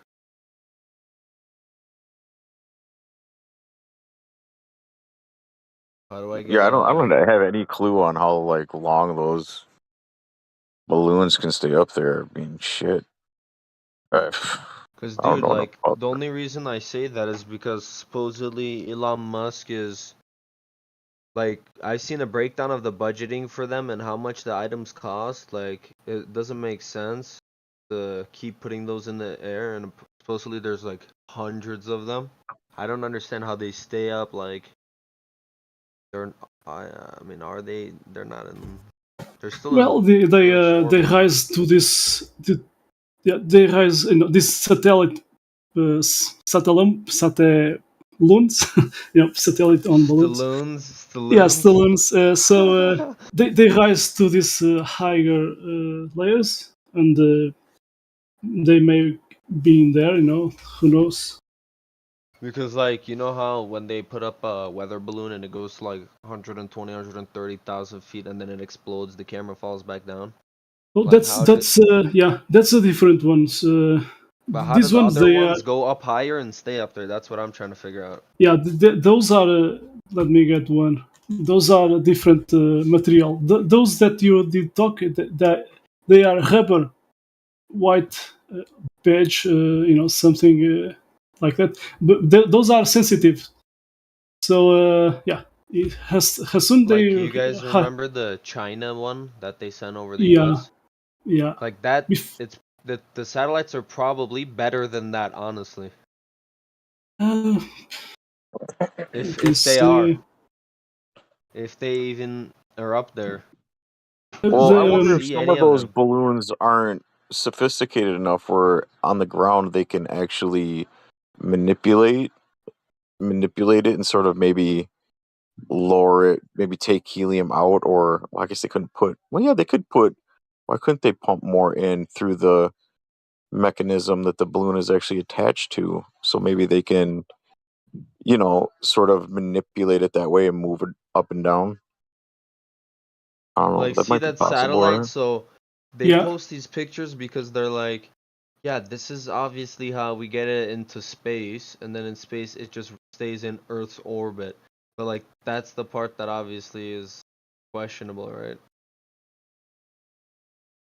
There's that book, Satellites Are Hoax, and there this flat easily improving.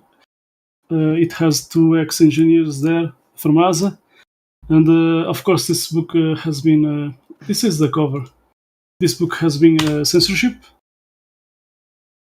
If you try to buy it these days, it's not easy. You get some information if you search this title. So actually, he talks about in this book about these satellite balloons. So what's the case then? These pictures, these are like BS, so they're like, they don't even stay up there? No, so satellites.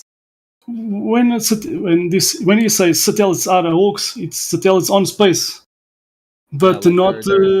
They're in outer space orbiting. Yeah. Okay. So outer space, it's No, fake. no. No, I'm saying what you're saying, not that they are. So it's not denying they are not satellites there, but they are not satellites in space because those they are satellites on a balloon on balloons. So there's but even from that guy, sometimes I talk the ex helicopter pilot. He did work at Antarctica. He did ask he did talk something. I don't remember recall the number. So it's not that a number, they give to us. It's below 1,000. So it's like I don't remember the number, if it was 800 or something like that. So it's not so much up there. So just to give you an idea. So, but how soon they reach these high altitude layers, who knows if they stay there or not, or more up at the top. I don't know. Yeah, like there's pictures of them crashed for sure. Yeah, at Brazil they crash a lot. Even Google Loon, the project to take internet to that Amazon River, and there's a lot falling down there. At the Amazon River, there was a guy did found. Let me see it. Where is it? These towers. Where is it? Oh, by the way, I have this. No, this one. This one. I don't know if this one was. Yeah, this was. Yeah, it did. This one is before that one that appeared at the USA. But let me see. Dang, yeah, that's pretty big. It looks pretty zoomed in. It doesn't look like the shape of the ones in the picture. Yeah. Or maybe it, when it's fully inflated, it looks like that. I don't know. Amazon. I have one. Where is it? Because I did. Someone did record those from Amazon. Okay, I did found something. This is the video at Amazon River at Brazil. So it's shooting those two towers there. So he did said, finally, I did found the satellites at Amazon.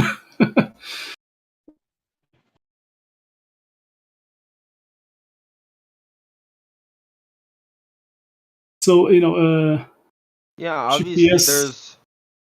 Yeah, I don't believe that like you're when you make a call from like across the world, it doesn't go to like a bounce off a satellite. I don't think really. Yeah. That kind of doesn't make sense, no? That guy from that ex helicopter pilot, he did have a satellite cell phone. So those are different than normals. But he did ask to someone, and those numbers are not real. It's below 1,000. It's just not so many there. Even the Fox, the Simpsons, they mock it about the Fox satellite on the balloons. That's how you know there's a chance of it being real. Yeah. Like that's sometimes even better proof. Yeah. I don't know, dude. When I really started like questioning everything, I started like hiking a lot. And then I was looking at as far as I can see with binoculars and like my phone zooming in and seeing far distance. And then I looked at the calculation and it's like, bro, it doesn't even make sense. But it's kind of like a valley, so you can see far. But I don't have any of the pictures of it, so I'm gonna go out. Last year I did work with binoculars too, and using 2 military maps, and I could see, easily from my tower. I could see at least, let's say, on front of me and behind, that direction. I could see 50 kilometers in one direction and 50 kilometers by my back side, so easily 100 kilometers without any curvature. And if I go to to see on Google Earth or Google Maps, the distance, maybe I could see more far away. There was I could see mountains from that belongs to Spain. There were days that I couldn't see those mountains because of weather conditions, and there was no clouds. There was hot air, because of that there's this haze. There were times that I couldn't see like even a half of a mile, because there was this white haze in the air. Vegetation does influence that too. Yeah, the moisture in the room. Yeah. But yeah. It's the best for it to be like a cool day, right? No cloud, cool day. Yeah, with the low humidity in the air, it's the perfect conditions, to look more far away. So there's when people even the that photo from Lake Michigan, it was that day it was less humidity in there, and it allows you to see more far away.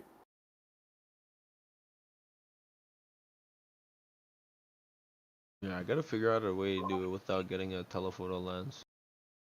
Yeah, I'm not looking forward to the cold weather, but I'm looking forward to looking across Lake Michigan in January because I think it makes a huge difference. Yeah, right. It's better when it's cold outside.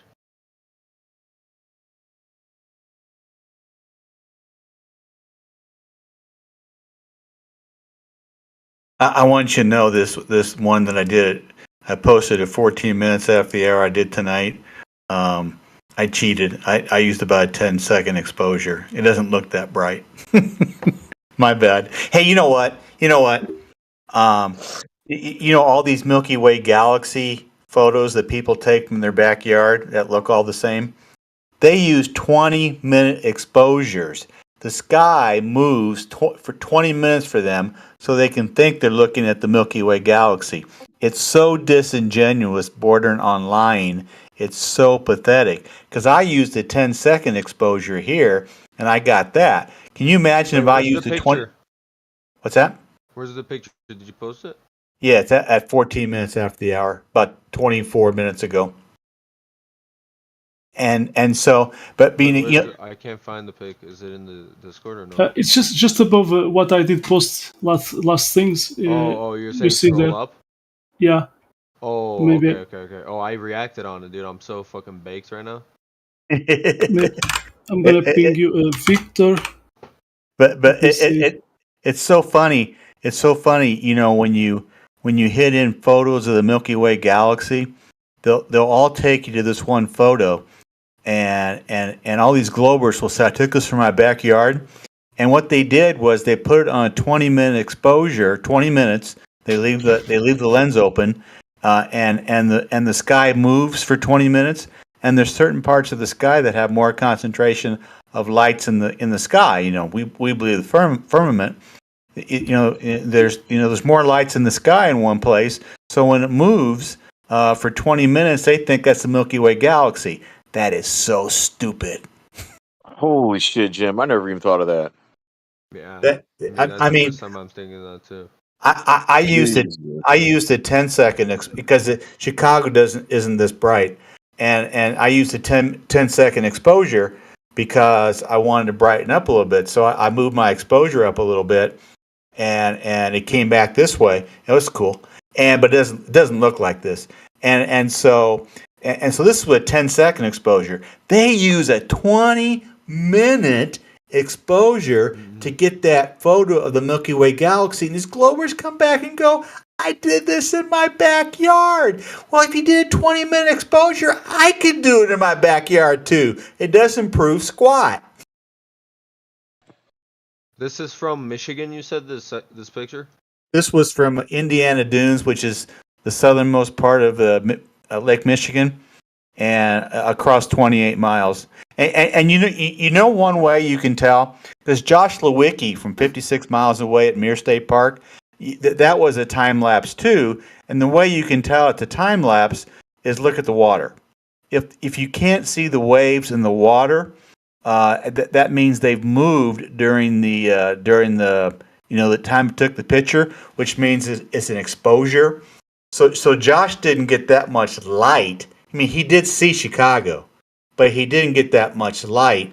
Just with the shutter going open and closed like that. He exposed it for a little bit. For example, my friends, when you do a quick exposure, just a quick shot, it looks like this. I just posted it. It looks like that. That's a quick one. That's like 1/300th of a second or 1/30th of a second or whatever. And that's what you get. When you do a quick exposure, like 1/30th of a second, you'll be able to see the waves. Like you can see there. And so you can see Josh's picture right above. You can see where the water, the water basically, is, it's been exposed, so it's moved, during the time of the exposure. So and that's what happened with mine tonight when I did the 10-second exposure. The water moved, and if you have like a boat, if you have a boat with a light on it that's in front of the picture, the boat will have a little light going through it, the distance that the boat travels in 10 seconds or 20 seconds. So it's really something to see, Are you zoomed all the way out in that picture you took? No, I'm at the one that I took there. I was at like, I don't know. I think it was like 500 millimeter. It goes to 3,000. The one with the one at 25 minutes after the hour where I get a close up of the Sears Tower and that bright light. Mm-hmm. That was probably 1,200, 1,500 millimeter, be my guess. But it goes to 3,000. But you don't need to use 3,000 for Chicago from 28 miles because don't need to. I should drive down there right to that spot, and then you can meet me on the other side, and we'll take a picture of each other with our. Hey, my friend will do a mirror flash in January. Yep, that's awesome. But you can tell the one that Miguel just posted at 42 minutes after the hour. You can tell that's a time exposure because the lake. The lake in front, it isn't, you can't see the waves. So he's exposed it to bring the light out of the city. And that's what I did tonight. I cheated, so forgive me.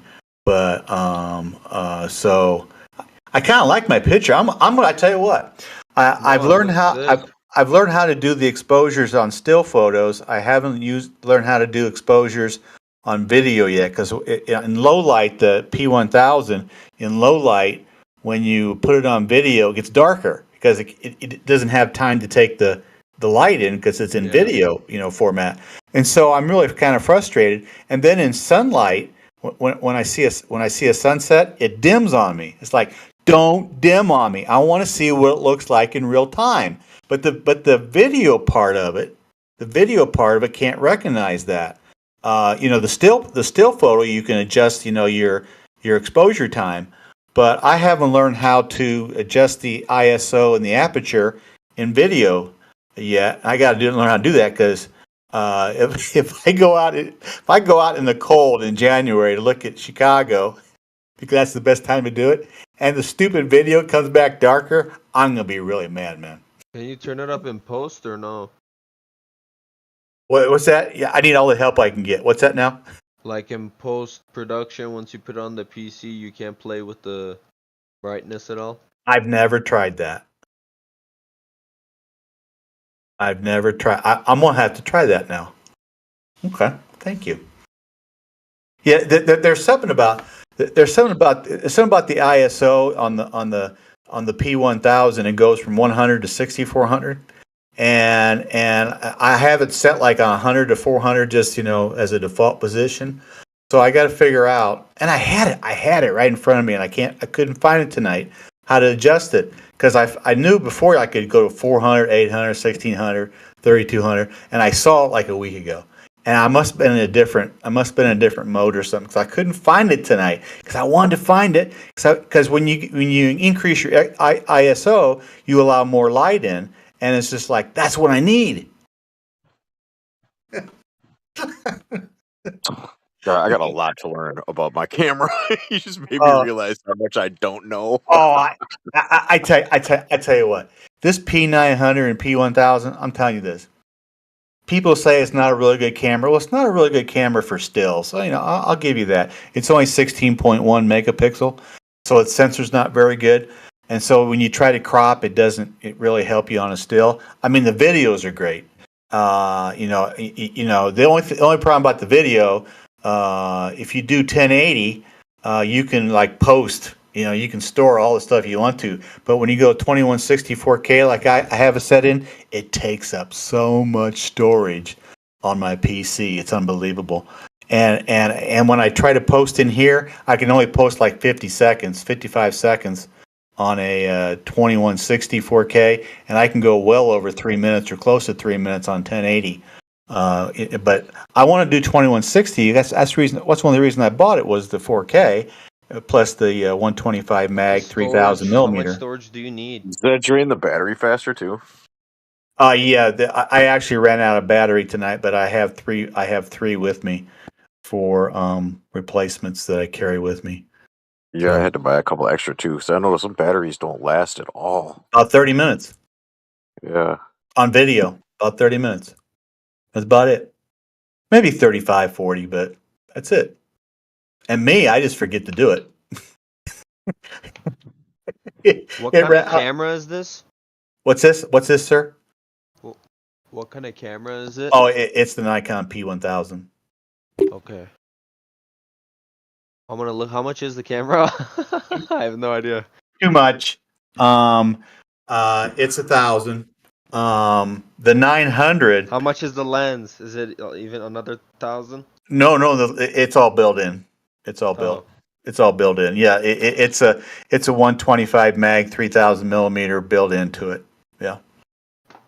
Yeah. So the only thing you need to have a decent $120, $120 tripod. You need to have that.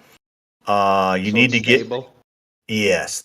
So it's stable, and you need to get some extra battery. Extra batteries aren't that pricey. You need to get couple extra batteries so you can carry with them. Chinese ones, maybe. Well, I don't know if it's I might be wrong, might not. I think it has to be Nikon usable. I don't know what the word is. I don't know, but like manufactured by them. Yeah, something like that, or recommended by Nikon.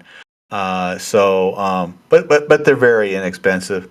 And what else do you need? I don't know if you need much. I mean, you just need to, I don't know. I've never used the flash. The flash looks really awesome, and it's really bright, but I've never used it. And but I gotta learn ISO and aperture on videos. I gotta learn how to bring more light in. They say the downside to this camera is it's not very good in low light, and which I'm realizing.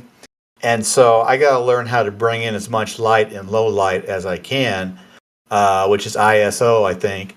And I gotta learn aperture as well, because when I look at the sunset, it tends to dim on me, and I don't want it to dim on me. And because on the horizon it doesn't have to dim because it's not as bright as it's when it's straight up. And so at 90 degrees zenith or whatever. And so on the horizon I want it to stay there because I can see sunspots and I can get the true look of how it looks. But when I zoom back in, it becomes the regular light. But when I zoom in like 1,000, 1,500 millimeter, 2,000 millimeter on the sun, it dims on me. I don't want to do that.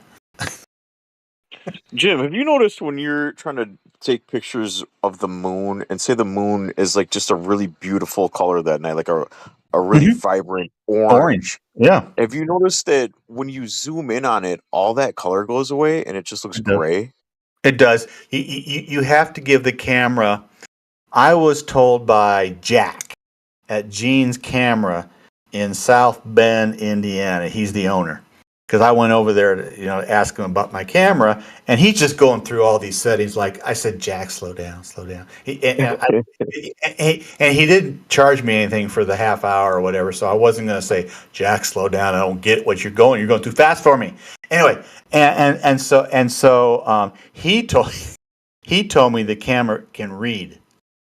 It can read what it's looking at. It's like, that's so cool, man. He said, don't worry if you're looking over water and it can't focus right away because it's reading. It's like, cool, man, my camera reads.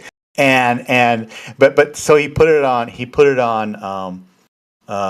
infinity, portrait, and the autofocus, that little thing up the right hand, he flipped it to the right and always put it on there. And so he said that will work better over water, and it has. So thank you, Jack. And so, what was your question? I'm sorry, I'm such The an airhead. moon. When I'm trying to take a picture of the moon when it's a really bright, pretty color, all the color washes out the moment I zoom in on it. It just looks gray. It doesn't even. It does. It doesn't even look like a light anymore. It's What camera do you have? The 1000. Do you have a moon mode? You put it on the moon mode? Yeah. Okay, if you put it on the moon mode and you zoom in, you got to give it a second. You got to give it a little bit of time. Here. You put it on moon mode. Do you use the zoom on the right or the zoom on the barrel on your left? On the right. You should use the one on your left. Okay. Because the one on the right zooms much faster than the one on the barrel on the left. So what you got to do, obviously, if you're holding your camera, it's real easy to put your pointer finger on your right hand and do that zoom. Next where you take your picture. It's real simple, but it zooms in much faster. You want to use the zoom on your left on the barrel. You have to get used to using your left finger, obviously, and unless you have a tripod, and that way it zooms much slower. It gives the camera a chance to adjust as it zooms in. So yeah, he told me that. That's one. Thanks, Jack. That's another thing Jack told me. He said use the zoom on the left because it goes much slower and the camera can read better than if you take it in too fast. And so I never use the zoom on the. I used to use the zoom when I first got the camera on the right, but when Jack told me, thanks, Jack. When Jack told me, he didn't charge me, and when Jack told me to use the zoom on the left, it's like okay. So that's all I use now. I don't even touch the zoom on the right because you got to give because it goes in much slower, and if it goes in much slower, it can read what it's doing. So that's what I use for the moon. The moon is awesome, man. I tell you what, you guys know JT. JT has a P1000. He goes, I love looking at the moon. I said, I didn't buy this camera to look at the moon, and it's just like the coolest thing, man. Because I found out through this camera that the moon is self-illuminating, and that Genesis 1:14-18 is true, man. The moon is a calendar, 28 days, 13 hours and 13 months before they went to the Gregorian calendar. It's so cool. I tell you what, this camera confirmed Genesis 1:14-18 for me. So it was worth $1,000, man. Because I confirmed Genesis 1:14-18. And I can tell anybody that between the first quarter and the third quarter, the waning gibbous and the waxing gibbous, basically for half the month, the sun is not illuminating the moon line of sight. It's just not doing it. And then you go back to the Bible that says that the sun and the moon are for signs and seasons and days and years. Now the signs is obviously eclipses and the Selenian eclipse.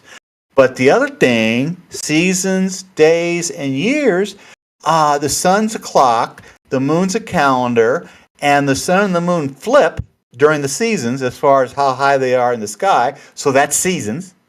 And so it confirmed. I mean, we grow up going, "Oh, Genesis, that's a cool story, bro." You know, God did a cool story, bro. You know what I read today? God said, and God said 9 times in Genesis. And God said, I think it might have been 10 times. He said, and God said 9 times in Genesis when he was describing 1 through 19, 31 verses. And God said. In other words, Moses did. A lot of people think that Moses, translated or was inspired by God. No, actually, God wrote Genesis. I just found that out. God wrote Genesis. He may have told Moses to put it down on paper, but God wrote Genesis. And so that's why God said, and God said. And then 7 times in the last part of the chapter, God says, after its kind, which meant that cats go kittens and dogs go puppies. They don't evolve. And so it's just a beautiful thing, man. So my camera proved Genesis 1:14-18 for me. It's the coolest thing ever, man.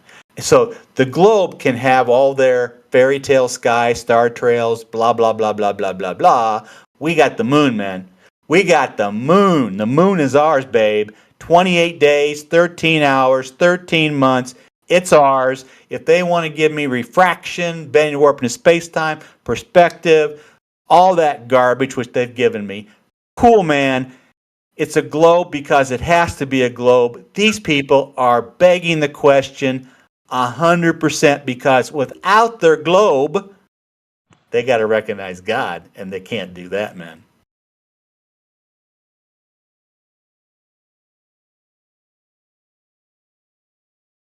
Thank you for sharing that info about the Zoom.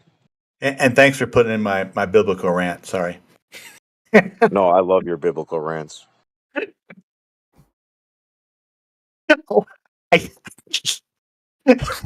This one couple, a woman or a guy will be taking a picture of his girlfriend, wife, whatever, at the beach, and I go, "Hey, tell you what, you want to take you want to take a picture together?" And I said, "I'll take the shot for you," because I can push a button on an Apple, right? Apple iPhone, and so I take it for him. I always tell him I'm taking 2 pictures, and then tonight I always give him a shot. I told him, "Hey, there's Chicago over there," and they go, "I didn't know that," and I said, "You know what? You're standing in the best place in the entire world to know that we don't live on a spinning space ball in the vacuum of outer space, that we live on some sort of stationary plane created by an almighty God." And they kind of look at you like, okay. It's so much fun. It's so much fun to burst somebody's spinning space ball in the vacuum of outer space fairy tale. Thanks, Jim. I love that stuff. At July 3, I did, with my cell phone. What's so that? I saw the. What's that? At July 3, I did this with my cell phone. So the moon was at the east, at the horizon, and the sun went away, but I could see a little light there. Yeah. And it's not lighting the moon. No. So no. it is in the opposite direction. And I took 2 pictures. But anyway, it's for my cell phone. But I have the video too, so it is interesting. Because if imagine that on a globe, I mean the moon one side and the sun the opposite side, the other side of the globe, how can this be possible?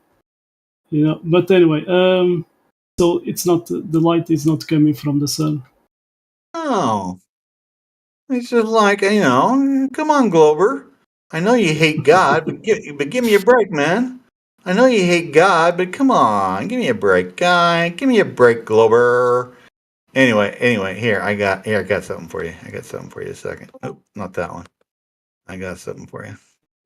And I there's think they hate interesting. themselves more than they hate God. There's interesting observation when you see the moon at the horizon when it starts to appear. You see like yellow or orange, but as soon it goes to 35 45 degrees vertical, so it's white, translucent something, more white. So the horizon always changes what you see, the color of the moon. Yeah. I've only next week. This week's supposed to be like 3 or 4 really nice mornings, and so I'm going to get up to the beach and look at a sunrise. I only got one sunrise. I got like a dozen sunsets. But this top picture that I took that I just posted, this was the only time that I ever have the side of the moon that is after the full moon, because I saw the sunset that morning too. And so this was real interesting, is that this is what they call a waxing gibbous, because it's going away. And I mean, the moon's going away. It's a waxing gibbous, and it's pointing up about 10 o'clock. I'd say 10 o'clock, maybe 9:30. But it's dark background, or kind of a light background. The sun had not come into view yet. So the sun was down like at 5 o'clock on the moon, if it was on the moon. So it's like the moon's looking up and the sun's down. So line of sight says the sun is not illuminating the moon. And then the bottom one was like a few weeks ago. And the sun had set. See how dark it is? The sun had already moved away for the night. And the moon's like they're looking up like at 2 o'clock, 2:30. It's like, okay, guys. So if you go with the Bible, it's obvious. It's Genesis 1:14 to 18. So God gets you right at the beginning of this first chapter of his book. He tells you the truth right off the bat, man. I mean, he just lays it out for you and goes, hey guys, this is my perfect calendar. And so it's just like, okay, if Genesis is right, first chapter, first 31 verses, guess what? The rest of it might be right too, man. I'm sorry. It just might be the rest right. That's why they tell you not to read the Bible, right? Because they don't want you to know that the moon is the perfect calendar and then the sun is the perfect clock, and they flip for the seasons. And guess what? We've explained eclipses away because they can't explain the Selenian top-down eclipse where the moon and the sun are in the sky at the same time. They got to invoke refraction in the atmosphere. Cool story, bro. And so I find it amazing. I talk to people like this sometimes when I'm on the beach or wherever I'm at. So forgive me, but it's like guys, the moon is the calendar that God created, man, and it's right there in the first chapter of the first book of the Bible. So let's give God a break and believe the rest of it too.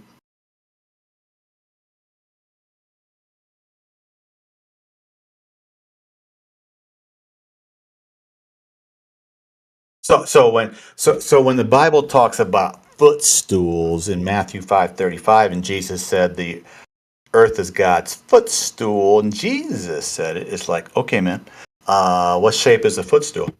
And then Jesus says in Matthew 5:45, he goes, the sun rises. The earth don't spin, the sun rises. And then Isaiah 66:1, it says, the earth is God's footstool again. So we have foundations. When have you ever seen a foundation be curved? And a foundation is mentioned 80 times in the Bible. And then you get pillars. When does a pillar hold up a ball? And then you get ends of the earth. Where is there an end on a ball? And then you get four corners. Where's this corners on a ball? And it's just unbelievable, man. And so I left one out. I forget. But it's just amazing. And then the one that the Jesuits put in there, Isaiah 40:22, when they talk about the sphere of the earth, he that sits on the top and looks down upon the circle of the earth, and sees us as like grasshoppers who stretch out the tent as a canvas for us to dwell in. And in 40:21, it talks about foundations. So it goes Isaiah 40:21, talking about foundations, to it is he that sits on top and looks down upon the circle of the earth and sees us as, now we're not grasshoppers. He says as like grasshoppers. So you get the Glober that will go, he's calling us grasshoppers. No, he's not calling you a grasshopper. He's saying as like grasshoppers, okay? And so it's like, get over yourself, Glober. And so it's just like, come on. It's just like it's just the funniest thing in the world, man. I tell you, they will do anything. I'm saying anything to It's take so this. easy for you and I, right? Oh, I'm sorry, Jim. I didn't mean to interrupt you. No, go ahead. I talk too much. I just wanted to say it's so easy for you and I to hear those words, especially in Genesis, and God speaks to us and he tells us we know it to be true. It's not a belief. I know it's true. I know it, right? Just like I know the earth is flat because it's yeah, I don't know how to describe it. I'm sure you kind of know what I'm talking about. And so I'm wondering, you know how when you fight against a lie, when you somebody lies to you and you know they're lying, but you don't want to believe it. You don't want to believe it so badly that you try to convince yourself, you know. I wonder if that's what it's like for these globers and these atheists when they hear God speaking to them, or maybe, or do they not even hear it? You know, I think about that sometimes. Are they so are they constantly in a battle in their mind all the time when truth is shown to them? What Or you do they have. not even see it, you know? Well, it talks about in Second Thessalonians that God gave them up to strong delusions, and I think that's Second Thessalonians 2:10 or 2:11. I'm not real sure. And so, Does that mean they're completely lost? God gave them up to strong delusions. Are there people that God says, "I'm done with you, goodbye"? I don't know. I Yeah. don't know. But this is what I've seen. And this is just me. You pray, you read the Bible, and you wait on the Lord, or you wait on God. You know, because God can tell you right away, hey, you need to do this. But God's not a genie. So it's like pray, read your Bible, and wait on the Lord. Because if you pray, God will honor your prayer. If you read the Bible, God will honor the fact that you're reading His Word. And then if you wait on Him, then He'll honor that you're patient with God, because God sometimes, if you really messed up your life, it takes a little time to fix it. So pray, read your Bible, and wait on the Lord. If you do those things and you take yourself out of the equation and say, God, my life is yours, and you take yourself out of the equation and say, God, I'm yours, do what you want. Now, it may not be easy because you're not used to it. So it's going to take time. I mean, it's taken me time, and it's like it's really amazing. God has cleaned up my language. I don't even think about using the F word in public anymore, and I don't even think about in my head. I don't think about that word. And for some reason, he took it completely out of my head. Now, That's do I nice. still have problem at beaches with babes? Yes, I look away. When I see a Mm. good-looking woman coming somewhere, and tonight they were all over the place at the beach. They were all over the place. And so I was turning my head here, turning my head there. This is like, I'm not going to look. I'm not going to look. I'm not going to look Well, because you gotta appreciate his most beautiful no, creation, but no, yet no, no, no, the no, no, lusting no, part though no, is no, yeah. no, no, no, no, no, no, no, no, no. I Well, think I think a lot of it comes from your past experience, and yeah, my past experience says, don't look at the babes, Jim. That's now some guys can maybe look at the babes and it's just fine. With me, it's like no. I'm somewhat convicted not to look at the babes, and when I have a real bad thought in my mind, I go no. And sometimes I say it out loud. I go, no, don't do it. Don't go there, because it's just like, no, I'm not going back. I'm not going back.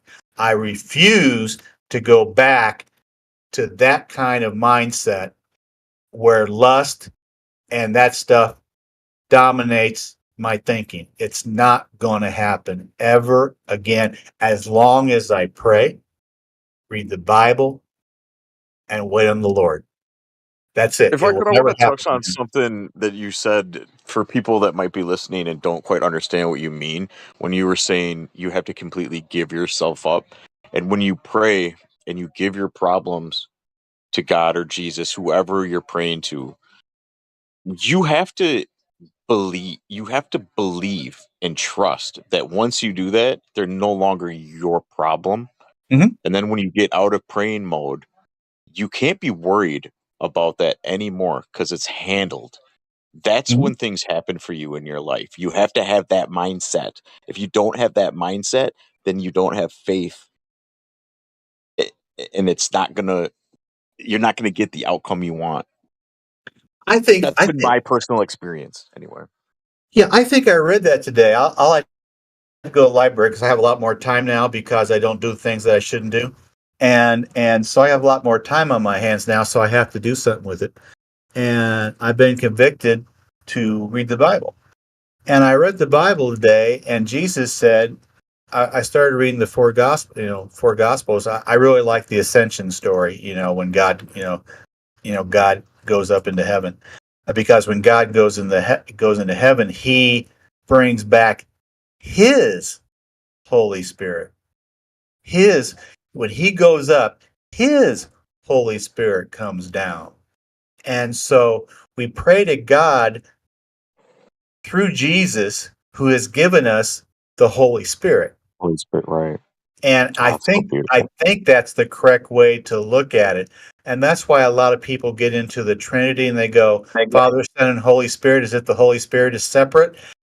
I used to believe that, but now I'm kind of going, we pray to the Father through the Son, who died on the cross for our sins, who gave us the Holy Spirit. When He went up to heaven and ascended, he allowed the Holy Spirit, His Holy Spirit, to come down to us. So that's my interpretation. It might be wrong, but okay. Yeah, no, I think that's got to be spot on because if you think about it, how could it be separate? It's because everything, even all creation, isn't really separate. It's all created by. Don't get me started. It's such a beautiful. I love that story so much. So it's so beautiful. I love hearing people like you too talk about it because you guys are so good, and your memories are so good, and you can quote verses, and I love hearing that stuff. So thank you. You're welcome. It's God. To God be the glory. Jesus. I think it was after His resurrection that one of His disciples, doubted that it was Him. It might have been, I forget who it was, who doubted it was Him. And God said, and Jesus said, "You've seen me, so you know that I'm real." The people that are really special are those people that I'm paraphrasing now. The people that haven't seen me but believe in me are the real special ones. And it's just like, that's so cool, man. I mean, Can you say that again, please? well, I wish I had the Bible verse because I'm paraphrasing, and so I hate to paraphrase, but I don't But remember the it still Bible verse. sounded nice, though. And I wanted to, I wanted to hear it again. I still like the way you said it. I don't know. I don't know who. I don't know what the person was in the Bible that doubted Jesus that He had been resurrected until he actually saw Him. So when actually he saw Him and saw His hands and stuff like that, then then he believed. And Jesus said to him, or said to the group, "You've seen me, so you believe in me. But the real special people are the people that have never seen me but believe in me anyway." And again, I'm paraphrasing, and I wish I had the Bible verse, and I don't. But it's like I read that today or yesterday. It's like, that's so cool. I mean Were you that's this strong in your faith before you no. became a flat earther? Yeah. Neither Oh was I. no, I wasn't strong in my faith when I've only become. I'm having a real hard time. I'm new to this. I'm new to this, giving my life up. I'm really, really new to it. I'm not going to tell you how new. I don't know if it coincided with the fact that I found out that the moon was God's perfect calendar. I don't know. I still have attacks of the devil. I know it at night when I'm alone, like I'm now, but I'm talking to you guys, so it doesn't bother me. But when I'm alone and I haven't prayed for a while and I haven't read the Bible for a while, I start feeling the attacks of the devil on me. And so when that happens, I pray, read the Bible, wait on the Lord, and I get out of the stupid apartment and go see other. I go to a restaurant or a library or the beach. It always makes me feel better to be around people. So, because when you're around people, then you can talk to them and not have to worry about the devil talking to you.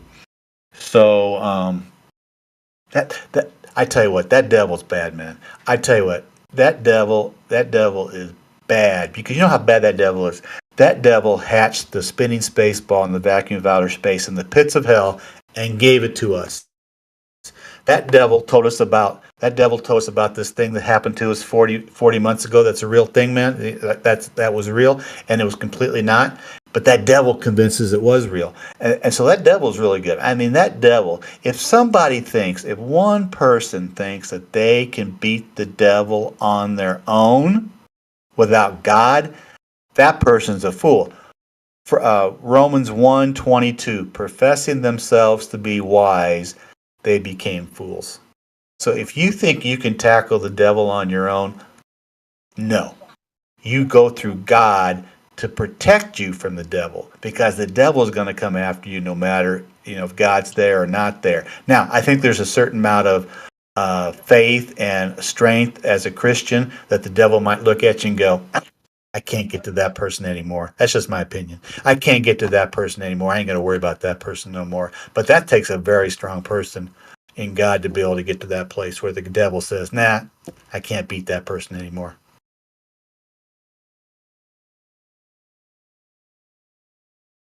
Yeah, you definitely, you're right about that. You cannot beat him on your own. You're going to lose that battle every time. Oh, it's terrible. If he can convince people that something that is scientifically impossible, the spinning space ball in the vacuum of outer space, if he can convince people to teach 5-year-olds that it's true, oh my goodness, man. It's just like we have no idea what God is. We have no idea what heaven is. We got no idea what the devil is, and we got no idea. That's not even the best trick he pulled. Best trick he pulled was actually convincing people he doesn't even exist. Exactly. And Even though I feel him all the time talking to me, trying to pull that's me right. this way, pull me That's that right. way. That's right. And he does it with your eyes. He does it. He does it with your feelings. He does it with procrastination. He does it. He probably does it with finances. Makes you worry about finances, and he does all those things. And I worry about finances, and it's just like you get to the places like really can't worry. If you gotta eat out one less time, it's just like I was even thinking about. I feel stupid gas is $4.19. It's gone up like 50 cents in the last couple of weeks, and I'm going. I like to go to beaches, and do I have to stay at the Michigan City beach all the time because I don't want to go to Warren Dunes or like I did tonight, Indiana Dunes, or St. Joseph? Because of gas, do I go, a few miles down the road and I can't go like I would tonight? And it's just like, I don't really want to go there. I want to go to beaches and I want to take my T1000 and I want to see it from different places. And then I want to tell people about it. And so it's just like, I don't know, man. I tell you what, I tell you, we have no idea about heaven and God. We have no idea about the devil and hell. We got no clue. Amen.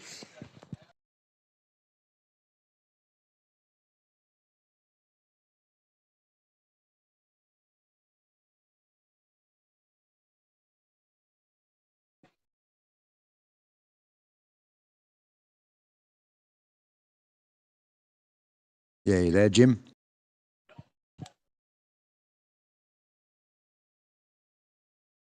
That AJ, what's up? Oh, not much. I was just listening on YouTube. I was cleaning up in the backyard, and I thought I'd come and jump in. I think you're Australian or British. I can't tell a difference between a British and Australian accent. I can tell New Zealand, but I can't tell Australia and UK. I'm going to guess. Oh, I shouldn't even guess. Britain. You should know from my profile picture. Oh, wait, just a second. Oh, kangaroo. Forgive me. You I know didn't what? think we sounded that British. I hate watching British movies. You guys got more kangaroos than you get human beings in Australia. That's what I think. Yeah, they're like rats. You guys, I tell you what, you guys got Perth, 2.1 million people, way over in the west, right? And then you got Melbourne, Brisbane, Victoria, all that stuff on the east. You got nothing in between, and you got nothing to the north. I know what's going on, and it's so vacant. It's so vacant. They don't even put outer space satellites over that because nobody's using a cell phone, right? Okay, never mind. Anyway, so it's pretty fun. I mean, I'm telling you what, guys. I'm telling you, I feel sorry for you guys in Australia because first of all, they really treated you bad, the last couple of years, but I'm telling you, I wouldn't want to be stuck in the middle part of Australia, like in the upper part. It's like nobody's there. I'd be so lonely, man. Oh my goodness. So AJ, you live where? What part? You don't have to tell me where, but what part? AJ.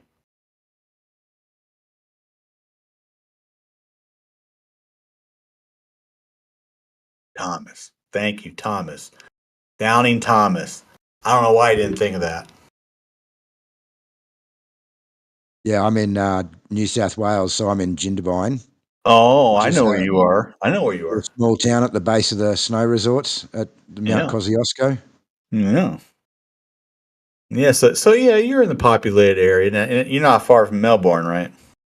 Oh, I'm still a long way from Melbourne. It's Um, probably a good 6-hour drive to Melbourne. oh, you guys got such a big. I don't trust. I don't trust numbers anymore. They say Australia is 79% the size of the USA, but only 8% of the population, which blows me away. I have no idea if it's true or not because I Yeah, don't. it's true. It is big, but everything like you said is on the east coast. So if you start right up in North Queensland, there's not really much up there at the tip. That's a lot of Indigenous land or Aboriginal land up there. You can go up there. There's a lot of full drive tracks and some pretty famous ones that go up to the tip of Australia. And then as you sort of come down, the first biggest town, I suppose, would be Cairns. They've probably got about 180,000 people. And then the next big town would be Townsville, which is 400 kilometres, so about 4 hours drive. That'd be about what's Townsville? Probably 190, 200,000. Then the next big town would be Brisbane, which is about 1,300 kilometres from Townsville. So that's obviously that's sort of the capital of North Queensland. And then you've got, New South Wales, Sydney, ACT. But from town, I used to live in Townsville, so I used to drive from Townsville to Melbourne, and it's about 3,500 kilometres. You guys in your kilometers. I gotta figure out 0.62. Oh, that'd be Thank you very much. I gotta figure out 0.62 to your 1 kilometer. My goodness. 5,000 miles, maybe. Hey Okay. guys, there's a Eddie P737. I don't know roles. I don't know if you guys are familiar with this person, but maybe somebody should Check them in. address them if they're new. Yeah. Sorry to Are they interrupt, but in? I just want. Okay. All Are right. they in here? Yeah, Yeah. Yeah. E, is it? Eddie. Eddie P737. So he won't be able to speak. Eddie, if you want to grab a roll and get a voice verification, if you want to meet up in voice check-in 1, which is just above where we are now.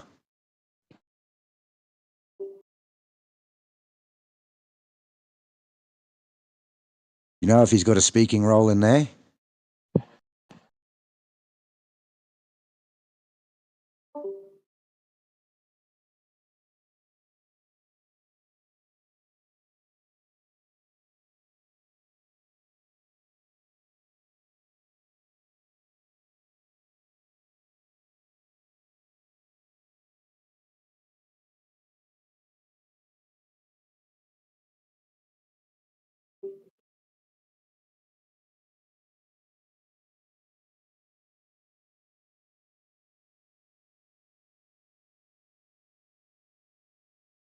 Did he ask a question? I thought he jumped in to ask you a question, Jim. We just started talking about Australia, didn't we?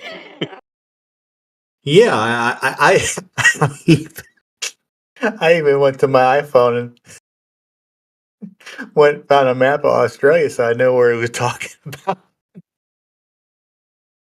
It was like, He you know might have what? wanted us to stop. I wonder if he wanted us to stop talking about Yeah, I don't know. Jesus. Yeah, it's possible. It was like I've never looked in the geography of I mean a little bit, but I've never because we talked to a lot of Australian people online. And it's like I've never taken the time to other than Perth and Melbourne to find out where people actually live. You know, I know Melbourne, and I know Perth because Perth's way over there on the west, and so the Melbourne's down the southeast. But the rest of it's like New South Wales, Brisbane, Sydney. Okay. It's like Narnia for me. I mean, I mean, it, I mean, I mean, they stand upside down, man. I mean, I don't want to talk to those people. I could care less. They're down under. I could care less about those people. They probably got so much blood to their brain they don't know what they're saying anyway. Talk about a lie, man. Talk about a talk about a lie that we all once believed that gravity pulls everything to the center of mass or to the center of the ball. So there's no up and down. It's all towards the center of the ball. And it's just like, what a freak. No, excuse me. What a stupid lie to believe that we believed. And then not only is it towards the center of mass or towards the center of the ball, we're tilted at 23.4 degrees. 90 minus 23.4 is 666, but who cares, right? That's an And interesting perspective. Imagine growing up in Australia and being told you're upside down. Because we laugh at them because we're told that they're upside down. We're not. well, Imagine actually growing up with that and being told, "Yeah, you're upside down." And it's such a different experience. and we're in the U.S. of A. I don't think any of us are on top of the ball. We're all on the side of the ball a little bit. I mean, Yeah, my that's goodness. true. I mean, my God, and So of course, funny. no part of the USA goes to 23.4 degree north latitude. I think you have to go to Dominican Republic that far south to get to 23.4 degrees, where the sun is right above you during the June 21st.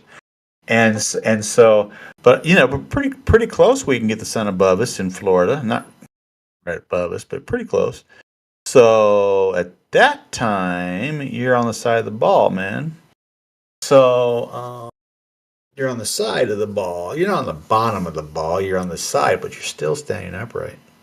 Cool. That's so stupid. Yeah, I feel dumb thinking about it right now. I just feel Oh, so dumb that I believed. and their excuse is, well, once it gets to a certain mass, once it gets to a certain size and mass, then gravity takes over. Well, it's 24,901 miles. Does it take over at 20,000 miles? Does it take over at 18,000 miles circumference? Does it take over at 15,000 miles circumference? Where does it take over? And they go, I don't know. It just does. And then you go to the moon. 2,159.1 miles. And they can land on the side of it that points to the Earth only. Apollo 11, 12, 14, 15, 16, 17, and have no problem, man. And in fact, they can hit a golf ball a long way because it only has 1/6 of gravity. And I believe that too.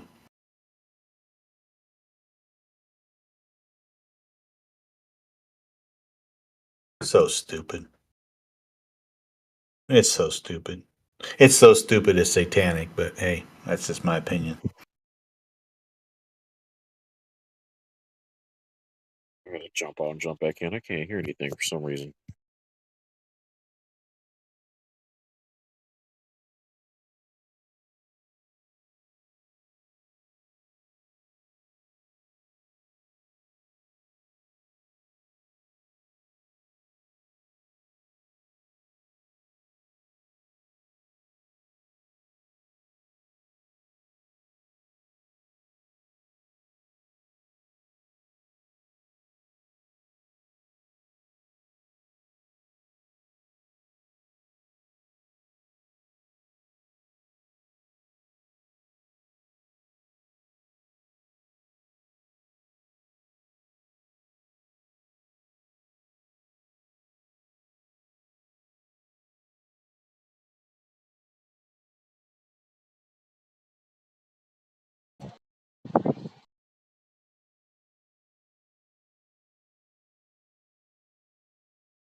Hey, welcome back, Eddie.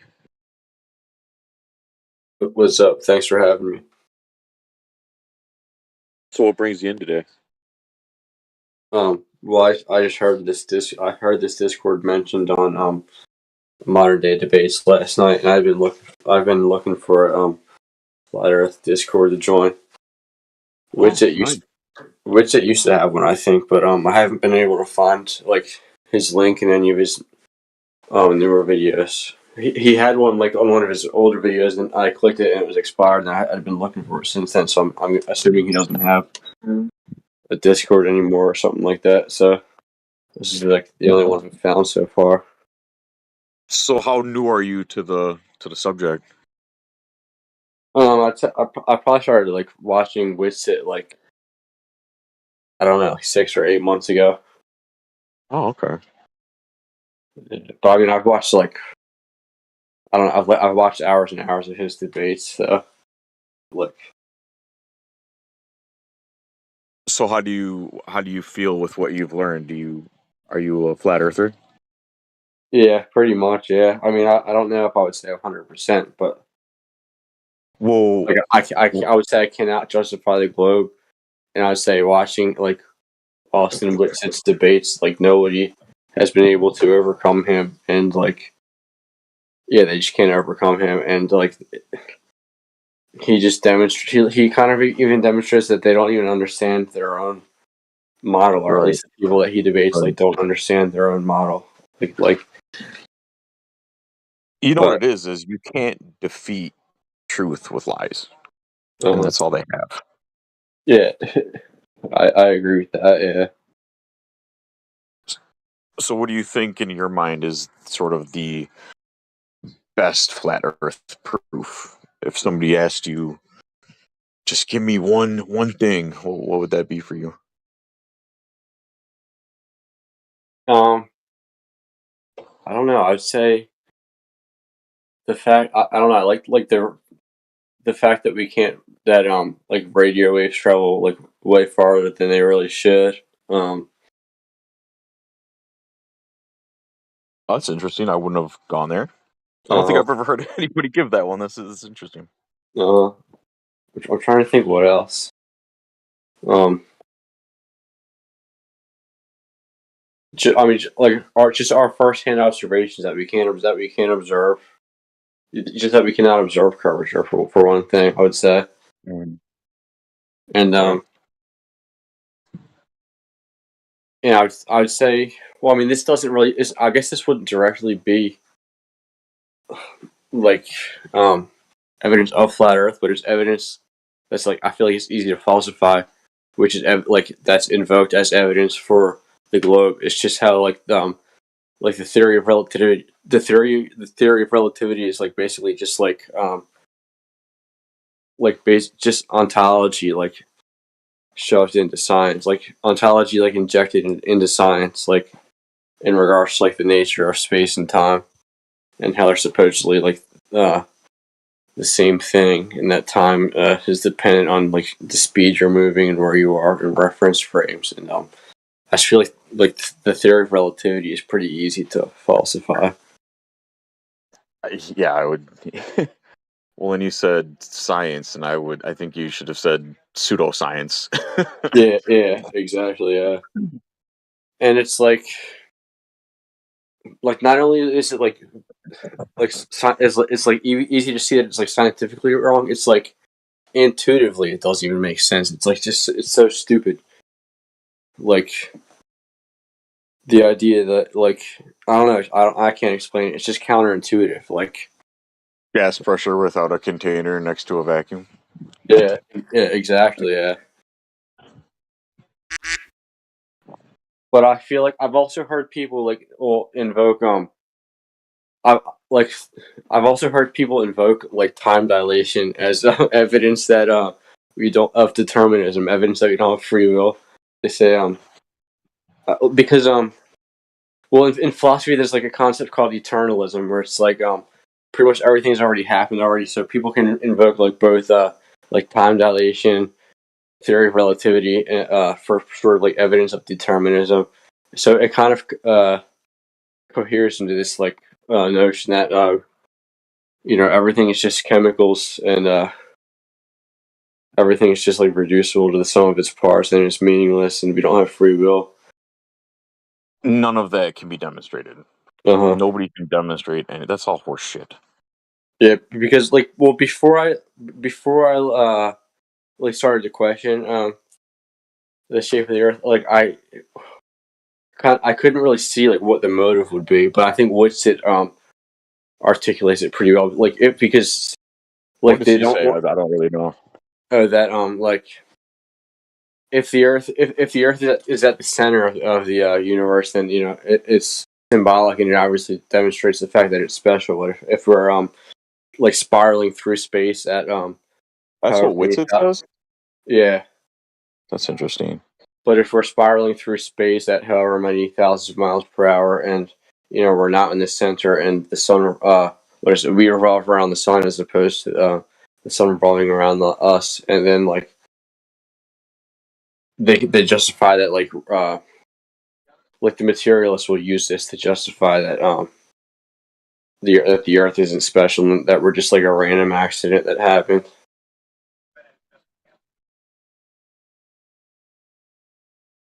Yeah, when you said that he says that the center of the universe, if we're the center of the universe, does he just mean he doesn't actually mean that there's an outer space, but that's not what he means by that, I hope, right? Is No, he just saying universe as in the entire Earth realm as Oh no, the I don't know. only known he doesn't believe that.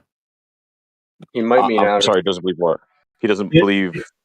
I think he says universe, but he doesn't mean the universe that we think of. Oh, okay, good. Whew. Yeah, I mean, I could have That scared me for a misquoted him. He second. could have said, "Yeah, I don't know. I probably didn't quote him exactly correctly, but."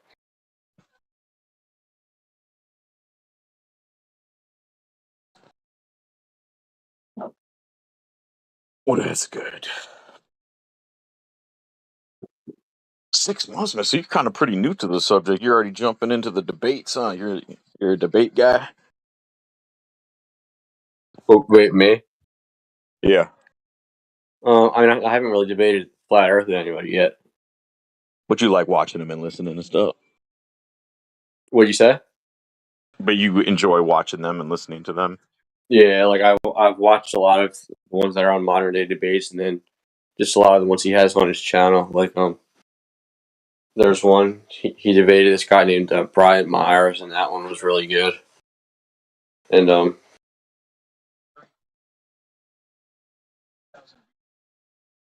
I don't know, something about the way he debates it. It's just he's just like so like quick witted and like good at just like explaining it in like a concise way.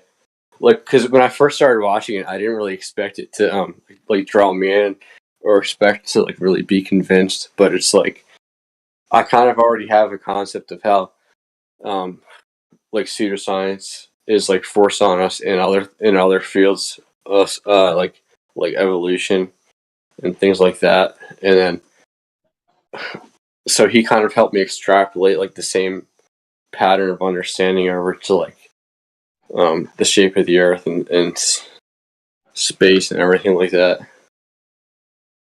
Well, that's good. I'm glad you were able to come here from watching those debates and stuff, because I always kind of thought personally they're useless, but I'm glad that they're helping some people out there. Yeah, I mean, and even if like, well, and even if like the Globers were right, like, I don't even see how a Glober could watch those debates and think that their side is doing a good job of debating, like, because they're not, because they're not even doing a good job. Like, if I were like, play devil's advocate for them, they're doing such like a junk job at even trying to defend their view. Which, like you said, like it's not really defendable because it's not true, I guess. But like, but still, like but like, I don't know, it's just like pathetic. And like I even think those guys that are in that forum, I don't think they care, honestly. I think uh-huh. they're in it for other reasons. What on modern day debates? Yeah, the Globers in those debates and stuff, and in other places. I don't. Yeah, don't think they really honestly care. Yeah, well, some of them might not really even specialize in cosmology or whatever. Some of them might just be like general science guys and go into it just thinking like, oh, like flat earthers are But all science stupid. doesn't Like have I don't. anything to do with the shape of the Earth. So I don't care who they are. It's this is why I don't like the debates, because it doesn't. To me, it's completely pointless because there's no debate. There is absolutely no debate. Yeah, no, I agree. Everything about the heliocentric model is a total lie.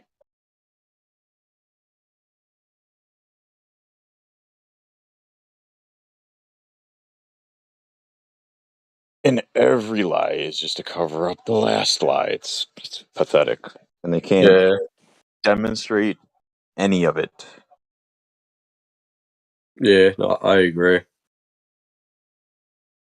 I mean, if the Earth was a spinning space ball, it'd be pretty obvious, wouldn't it? We wouldn't even be having this discussion. We'd be able to measure drop over distance.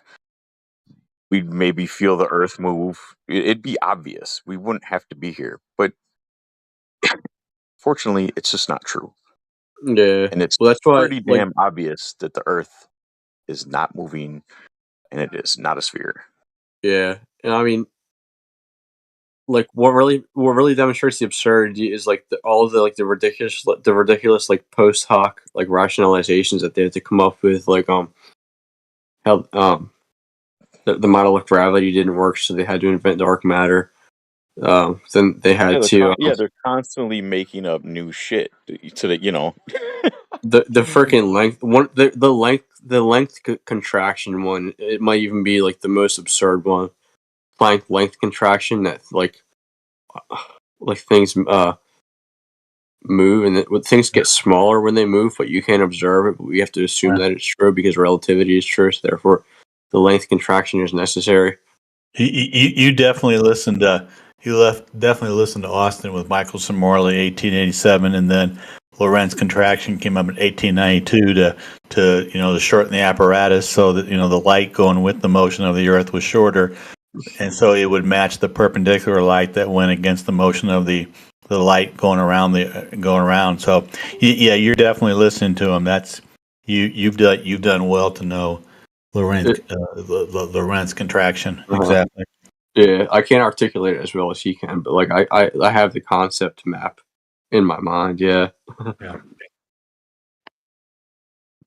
But unfortunately, it doesn't hold up, does it? No, it's a joke, man. The Lorentz contraction.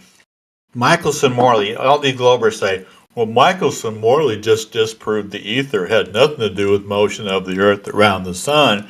But that was 1887. 5 years later, Lorentz, who was part of the quantum mechanics thing, Lorentz even came out and said, well, we got to fix this problem because this is a big problem, man, because instead of 30 kilometers per second, they only showed 5 kilometers per second around the sun. So we got to take care of this. So this argument, they just went there to disprove the ether, is what they have to say.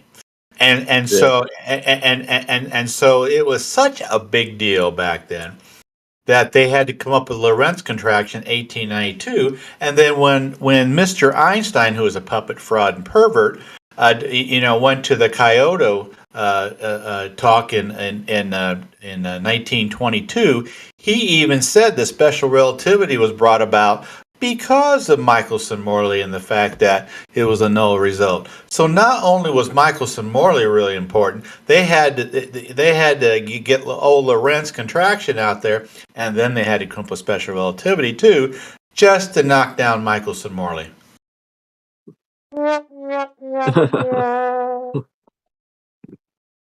Well, it's all hilarious, man. I tell you what. There's not one iota of truth in anything globe related. It is a fairy tale. It is satanic. And the globe is imagination only. So if you want to say fairy tale globe, great. I'm adding one more word. Fairy tale, satanic, globe. Yeah, no, I agree with that. See, this is the problem I have with those debates too, because I mean, Jim, you've been in that forum, right? So those They're guys all aren't dumb, right? Those they're those all guys that are atheists. in those debates, those Globers, they're smart guys, so they know they're lying. I don't know they're lying. I think they all hate God because the two people that I went with was Ember and Mark, and they both said they were atheists, and they both said they came from an amoeba, and and grew legs and were apes and stuff like that. And so did dogs. When I went one on one with him on Apoc's Discord, he said the exact same thing. That I should have ended the conversation right there. well, they believe it, and so it's cool. I mean, hey, the universe, instead of being 13.7 billion years old, is now 26.7 billion years old. So guess what? That massless photon can Are you now talking about the James travel. Webb telescope? There's some guy over in Europe that said, we're not 13.7 billion years old, we're 26.7 billion years old. So I don't know. I got the guy's name here somewhere, but that's just stupid. But now a massless photon can travel 156 sextillion 996 quintillion with 18 zeros behind it miles to reach your eye here on Earth. Cool story, bro. In the vacuum of outer space. All that, yeah, that means absolutely zero to me. I But tell I you what, mentioned the James Webb telescope because I seen an article the other day, and Lou mentioned it a couple days ago that supposedly it saw farther, and now they're changing everything that they know about the expanding universe, and it's actually older and bigger or some shit. I don't know. I thought that's what you were referring to. it almost doubled its age, man. It went from 13.7 billion to 26.7 billion. So now that massless photon is kind of like that engine that could. It's the photon that could. And you know what? When they announced that, and this is true story, bro. When they announced that the the universe was 13.7 billion, but instead 26.7 billion, the sale of the game called Photon Foosball skyrocketed on Amazon. It was unbelievable. They went from like 2,000 sales a day to like 10,000 sales a day with their game called Photon Foosball. It's so cool, man. I'm lying about that. I'm sorry. I shouldn't lie. I'm joking about that one. I'm sorry. Forgive me. There's really no such thing as an atheist, though. They're lying right off the bat when they tell you they're atheists, because there's just no such thing. I'm sorry. Oh, Put an atheist in a foxhole and and I watch how want fast they're gonna I want start praying. I want to tell you, Paul, how photon foosball works. What you do is you take this massless, invisible photon and you throw it up in the air, and they give you a bat, for the $19.99 that you pay to get it, plus $4 shipping, and you try to hit it with your bat. It's so cool, man. But the problem is you never hit it because it ain't there.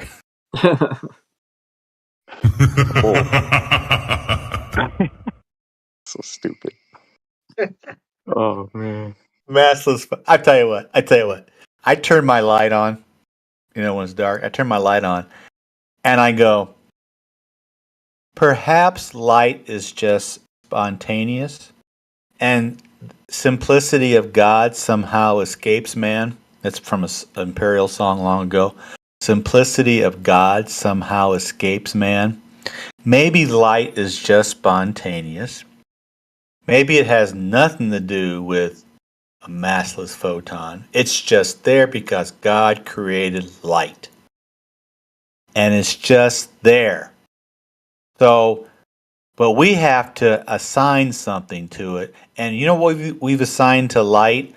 A massless photon. Cool. You can't prove it. You can't show it. But supposedly that's how it all works. Well, like I'm we telling. said, that's the devil, Jim, tricking man into thinking he's as great as God, right? And that he can understand everything there is to understand because the devil tricks us into thinking that we are gods. I have a real problem with this next one. People are going to disagree with me. Probably even some people that believe we live on a stationary plane.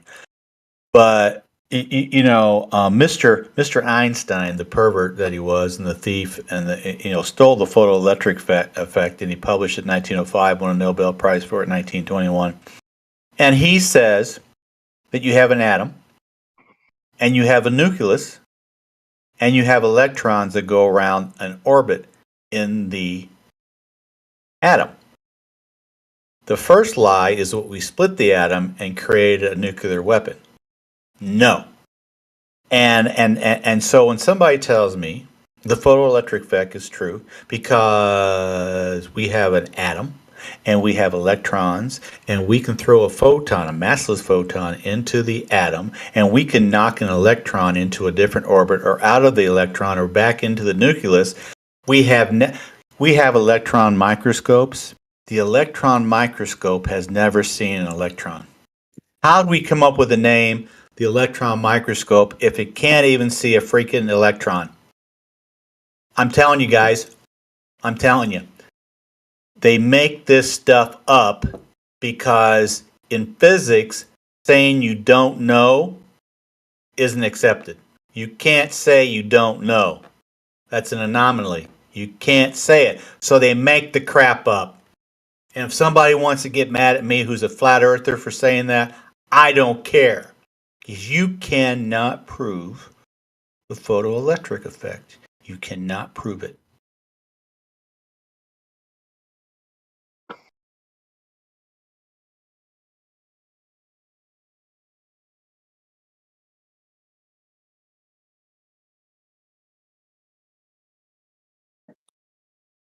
Well, it doesn't sound like you ruffle too many feathers. I don't hear anybody chiming in.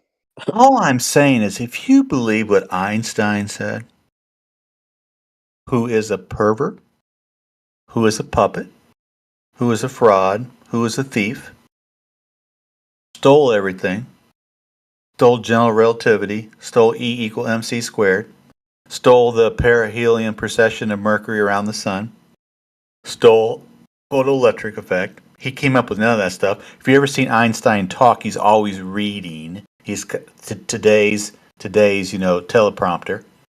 He's always reading. I think he was stupid. I think he's propped up. He sold his soul. He don't care. He didn't care. And he wrote, and he married his first cousin, and his first cousin had an underage daughter, and he wrote letters to the underage daughter wanting to sleep with her. I'm telling you guys. And then He's like Woody Allen, huh? I even have this book by Cynthia Phillips. I guess she's somewhat of a big shot. She's got some juice. She worked at the JPL, and she's got a little write up in Wikipedia. And if you look up Cynthia Phillips, PhD, you see her picture on the internet. And I guess she's got a little bit of juice. And she even said in the book, I got it right here. She even said in the book that Einstein cheated on his second wife. It's like, now, if she, who loves Einstein, I think she'd marry him if he was still alive. If she loved, it was a puff piece on Einstein, the whole book, 186 pages or whatever, and great glossary in the back though. And if she said that he cheated on his second wife, he cheated on his second wife, if you know what I mean. How many times did you throw up in your mouth while you were trying to read that thing? Oh, it was great though. I did two things. When I did my little New Year's resolution to learn about relativity and stuff like that, I actually wrote it down. So I want to learn about Michelson, Morley, and relativity. I had somebody over on a different Discord server. He was a graduate from Brown University in physics, and he gave me 2.5, 3 hours of his time in January, just this past January. He wasn't condescending to me at all. He started out with special relativity, told me about light, and told me about how they do special relativity, especially with trains, and reference frames and stuff like that. He was we spent 2.5, 3 hours over 2 nights, and he's half my age. He was very, very cordial to me, and it's just like he answered all my questions. It was like, cool. And then I met Alan, and then on February 5th, and his whole how math became reality is debunking relativity. And then Austin obviously debunks relativity. And then I read Cynthia Phillips' book that my brother-in-law gave to me because he got a PhD in something a long time ago. And so I had two pro relativity sources and I had two negative relativity sources. So I know how the relativity people think. So I know how they argue because I looked at two negative, two pro relativity person, and then of course Austin was negative and Alan's negative relativity. So it's like I got 2 and 2. So I kind of have an idea how crazy it is, and I have an idea how you can debunk it, somewhat. So it's like, okay, this is cool, man. So I got my New Year's resolution taken care of. Did I read once that Einstein was also a cokehead, or am I thinking of somebody else? Oh, he could have been anything. Who knows? I mean, I mean, I mean, Newton.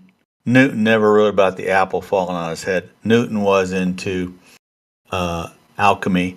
Newton was into the cult, but Newton's a really smart guy. No, he's not. I mean, these physics people go, the two smartest people that I regard as smart is Einstein or Newton and Einstein. It's like, boy, you're a loser. I don't say that, but it's just like, God, are you gone or what? I still remember when I was in high school, there was posters all over in the hallways of Einstein, and at the top of the poster it said genius. Oh my goodness, he was so far from a genius, but he was built up so much. It's unbelievable. I tell you what, I just look at this stuff and I just shake my head and I go, I can't believe I believed any of this stuff. It was just like, that's why they get you at age 5. And you know what they do with flat Earth? You know what they did with flat Earth professor dude? They actually got him early into Cherokee Indian flat Earth. So flat Earth dude never had to go through the spinning space ball in the vacuum of outer space, right? Flat Earth dude.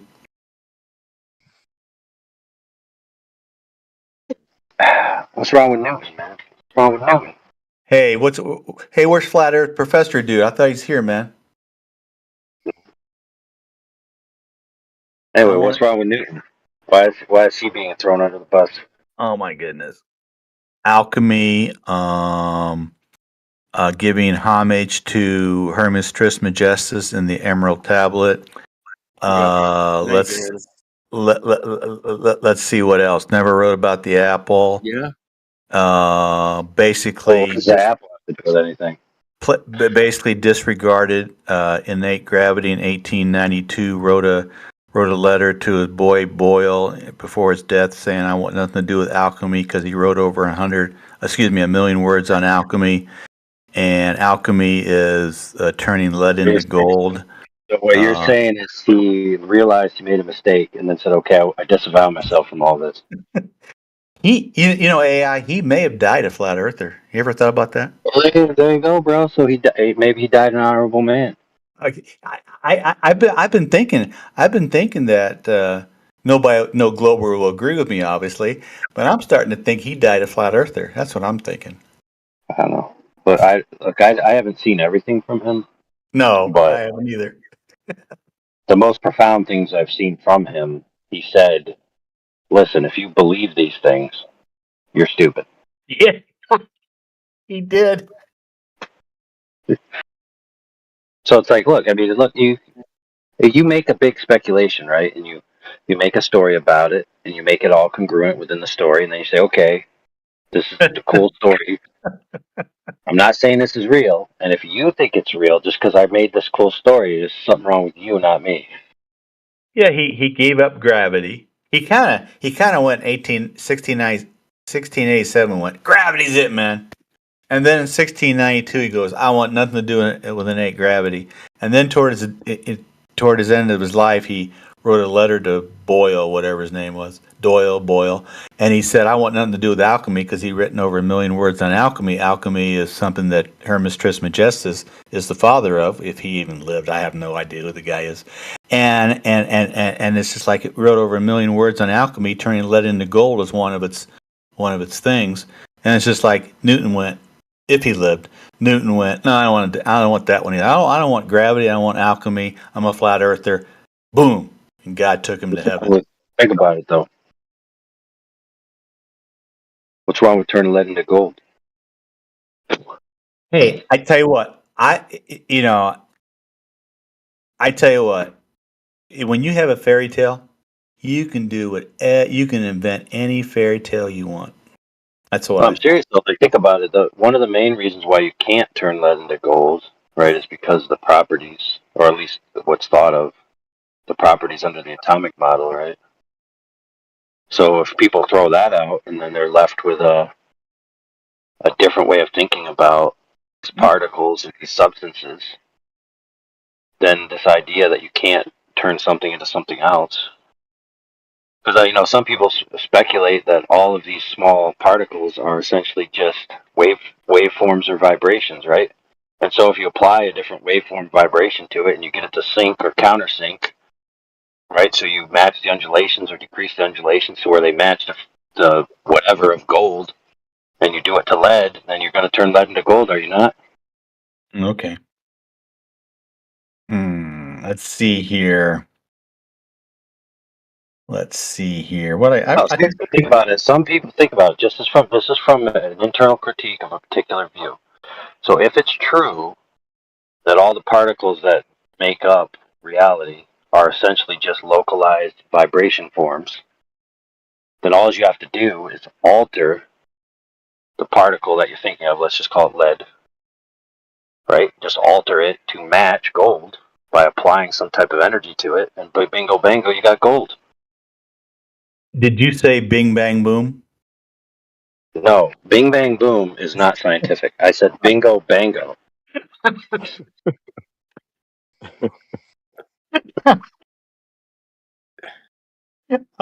What you said is scientific. What I said wasn't. I tell you, I feel bad now. I took notes, AI, a long time Dude, ago. everyone knows. Listen, everyone knows that Bing Bang Boom is social commentary language, not science. What about For example, exactly. For example, he bought her a dozen roses, and he wore his cologne, and bada bing bang boom. I was going to try to be Now, serious. you may say, rightly so, that dabbles into chemistry. Yeah, but that's about it. Hey, AI, I was going to try to be serious, but you broke me into laughter. So I don't know if I want to be serious now. Anyway, Hey Jimbo, is that your video? What? Chicago skyline, man. Is that your? Yeah, that was like 4 hours ago. That's fucking awesome, dude. And did you see my picture I cheated on? It's up higher. It's like I'll post it again. No, I won't. You just got to go up. You got to go up. I cheated. I did a 10-second exposure on Chicago it was almost 2 hours ago. Yeah. You see all that lighted up? It doesn't look that way, but I cheated with a 10-second exposure, and I got that. Looks cool. I like it. And now I know what Josh Lewicki did, because down below they show his 56-mile from Muir State Park, and how you can tell if it's time exposed is that right underneath. I took one this afternoon that was like 1/30th of a second, time exposure, and when you do that, you can see the waves, you can see the ocean, you can see the waves. But on Josh Lewicki's photo, like with my photo, you can tell it's time exposed because the water doesn't look right. It's too flat. Well, it's too flat, and it's all it's flat, and it doesn't look like waves. It's just like somebody painted it. So I cheated. I did 10-second exposure so I could get more light on the still picture. Yeah. So you see the water. The water in that looks entirely different than the water is down below that I took this afternoon. So. Well, good job, man. How Hey, far away were you? 28 miles, 8 feet observation height, should be 401 feet. Now it might have been 9 feet because I was a little bit further back off the water because I didn't want to get my tripod all wet and my feet all wet, and so it might have been 9 feet. So and then when the sun went down, I haven't posted these photos yet. When the sun went down, you would not believe all the distortion that happened above the water. In front of Chicago and to the left and right of Chicago. I think I got. I don't know if I got a picture of it or not, but the distortion was unbelievable. There was a wall. There was a wall. Yeah. To the left and right of Chicago. I mean, it was a literal wall, but it was all distortion. I couldn't believe it because at 4:30 when I got there and took my first photo, everything looked great, and when the sun started going down, going away, this wall just like, this is so weird, man. I tell you what, I didn't even, and you could see it with your eye. You didn't have to magnify it with a camera. You could look across and see it with your eye. Oh, I'm going to post it right here. I think I'm going to post it because I took a still of it. They call that a marine layer out here on the West Coast. It just freaked me out, man. I mean, what they call it there, man. If you look at that, you look down the lower left-hand corner. Right below those four little dots, lights, that wall was all the way across Chicago and to the left and to the right. It was just like this thing changed so much in 2.5 hours. There's no way that you can judge refraction over water because it was a literal wall that I was looking at, and you could see it with your eye, but I could see it real good with with the camera. But it was just a weird. Oh, I got another picture of that. I got another picture of the wall. Here we go. I took another picture of the wall. Here we go. We got a couple of newbies up in the house. We got Big Rob and Lay. I don't want to take you away from checking people in, but the one I just posted here, Flat Earth Dude. Yeah. You see that? You see that wall of water? You see that wall right there? Yeah. To the left? That's exactly what it looked like. It was the weirdest thing. That's crazy, dude. That's a wall of refraction. It was a wall of refraction, distortion, optics. I don't know, but it was the weirdest thing. And it went all the way left and all the way right. And it's just like, this is so weird, man. It's crazy cool. So Ruhif, Glenn, don't tell me what refraction does. You got no clue. All right, we got a couple of newbies, but I don't have any powers to turn their mics on or anything. So. But if you guys want to talk to some newbies, man, we got a couple of them in here. It's been a while. You mean you have no power to turn the lights on and off? No. We got 3 newbies up in here. Actually. No rolls. Uh-oh. And they're already down here in chat, aren't they? I don't know if they're in the chat, but... Big Rob is down here. Flip is down here. Down where? Isn't Flip new? Maybe not. I don't know. I don't see anybody up above. I think they all came down with no rolls. No rolls. 3 no rollers. Sorry, Flip has already been here. My bad. Yeah, Flip's been here a minute.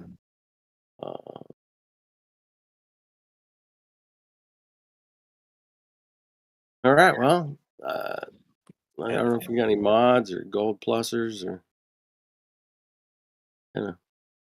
got any administrators around here anywhere? Anybody? I know AI is, but he might be driving or doing something. I don't know.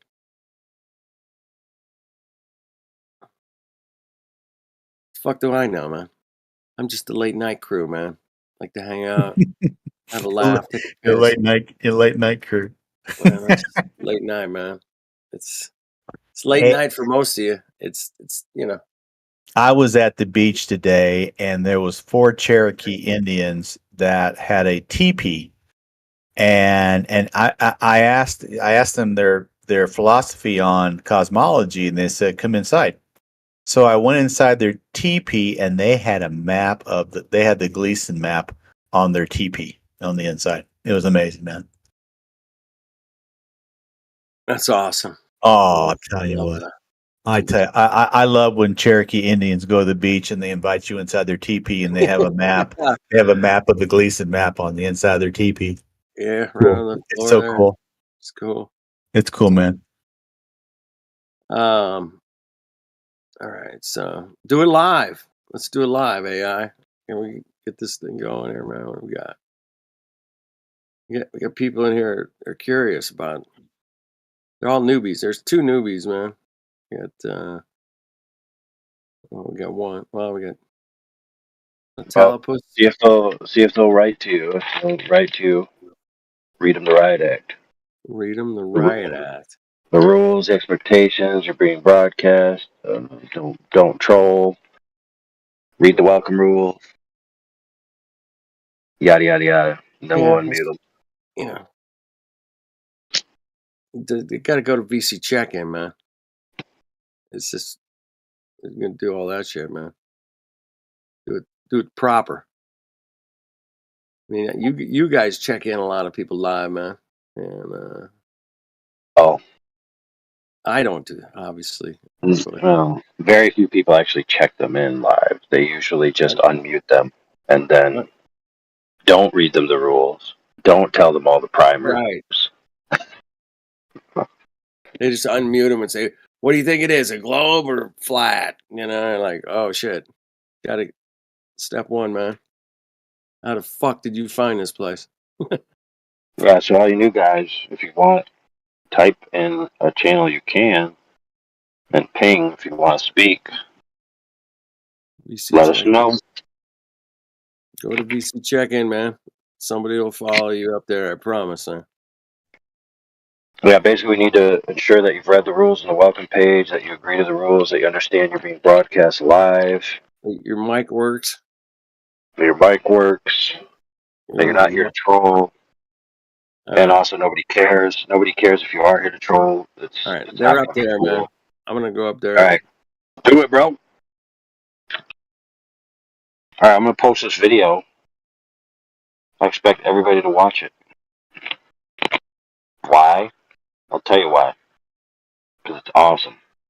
It's a consolidated version of the angles of propagation to angles of reception in regards to angular resolution and the loss of resolvable portions of your vision, i.e., bottoms of things disappearing.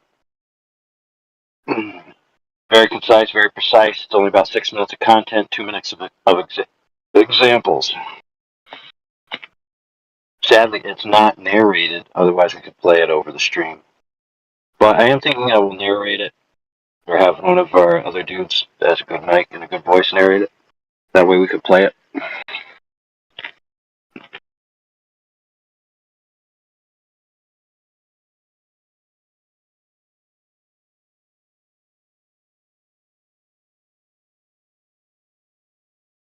Hey, apparently I have no powers to fucking unmute or mute or fucking do anything. Yeah, bro. You gotta listen in there. I left You gotta. I right You gotta click. listen. No, bro. You gotta server mute them and then a server unmute them. Oh, okay. It's kind of like a kink, you know. You can't unmute them until you mute them. Does that make sense? Let me try that.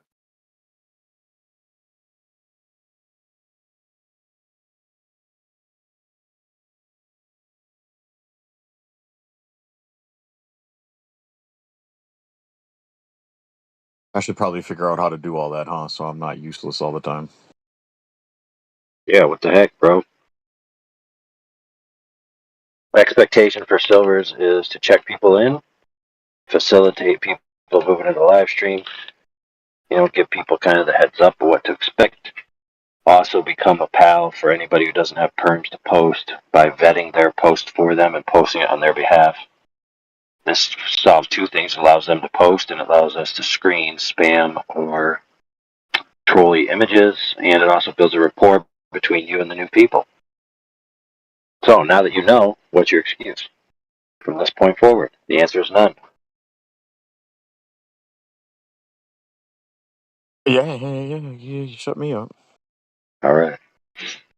No, I'm not doing it saying that in a bad way. I'm just saying like a lot of the camaraderie that we used to have with the new people and the ranked members is that they would help them, right? So just posting people's links, like a lot of people come in here and they'll say, "Oh, I can't post," right? So a silver member should be like, "Oh, no problem, bro. I'll post it for you," because a lot of people could post links, right? But they won't embed.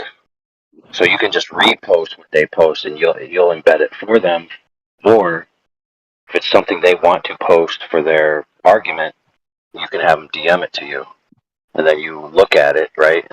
And this also stops people from spamming images, right? Not to mention, like we have other things, but when you get people in the beginning like that, where they know that all their images are going to be vetted, they tend to be more serious. You know? Yeah, it weeds out the jerk offs. I get it. Yeah, I mean, it does mean that some people are going to see some things they don't want to see, but that's you're taking it for the team, so we don't have a strike on our YouTube and stuff like that.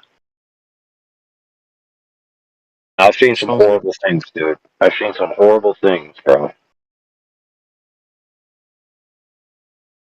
Like When you apparently, first said that, all I thought about was just what's between my legs, which no man well, wants to dude, see. But you know now you're SpongeBob. making You me know how think it's SpongeBob way has a. worse. Well, you know how SpongeBob has a pet snail. Not really, but okay. But anyway, he has a pet snail. It's like his dog, but it's a snail. SpongeBob. So this one guy, he was on a kick of like sending everybody like pornographic images of the snail. So like the little SpongeBob snail with like the world's biggest wiener or something. It just like, and I'm not talking, like 2 images he sent. He sent like 100 images. So he would DM you, and you would just have literally hundreds and hundreds of scrolling DMs. Like that literally that takes, yeah, it takes time, dude. On his part, you got to think about it. Unless he has a script written, which just automatically does it. But crazy people, dude. Yeah, that's We had bizarre. one guy. We had one guy who was so pissed that space wasn't real that he decided to send all kinds of crazy pornographic images, but they were color inverted so that they would pass the automatic spam filter. So, because like a lot of spam filters will weed out nudity because they have like a flesh tone that searches for flesh tones and stuff. So he would invert the images so they'd be like an inverted image is basically blue, white, purple, and black is what it looks like, Yeah, I think I've seen them before. But they're easy to spot. If you're into graphics or you've seen them before or anything, like they're very easy to spot that that's what they're doing. I had a bunch of people talking to him one day, and I came in. I go, dudes, you're literally talking to a guy on the stream, and every time his voice lights up, it's porn. So try to be more vigilant.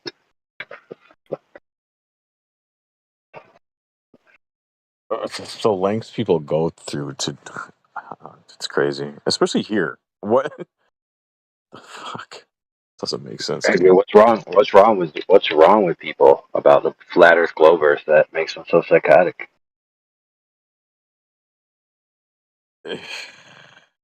Yeah. All right, I guess I'm gonna have to put Crazy Legs into detention.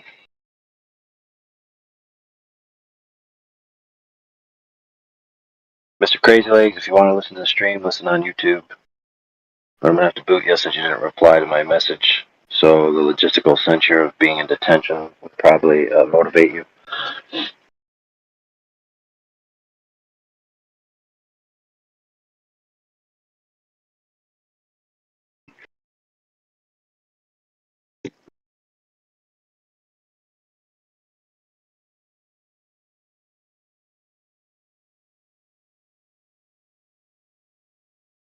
What's that guy's name?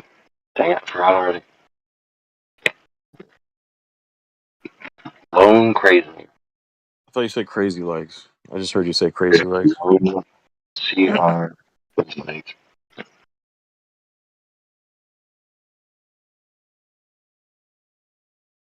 We'll disconnect him. Actually, he can stay now. I can't speak, so it'll be alright.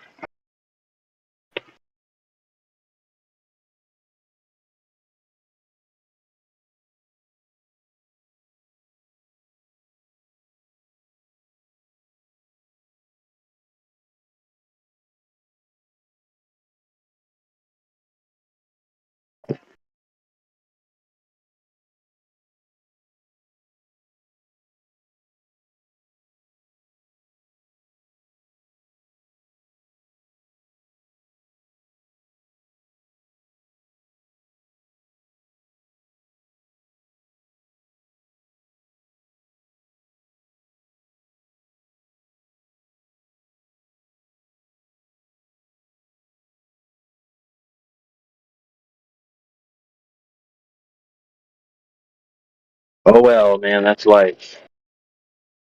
I had to kick him because of his profile picture. I didn't even see it. What was it?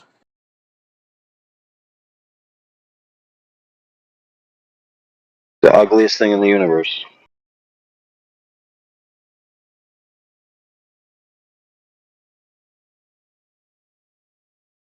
Nah, it wasn't that bad.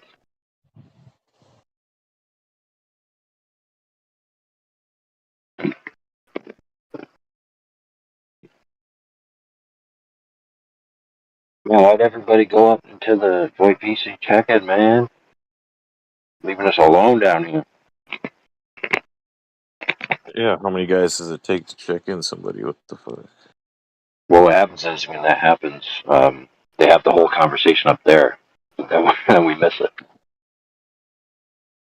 Well, doesn't that kind of defeat the purpose of like the live stream and everything? It's...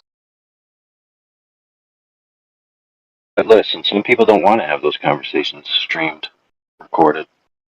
They're more comfortable in a place where they know they're not recorded. I suppose. I don't even think about But you it. I gotta, forget that it's being live streamed half the time. yeah, you gotta be gracious. Sometimes people want to have the conversation, they're interested in the content, so you have to decide, okay, is it more important that I have this guy live streamed, or is it more important that me and him have a genuine conversation?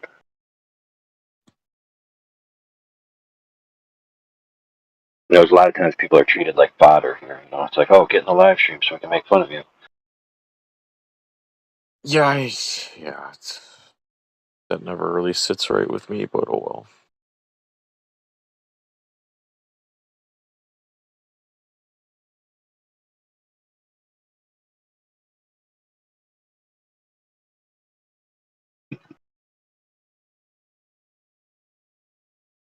Especially since we all used to be there. I don't.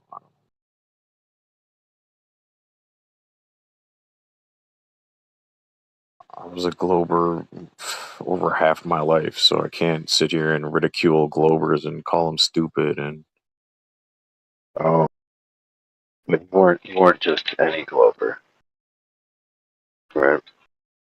There's a scale of Globers, right?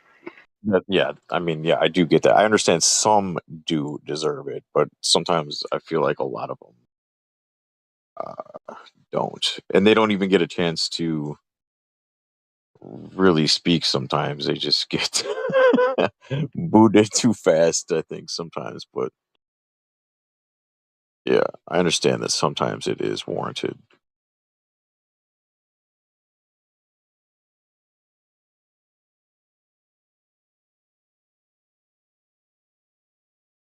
Especially if they're overly aggressive and being an asshole. But, when they're just having trouble letting go and they're not being aggressive, they're not being an asshole. I don't understand some people's attitude around here when they start ridiculing them, calling them stupid.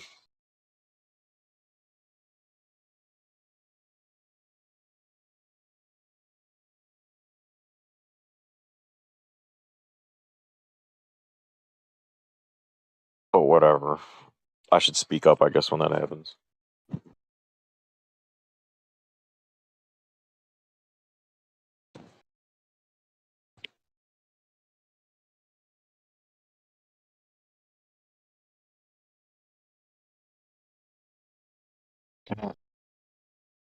Just eating some pork rinds, don't mind me. Just offending all the religious and what else?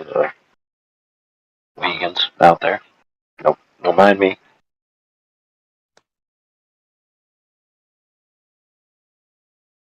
Man, I was doing an experiment one day, measuring the thickness of a McDonald's hamburger, and on the air over at FED, Flat Earth Debate, Nathan Oakley's show, I mentioned that it was hard to do the experiment because I was resisting the urge to eat the burger, before it was complete, because it was, a juicy burger and I'm hungry. And so I got some DMs from some militant vegan that I'm glorifying and boasting about my hiring other people to slaughter animals on my behalf. And I'm such a despicable human being. So I replied, seek therapy. The end. Well, that's not even really that fair to say because you said it was a McDonald's hamburger? Yeah, dude. I mean, Yeah, is that even you're real right. meat? Dude, listen, bro. The advertisement says 100% beef, but I will give you this. Oh, yeah. There's a, dude, just think about it this way, okay? The screen says 100% beef on the same screen where it shows a picture of a burger. Now, it doesn't explicitly say that the burgers they sell are 100% beef. You could just say that the burger that they took a picture of was 100% beef. I don't know. Clever. One of those sneaky advertisement tricks. Be like, this advertisement clearly says your burgers are 100% beef. I'll be like, no, it doesn't. It clearly just says 100% beef. It doesn't have words before 100, and it doesn't have words after beef. It just says somewhere on the page, which happens to include a picture of a burger, which may or not be a burger we sell, because it doesn't say that we sell those burgers in our store. It just says that we sell hamburgers. Sneaky little bastards. It's diabolical.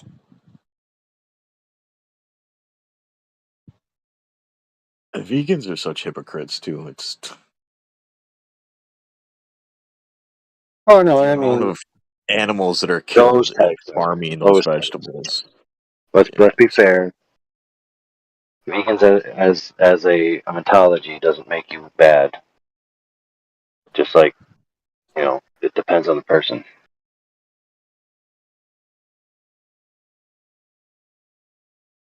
But yeah, I've yet to see one answer the question of how you're going to sustain the human biomass with agrarian agriculture without slaughtering millions of animals.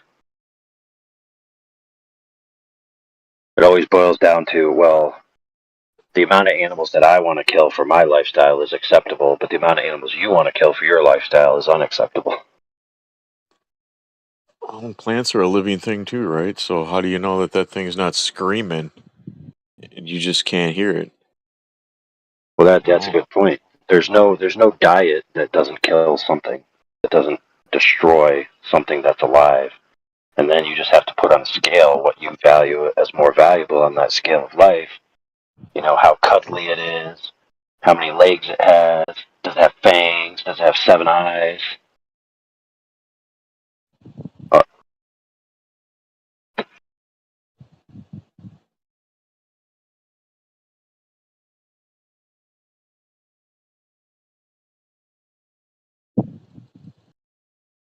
There was a debate one time, and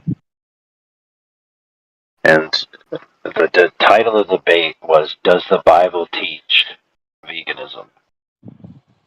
And I was like, "Dang, dude, why would anybody take that in the positive? Like, I mean, that's bad, dude. Like, you show up to that debate, the Bible Like if you just take the Bible as a book, right? It doesn't even matter whether you take it as true or not. Just take it as a book. The characters in that book, right? The character who is allegedly the creator of the world within the book himself literally says to humans, you can eat anything. The creatures, right? Not only that, it has an entire codified law that tells you what animals you're allowed to eat. So the idea that the Bible says you have to be a vegan is just bogus. Like anybody who would take that positive in a debate, right, would fail. Like you can't win that in a debate club. Yeah, I wonder where they even got that from. Well, They I've changed had they people changed tell it me that. midway. Oh, I'm sorry. Go ahead. No, I was just gonna say that was such a bad title for the debate that the pro vegan side actually didn't really think about it that much. They wanted it to be more like it's the Bible teaches it's more moral to be vegan. Not that it teaches you have to be, it's just that it's better. Like it's ontologically better than not being one. So they didn't really have a clear, title for the debate that they joined.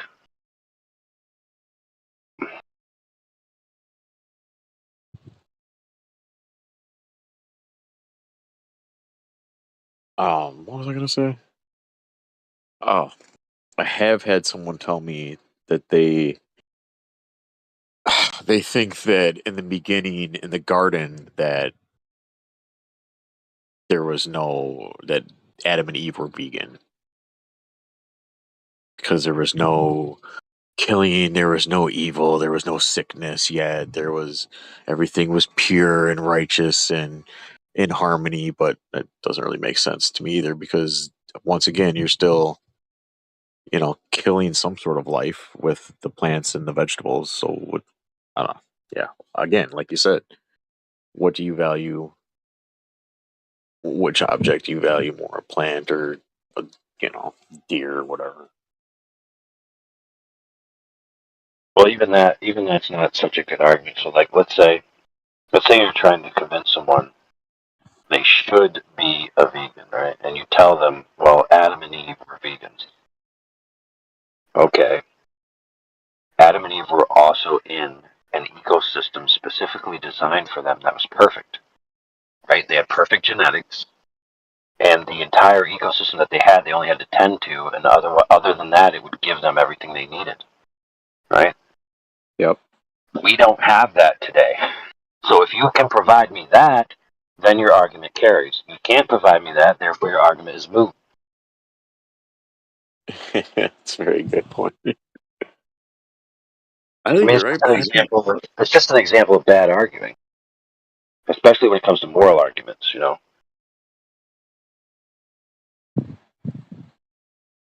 Yeah. Like there's arguments. Oh, it's healthier. Okay, well maybe I don't want to be healthy. Well, being healthy is good. Okay, and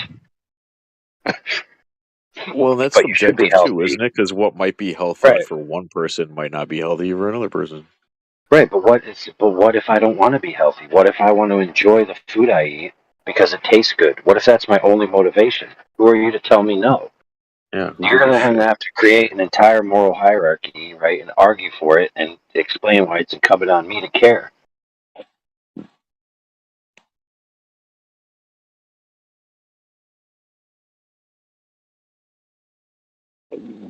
There's a new person in here, pseudo killer. Oh man, some of these guys were supposed to have been verified, so I don't know what's up. Oh, hold on, let me check my messages. Maybe I'm supposed to have verified them. Excuse me. All right, we got some new. We got pseudo killer coming in the house, man. This guy's wants to take on some Globers, man. Any Globers in the house? He wants to. Hey, T Dub's going to give you guys VC verified. So once you're VC verified, you should be good to go. So give it a minute here. We'll get that straightened out. T Dub, he's down under. He's in Australia, so He's upside down, so it takes a minute for his shit to kick in. So who else? Who else was it? Who else was there? What about We had Snuffleupagus? Snuffles, and we had La Talapus. Lathalapus.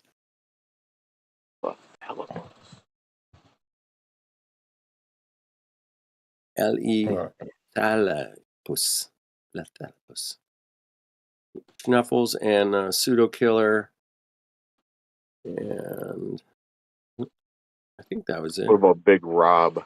Oh yeah, Big Rob. That's right. Cool. Wow, I got 4 people checking in, man, all at once. This is a big deal, man. Yeah. Did they pay their dues? Did you get their Discover card number? I got the Discover card and with the security code. It's all good. Cool. Did they pay in full or are they on the monthly plan? Cheap bastards. Went monthly. Okay, I think that's everyone. All right, you guys are up in the VC now, man. Welcome. I think you guys can unmute yourselves and mute yourselves. Now you guys are quiet. What happened? Are they unmuted? Are they unmuted? They're all still. They're all VC verified, so that's all we got. Oh, so it should be good then. Should be good. Should be good. Pseudo killer, man. You there? Unmute yourself, man. Where you at?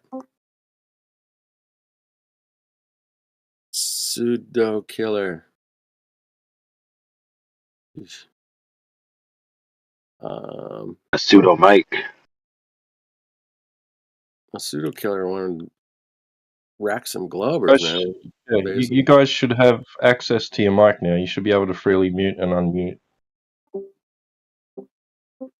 You have to join and rejoin. Or join.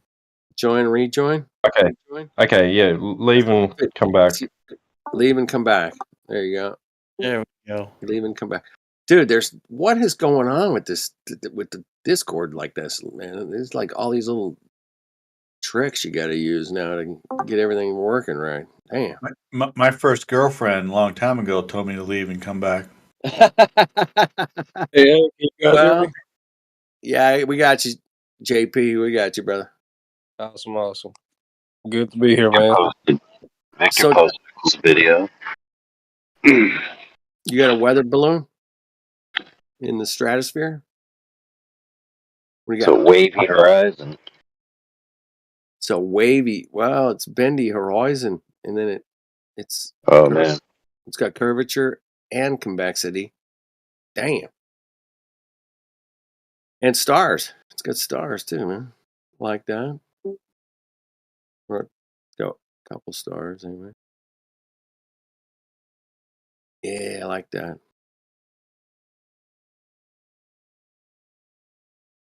Hey, just to make sure I'm not missing anything, is there a video being shown or something? Yeah, what you want to do is click on live stream voice text. That's where we post our videos, links, messages to everyone. And I don't think you have. there is a video link posted, but you got to watch it on your own. We don't watch the videos in here on the stream. Yeah, we don't. You can use the new features that Discord has to share watch something together that's posted, but that's like on your end. Yeah, that's a Discord thing. You get a lot of people can go different rooms and watch a movie or whatever. Right. So y'all got any Globers in the house? Don't know, man. Maybe Big Rob's a Glober. I don't know, man. What's up, Big Rob?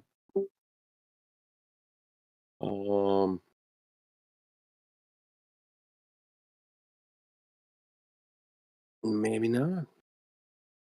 Anyway, so how the hell did you find this server, JP? And then what was it with Flat Earth that said, "Oh man, Oh shit! These guys. Oh, that makes sense. What was it, man?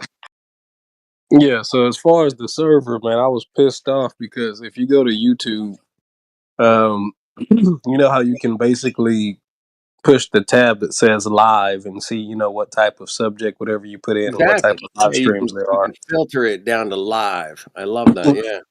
Right, but whenever you put in flat or flat Earth or even globe Earth, flat Earth, or anything like that, there's no live button. So I was playing around with it and finally I was able to go to the filters and do it from live that way. Just a little bit extra you got to do, I guess, but I've Yeah. been trying to do that for a while. So that's how I got to this server. And as far as the flat Earth in general, man, it's probably about 2014, 2015 ish. It was first brought to my attention. I was a globe earther at the time, tried to debunk the shit out of this flat Earth guy that just brought this new information to me, and Right. realized the information that I was trying to debunk him with was, pure pseudoscience. And so, yeah, kept looking into it. One of my biggest, I guess you could say, teachers or influencers was Bro Sanchez. Yeah. Um, Bro Sanchez. oh yeah, and Flat Earth nowadays, I mean, power. Flat Earth power. Remember that? flat motherfucking Flat power. power. Was it flat power? Yeah, it was flat power. Yeah, flat power. Yeah. And also big shout out to Wits It Gets It, man. That's another guy that I watch quite a lot, and yeah, man, I'm just happy now to take on any globe earthers and keep going with the truth. Love it, man. Great story, man. Great journey. What a great journey.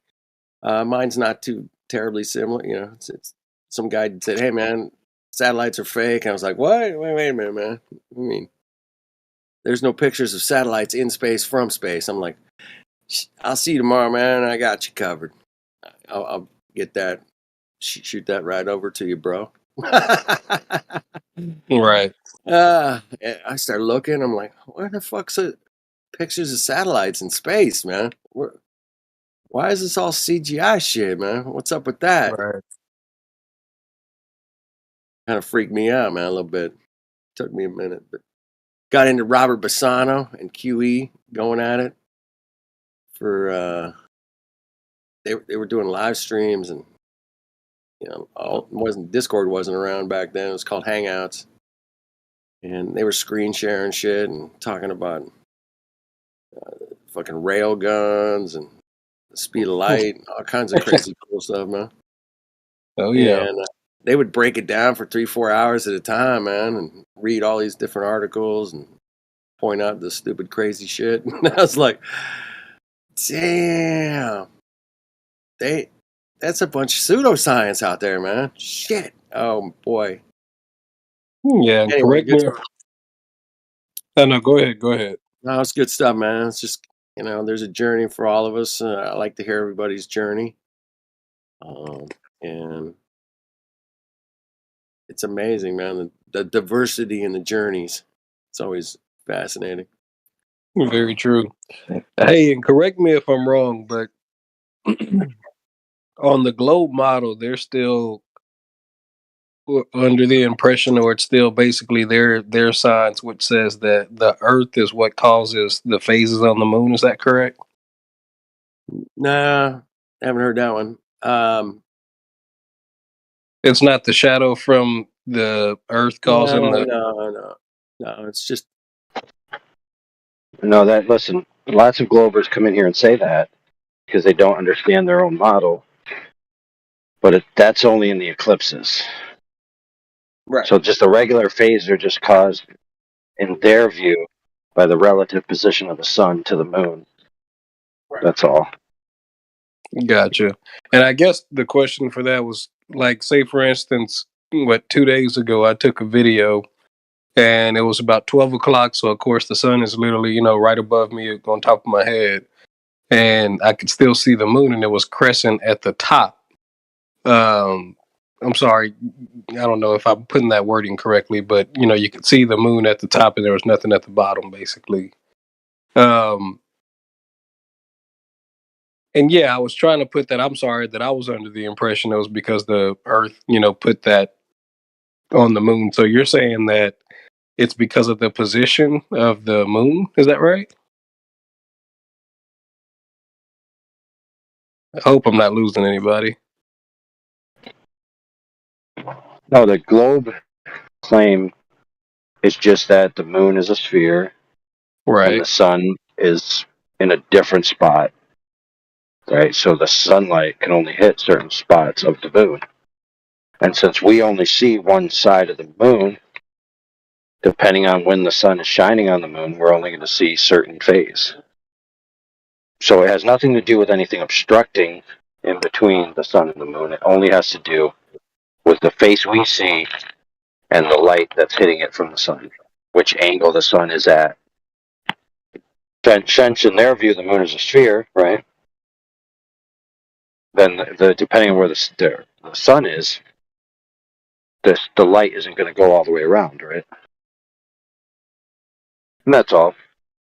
I got you. I wish I could bring the video up so we could kind of breeze through it and do it together, but I just figured that because it's right above my head and I could still see, a portion of that moon, that why isn't that full face, lit up? Why is it not a full moon as far as what I'm seeing? If indeed that I would be see because, that. well, yeah, that would just be because the sun isn't shining on that whole spot while you're looking at it. It's kind of like where I am right now. It's nighttime, and there's a lot of lights on the buildings, right? And so so the lights across the street shine across this way, and they hit the front of this building, right? So I can see the front of the building clearly, but the side of the building, which is not facing the angle where the sunlight is coming, where the nightlight, Really? which in my example is representing the sun, that side of the building, right, it's a square rectangle building, one wall that's facing the light is lit up, and the other wall is super dark. But if I moved that light over there down the street some, it would then be able to shine on that side of the building and then miss the other side of the building. Got you. And I mean, that wasn't, in all honesty, that wasn't something crazy. It's just I literally took that video 2 days ago and just wanted to kind of get some clarification on that. So I appreciate it. Hey, and are you a globe earther or a flat earther?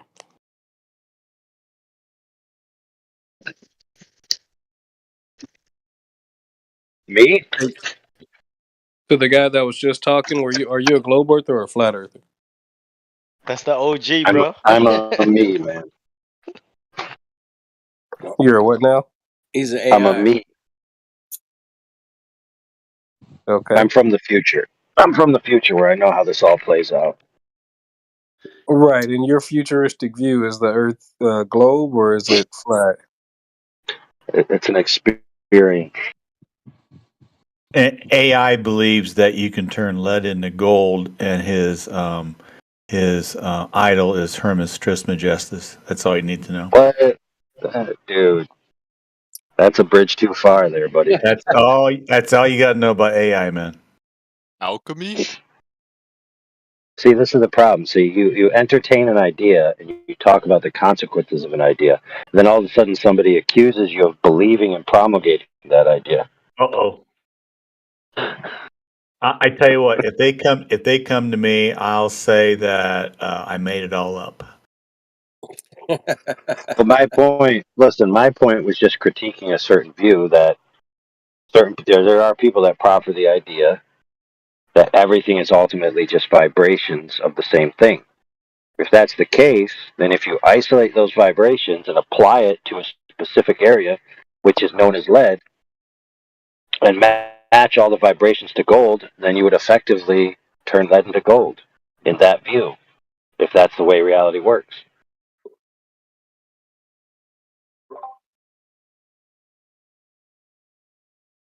I was talking about that distortion that I saw in front of Chicago tonight at about 7:30, about 5 hours ago. I just posted it at 49 minutes after the hour.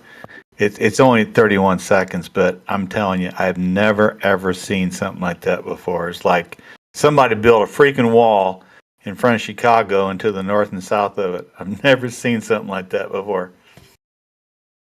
Yep. Look at how it smashed the city, man. I mean, it looks like they built the wall of Jericho. It's like they built the wall so nobody can get it. They look like they put Chicago into L.A. or New York, escaping New York City. It looks like they put a wall around Chicago so you can't escape out. They're keeping people in, man. It's a trap, pretty sure. I got there at 5:00. I took a photo that I put up there. Like that wasn't there. Chicago was perfect from 28 miles away, and I'm looking at 7:30, 7:45 because I want to look at the sun. And I'm looking. I can see this with my naked eye. And then I put the camera on. It's like, oh my goodness, man! I just like, okay, you tell me what's going on above the water any particular time of the day, and I'll have Flat Earth dude buy you a bridge somewhere. Is that video playing Right. for everybody? 'Cause I can't get it to play for some reason. No, it doesn't play for everyone unless we put it in the watch together, and then you have to join the watch together stream. I was looking at it. No problem. I can't. I just played it myself, man. But that is a good way. That is a good way, guys, to share the videos on the stream. Like this one is playing, but the only thing is that the only account that can cause it to go onto the stream is Helio's account. Helio, right? Yeah. Yeah. So it would be a good way to share it if we had him present. But it's just a quick video if you guys want to watch it yourselves. Yeah, it's only. It's only 31 seconds. Yeah, just click on it. So Jim, if you watch Indio's video that I posted for you, it explains some of that to a degree. So, for example, Jim, let's just say, for sake of argument, if the horizon was rendered at exactly midline of your vision, right? That's where the land is angle-wise, let's say. But you only have the resolvability, due to the limits of optics, to resolve 90% of that. So if we know that what's below your vision seems to ramp up towards the center of your vision, but you can only resolve 90%, then what happened to the other 10%? Well, it's still there, is it not? Well, of course it is. So what are you seeing then if you're not seeing the ground? Well, I'll tell you what you're seeing. You're seeing a reflection of the things above the ground. Because the surface has reached a critical angle where it can no longer propagate light to you of its own color. It can only propagate reflected light that is at a greater angle, right? And that happens to be the stuff above it. So that surface beyond that 90% is essentially a mirror that's just showing you what's above. So the water line is much higher. The physical water is much higher than the horizon you see, because you only have enough color to represent the 90%. The last 10% you don't have any color information for the water. The only thing you can see in that space is reflection. You can't see the water itself. And so foolishly you might go out there and trace a theodolite down on its y-axis, right? Jim, you understand what I'm getting at here, right? Yeah. You level a theodolite, right? You level a theodolite, and you then trace it down to what you think is the horizon. But it's not the horizon in the sense of where the physical edge of the Earth is. It is just the horizon, which is the definition where the line appears to meet the sky. Yep. But if you think it's the physical location rather than just where you have maximum resolvability of water before you suffer these other optical effects, you might tell yourself, hey, the Earth dropped. But really all you did was just trace a y-axis decrease on available optical information, and you confused that with a physical location. So you made a category error and a huge blunder. And then you went out and told everyone, oh, horizon dropped, therefore Earth curvature. Yeah.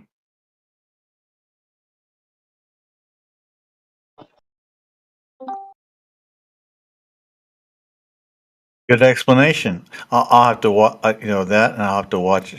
I haven't watched Indio's thing yet.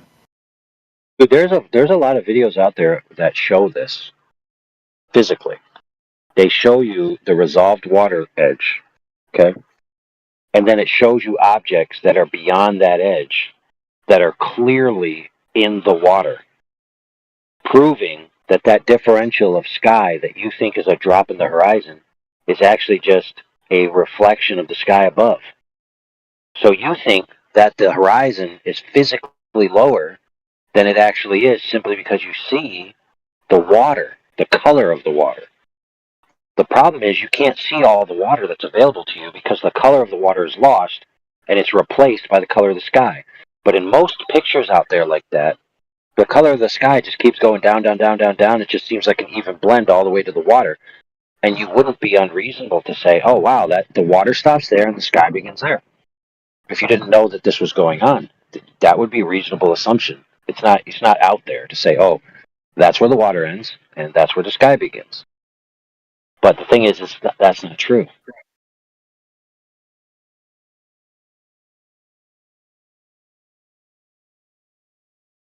Great video, man. Jim. I'm telling you, and thanks AI for the explanation, and I'll watch Indio's video. But yeah, I couldn't believe this because I got there and went down on the beach at 5 o'clock, and I took a video and some stills, and I posted some of the stills. Then I went back up to the top and just kind of sat around, enjoyed talking to people and watching people and stuff like that. And about 7:30, I went back down to the beach where I was, and I got down there. It's like, man, this thing looks weird down here, and I could see it with my eye. And then I put the camera on it, 4, 5, 600 millimeters. Like, man, I got a wall. Somebody built a wall around Chicago, man, and then it looks like somebody is hanging their clothes out to dry outside. The way they used to do it. So Yeah. it's like this thing is so weird, and it went all the way. It went from the right of Chicago down to Gary. This is weird, man. It's awesome. Yeah, I looked at it. It's like I took my eyes back, and I looked. Naked eyes, like I could see it. And then obviously through here, you can see it's like, yeah, this is going to be. We're going to keep this one. We're going to show this one to Glenn to Ruhef and go, hey Ruhef, what is this? What percent of refraction is this? Is this like 7/6R plus what? Plus Chicago. Plus Chicago, yeah. I mean, I don't know, I don't know how you describe this. Is that refraction? I don't know if that's just, I don't know what that is. I don't know how to describe that. Oh, I know. It's a brick wall. Yeah. It's a brick wall. It's voodoo. It's voodoo. I like voodoo. Voodoo. Too. Voodoo. The brick wall voodoo. All right, let me interrupt real quick. And AI, can I ask you, can you tell me why I was given the is it bot DJ role and the soundboard role, but I can't access either one? Can't access either one. Yeah, when I try to click on or tap on a little button, it says no activities permission. What? Yeah, I'm on my phone, so like when I unmute myself, the little microphone is in the middle, of the screen, and on the far end You is gotta like an use hand up. you gotta And in use the between that, channel. isn't that what I Yeah, tap you on gotta use to? you gotta use the channel called Music bot. yeah. Yeah. I have to go to. Oh, fuck it, I'll figure it out some other time. That's love. too involved right now. It's right above live stream voice text in locker room. It's called Music Bot. That's where you put the commands. So that's where I gotta go. That's where you put the commands to play a video or YouTube video, or usually. or you can play audio files. Sometimes it depends on the format. I don't know. It's hit and miss in there. But you're pretty safe playing a YouTube video in there. Why did somebody tell me I had to use this little icon over here? I wonder. But you can pause, stop, play. Can anybody pause the bot? Yep, I can. Or not anybody, but those of us who have music bot permissions can pause it. Yep. I just type in M! Pause, and then or stop. Usually I just pause it in case I want to play it some more. But anyway. Thanks for explaining that. What happened to all the newbies, man? None of the other newbies spoke up. It was just Well, we still got La Thalapus is in here, and Shuffle is in here. 2 newbies. You're waiting here for Big Rob? Yeah, what's their view on things, man? What's going I don't on know, here? man. I was trying to get to it, man. They were cool in the VC check-in. I don't know what happened. They were having a good time in there. They were digging Do all it. these guys know each other? Did they come in here together? No, I don't think so, man. Oh. Because it seemed like they all just showed up at the same time. It did. There was like a little bit of a rush, yeah. It was Shuffle or Thalapus, man. You can speak Hello. up. Big Rob. I'm here to hear some opinions, hear what the Flat Earth Discord has to say, honestly. You know, this time of night, we don't know what you're going to get, but we have a lot to say. That's for sure. But we're always interested on how people found us and why they're looking into this. Or we're curious too, as well. Yeah, I just found it on some Reddit thing when I got a notification on my phone about something on Reddit, and was scrolling through the comments and happened to see this Discord and ended up here. Somebody posted a link for us. Thanks. Yeah, yeah. That's nice I of do them. that sometimes here and there. I'll drop the link. Try to anyway. But yeah, man. I mean, I don't know. Have you looked into NASA at all, or what they're up to?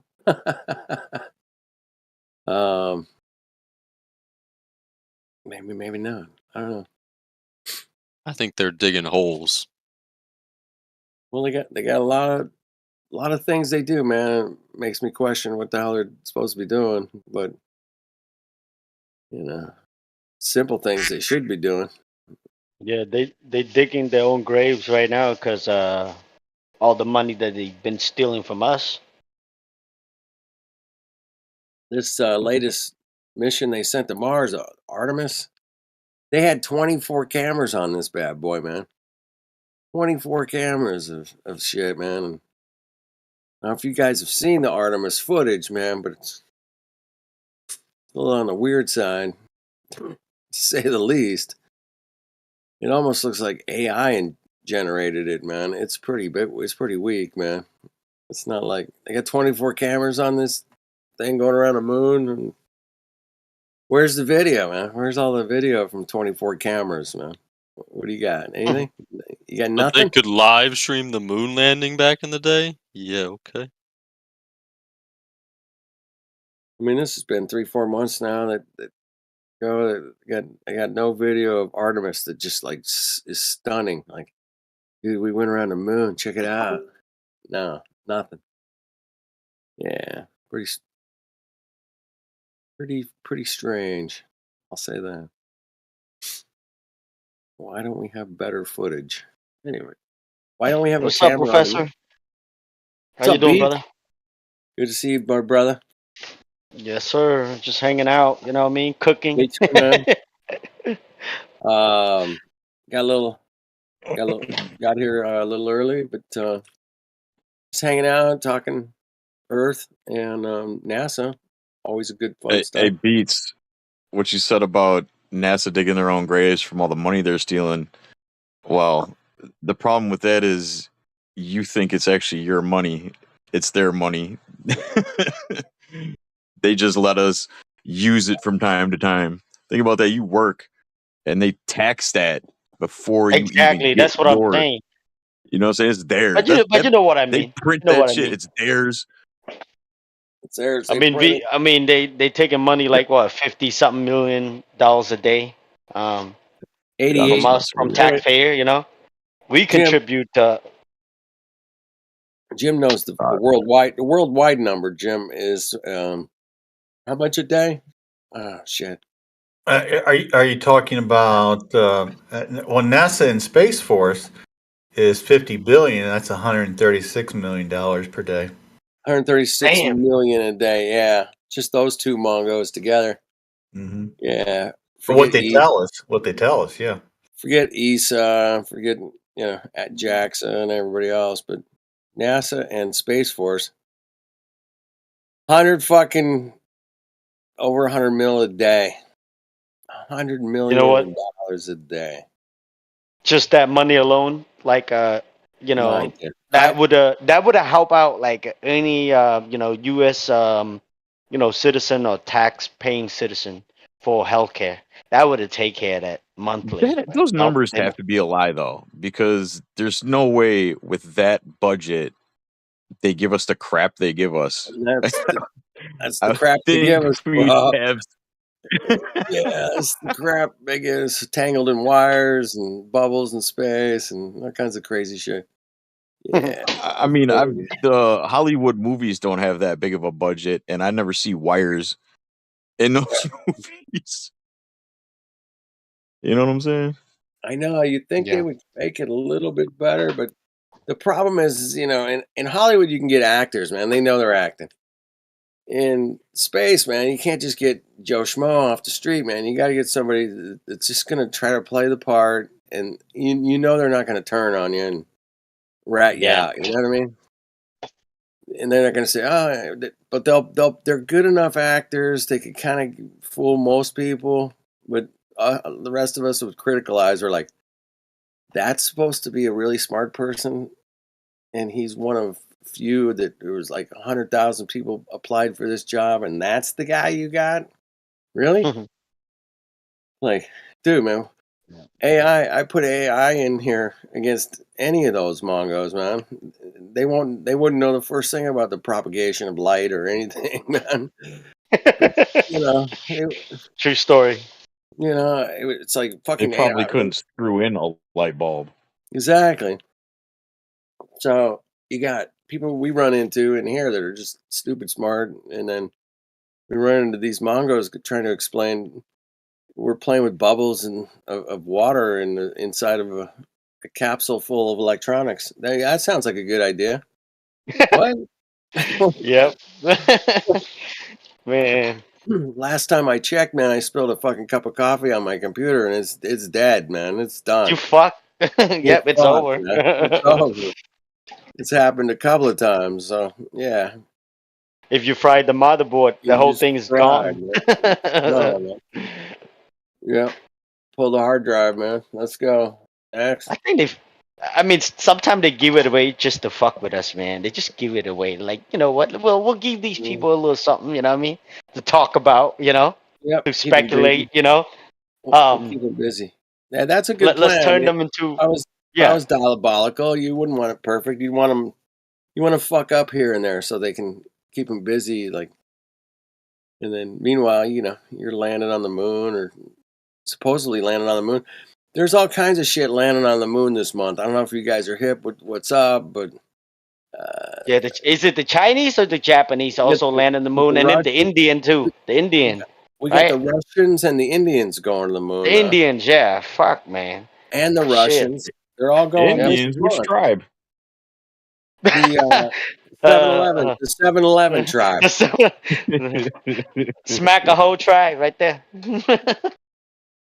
It could be too that they're doing that so that if they need to flip flop on their lie, then Right. they can use that and be like, "Yeah, see, it was fake. We were faking it the whole time."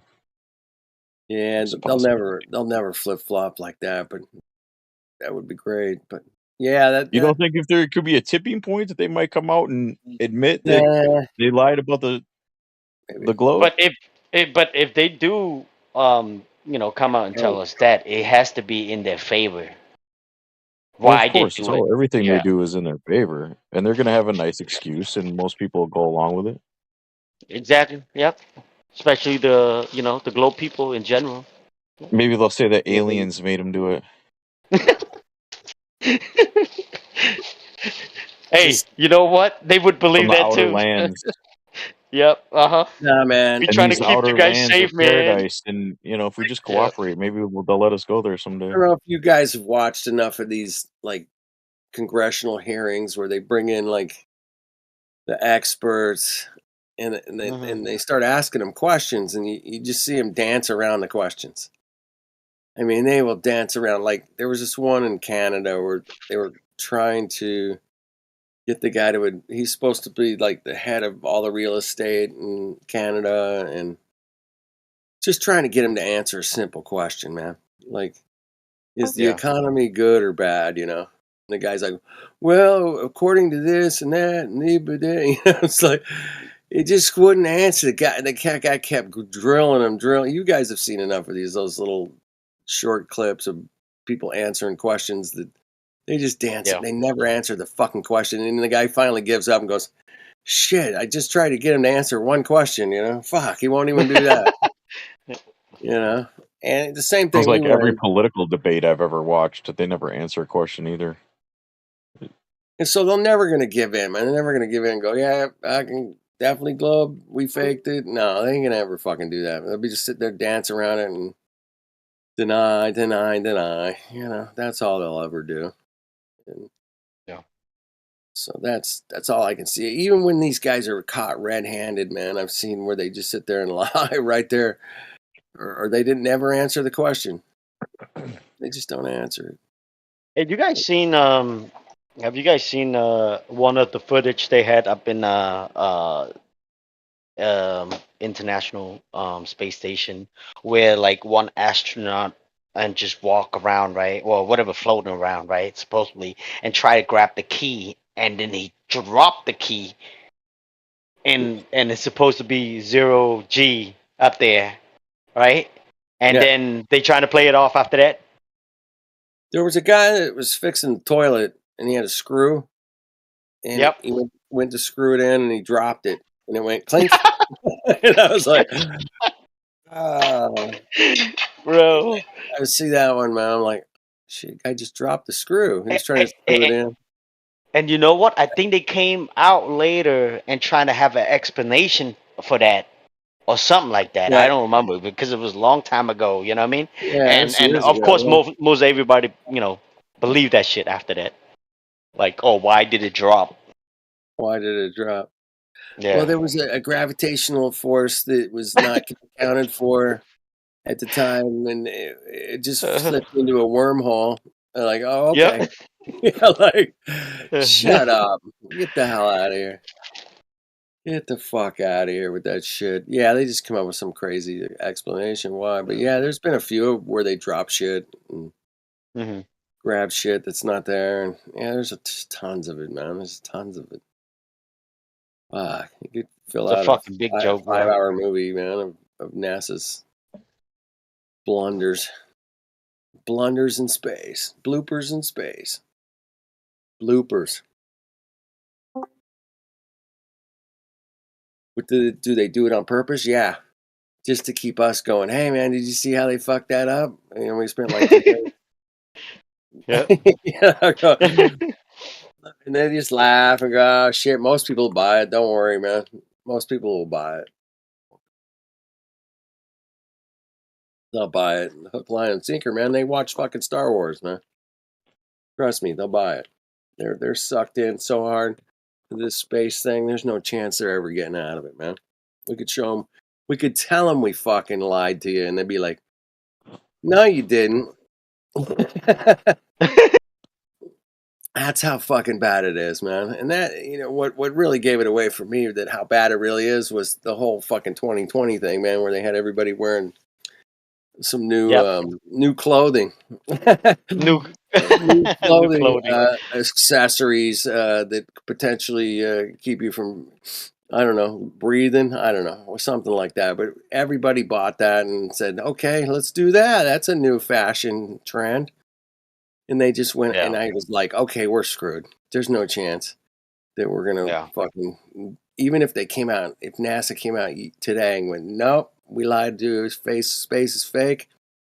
Most people would be like, "Nuh-uh, I saw Star Wars, man. I watched I watch the DeLorean, whatever, man." They would be totally.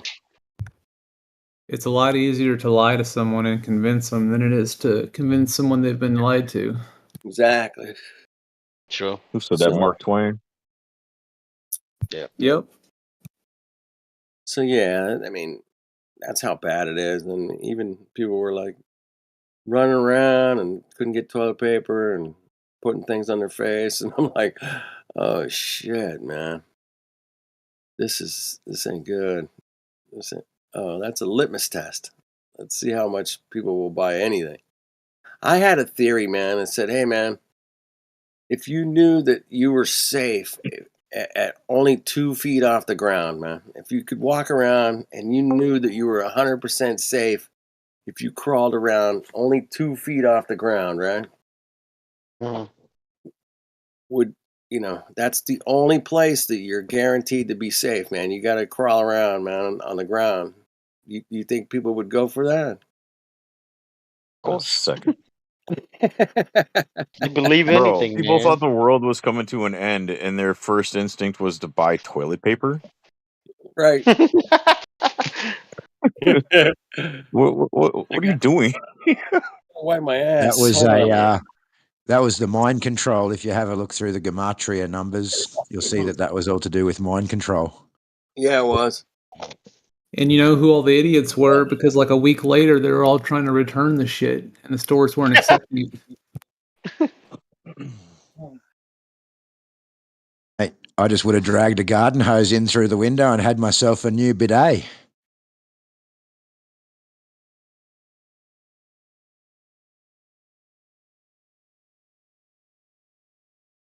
It's so silly.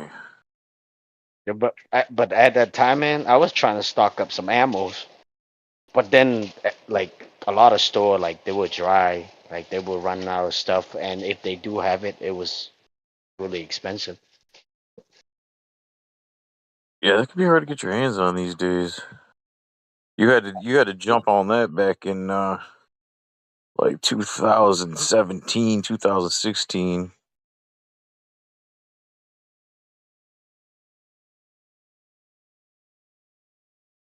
It was still cheap then. Well, I didn't understand what that gentleman just mentioned because I don't know anything about what he was talking about. Is there a simple explanation to sort of break that down real quick as to how that worked and why toilet paper?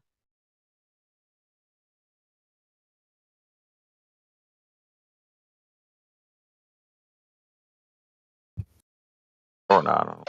What do you mean how that worked? Well, I don't know. What do you? Is he still here? Or did he leave? He was talking about people losing their minds, thinking the world's coming to an end, so they all hoard toilet paper because they think there's going to be a toilet paper shortage. Probably because someone on the news mentioned something No. about there being toilet Oh. paper. Yeah, I can see how that would trigger that. But yeah, it still seems. I don't know. Why so many other things to worry about? Right, I and guess I don't then watch the news either, so I don't. yeah, you got to be hooked on the news to understand. But they did something a few years ago with gas too. They were like, "There's going to be a gas shortage," and then there's people like lined up at the gas stations for weeks trying to get gas. It was stupid. Oh yeah, they've been doing that shit since like the '60s.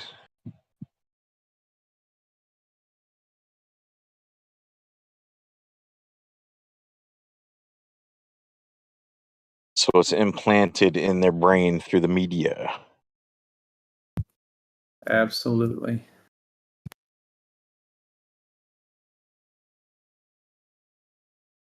All right, I'm back. Sorry about that. What kind of crazy psyop we talking about now? The toilet paper. Toilet paper. I was thinking, you could always take a shower, wipe your ass. Well, that's and what I was shit. saying. I was just going to drag my hose in from the backyard through the window and create myself a little bidet to wash A little myself down. bidet. Yeah, get a little bidet going. Nice. I just jump in the shower real quick, clean that out. No problem. I Anyway, could easily live without toilet paper. Just fucking totally. use your hand. I'm not some dirty bum either. I'm sorry, but if I'm doing that, I can't just wipe with paper, walk away, and go about my day. That's disgusting, in my opinion. You're What? not clean yet, unless you're using wet wipes or taking a shower afterwards. You're still Exactly. dirty. You're still White dirty. white socks, and then use that, and then put them in the washer. White Yeah. socks. Yeah. Oh, speaking of white socks, yeah. They're gonna be brown socks sooner than later. You know, growing up in third world country, after we go to the bathroom, we have to wash it every freaking time. There's no toilet paper. So when I heard, Yeah. they were running out of toilet paper, I was laughing. My whole family was laughing. Like hell, dude. You guys never lived in the bush, man. The water, yeah, a little clean it, yeah.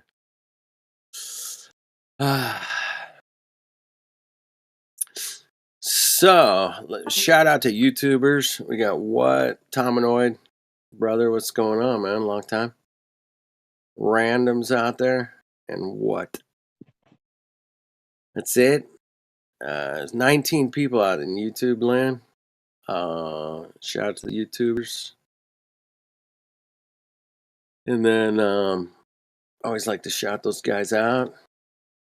Tominoid, I think he's upside down too. He's in Australia. I think he is.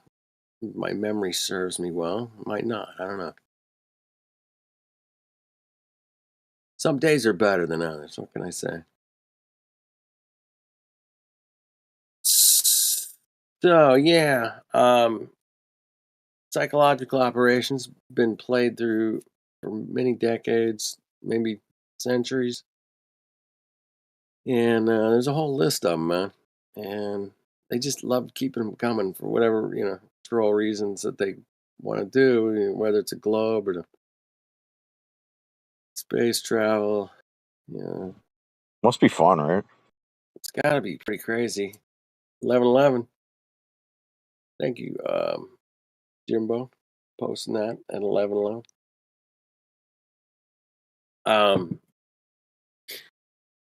Well, who knows, man? I pretty sure John Lennon nailed it when he said, "This world's run by a bunch of psychopaths, man. Check it out. Don't believe me." Yeah, I was like, "Oh, yep, he's right." Yeah, they're fucking psychos. I don't know what happens, but inbred psychos, maybe. I don't know. Could be something to that. But if you can just print money on a computer screen, man, that's a hell. That's. I mean, I've seen people go super greedy over taking over a company. They go into this like super greedy mode. They just steal the money. They don't even like ask to take it. They just take it. Like, wow, man, you just stole $100 million from your own company, and they did it because they could do it. And they thought Well, it's this is worse than great. that. I've seen brothers and sisters fight when one of their parents dies, or both are, over the house and Right? property Yeah, and we've seen all money. that. It's horrible, dude. It's It's so bad. horrible. But I mean, I watched this show for almost a decade and a half, at least a decade and a half, called American Greed, man. And they usually profile some guy that was running some company, and he was in charge of the finances, and they went on Wall Street or whatever, and he just turned the entire company into his own piggy bank and started buying jets and houses and flying everywhere in the world and just jet setting it up the ass and crazy watches and shoes, and it's like, dude, what you were running a really successful company, man. You were making, millions of dollars, but it wasn't enough. It wasn't enough. He was making millions a year. Fuck no. He wanted the fucking $100 million or the $1 billion. And that's when they just, start buying yachts and fucking just getting stupid. But it's not even their money. It's just crazy what people will do when it comes to money and greed and how far they will go. They'll go so far, man. They'll keep anything going. They'll tell the cops anything, and they'll lie about everything, and they never give it up, man. Right to the bitter end. They never give it up. I seen one guy in 15 It's years. never One enough, guy. bro. I watched fucking hundreds of these shows. I seen one guy go, I don't know what got into me, bro. I just lost it, man. Something came over me and I just lost it. That's why I took the company for $100 million. It's like people are brainwashed to be greedy nowadays. Mm-hmm. It's like a disease. I think it's always I been think some there. people are just searching for happiness. They're unhappy and think that that's going to fulfill their happiness, Right. and it never does. And then they need more and more and more, and it's just they Right. think it's going to fulfill them, and it doesn't. Nah. It doesn't Money fulfill. can't buy happiness or love. You can have a bitchin' yacht and planes and fly anywhere and eat anywhere. Fuck it, yeah, man. Is you happy? I don't know, man. Yeah, imagine sitting on that beautiful big yacht all by yourself. Yeah, What that's fun would that bitchin'. be? Would you want to be alone on that thing? I'd want like how many? 17 of us, all flat earthers going. Let's go. Where we go? Now I'm happy. Fuck yeah. How that money, you could just buy a bunch of hookers to go with you. Well, you could. I'm sure they do, man. I've heard stories, man, about some crazy. I know a lot of musicians that go on these like boat cruises and yachts and shit, and they get The sex hired. parties. It turns into a fucking romp party. Yeah, thanks. Just saying, man. I heard the stories. Seen a few Wink, pictures wink. here and there. Nah, man. I know these cats. I fix their instruments, man. Make them make No, I their was saying wink, wink, because you're trying to make it sound like it wasn't you that was actually at the Wasn't me, party. man. Wasn't me, man. Can't bullshit. Just heard stories, man.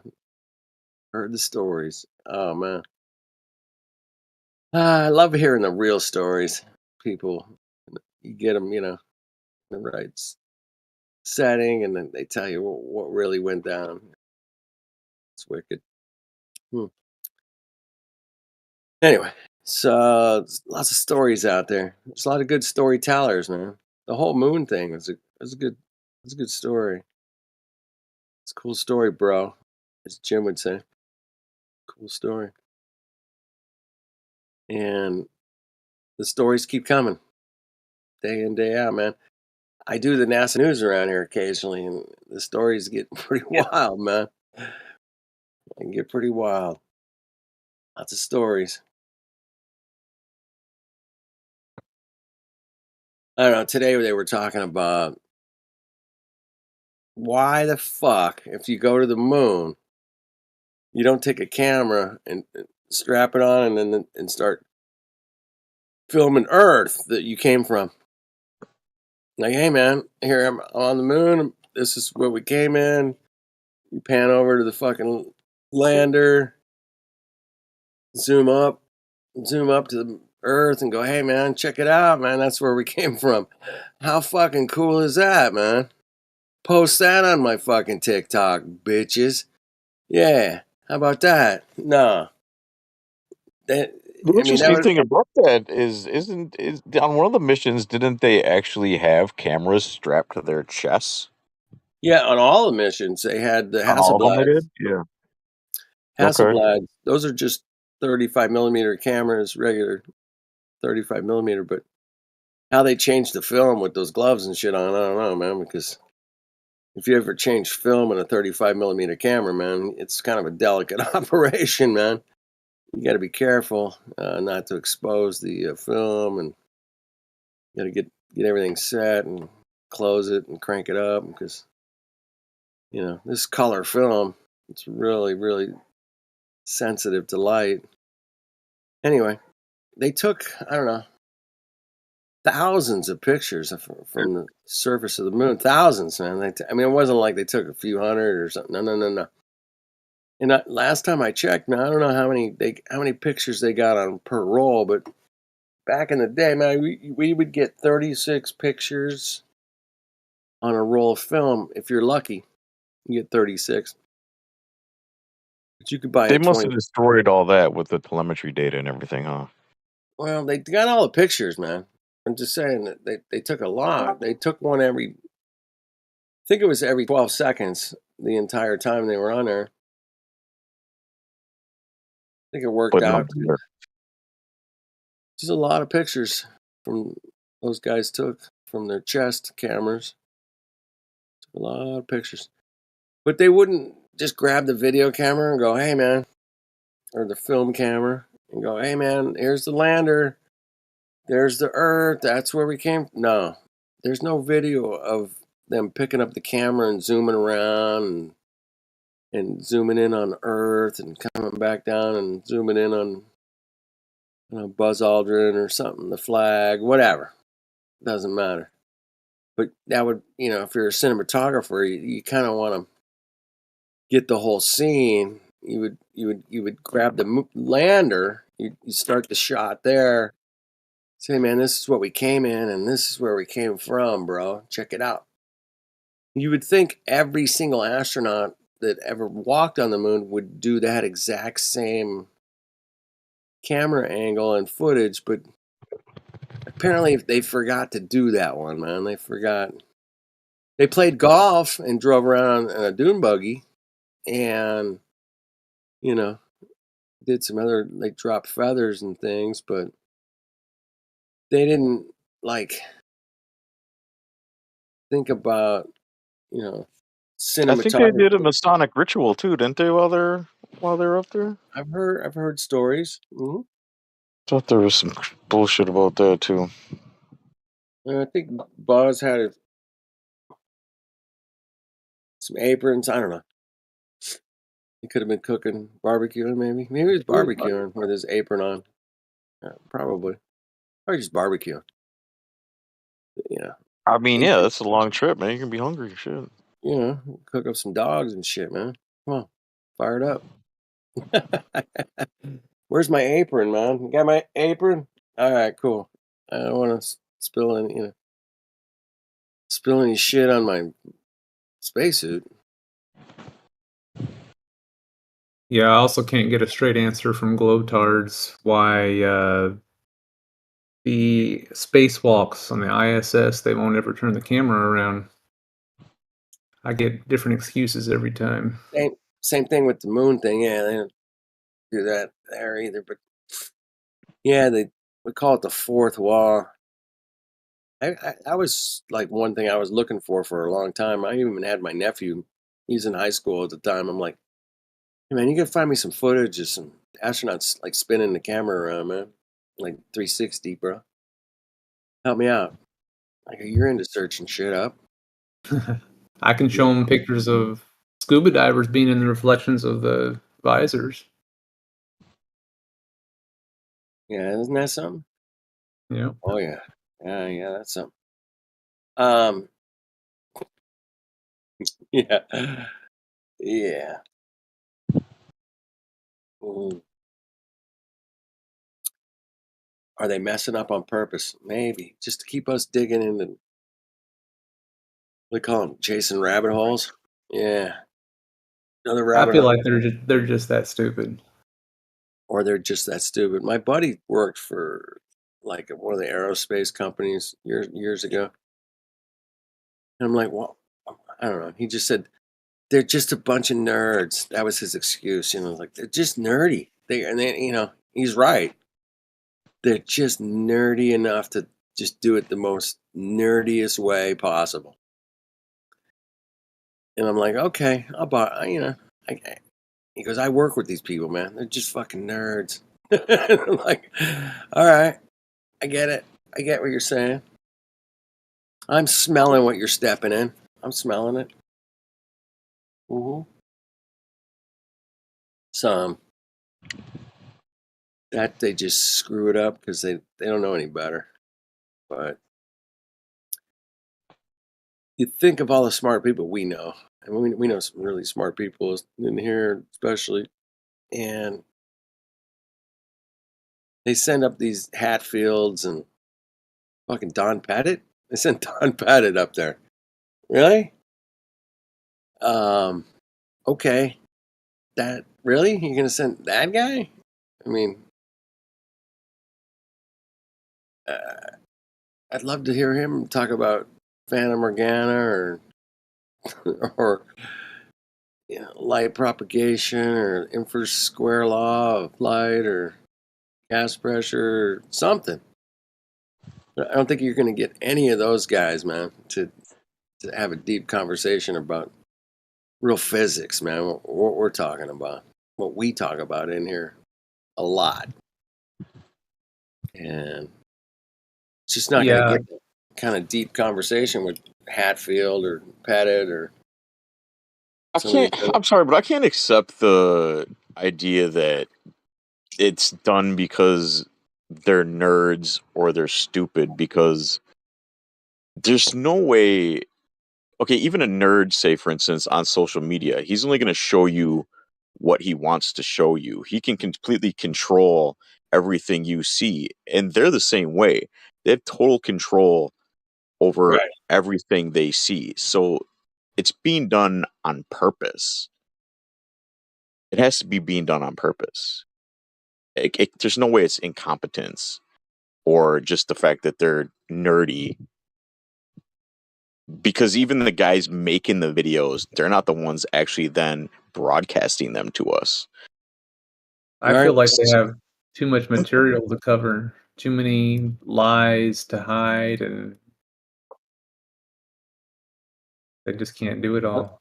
I like your thinking on that. Yeah, there's a lot of ass covering they got to do constantly. That's why they got to send out Neil deGrasse Tyson to straighten everybody out. Every once in a while. Well, even him and Don Pettit, they're both so full of their own shit. They say dumb shit sometimes, and because they're so arrogant and they're not used to having people actually question them. Then I'm Neil deGrasse Tyson. I can say whatever, I can say whatever I want. Right. And even Globers don't challenge the shit he says, so it doesn't matter. He can say whatever he wants. Well, yeah, it's an oblate spheroid. When I was, he missed that field goal because of Earth's rotation. What? The fuck? Get the fuck out of here! Even the Glovers can't defend that cuck for that shit, man. I mean, good luck. Really? He missed the field goal because Earth's rotation? It moved a quarter of an inch? Yep. That was it. Okay. Got you there. That's a good one.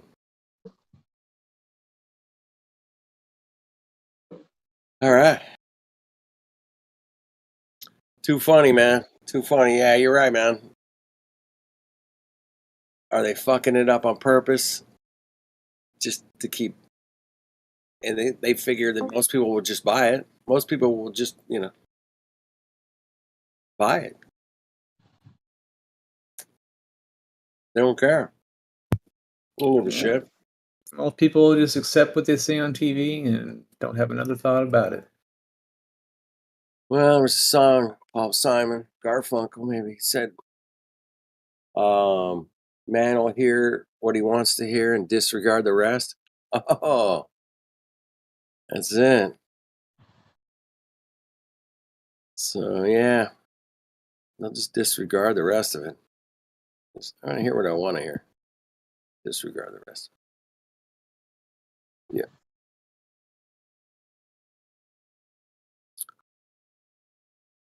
Got Grillo up in here, man.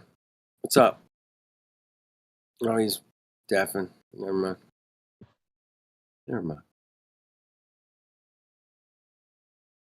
We got Cool up in here. What's up, Cool? Shout out to Cool. That's cool. All right. We have a lady up in the house. Sydney's here. Rambo's here. Damn. Flatter. Beats. Batman. Chris M. AJ.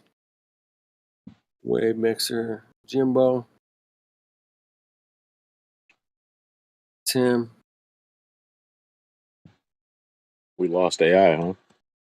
Yeah, he bounced a while ago.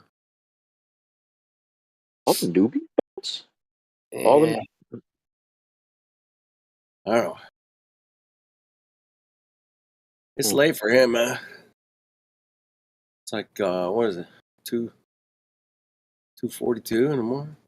2:42. It's late. Is it that late already? Holy shit. Man, the time goes by fast when you're on here. Good lord. They say there's no sleep on flat Earth, and time goes flying by on flat Earth. I've heard that. I've lived it, man. I fucking lived it. I don't know. Yes, about it, man. Lived it. Sleeping's for Globers, man. Fuck that. I'm just kidding. No, I like sleeping.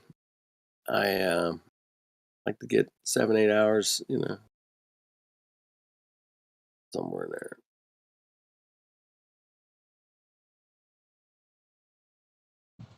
So what else is going on? Yeah, I see Russia's going to the moon, and they're racing with India country, and they're going to the moon in the next 10, 12 days. I don't know. There's gonna be a bunch of new moon stuff going on this month, man. August is the moon month, I guess. None of those are manned, right? Are they all just probes Yeah, and they're shit? all unmanned. Russia's lander looks a lot like the Apollo lander. I don't know if you've seen the pictures yet, but oh boy, it looks eerily similar to the Apollo landers. Oh man, covered in gold tinfoil. This thing's covered in this shit, man. It's like, damn. I feel sorry for all the miners that had to dig out all that gold, man. That's all. Shit thing's fucking.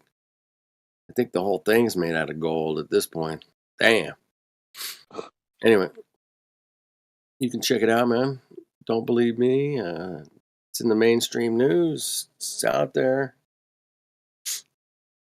Russia's gonna land some shit on the moon this month, and India's gonna land some shit on the moon, and I thought Russia was kind of busy. I thought they were busy. Yeah, I thought they were busy too, man. But apparently, man, kind of busy somewhere else right now. What happened to that shit? No, we're gonna go to the moon. Yeah. I think they said the same thing about the Apollo cats too, man. It's like, hey, man, we got this war thing going, bro, man. Why are we going to the moon? What the fuck? I mean, hey, I guess that makes sense though. Now that you put it that way, it's a good distraction, right? It's good, dude. That's it. It's all about the distractions. I mean, there's,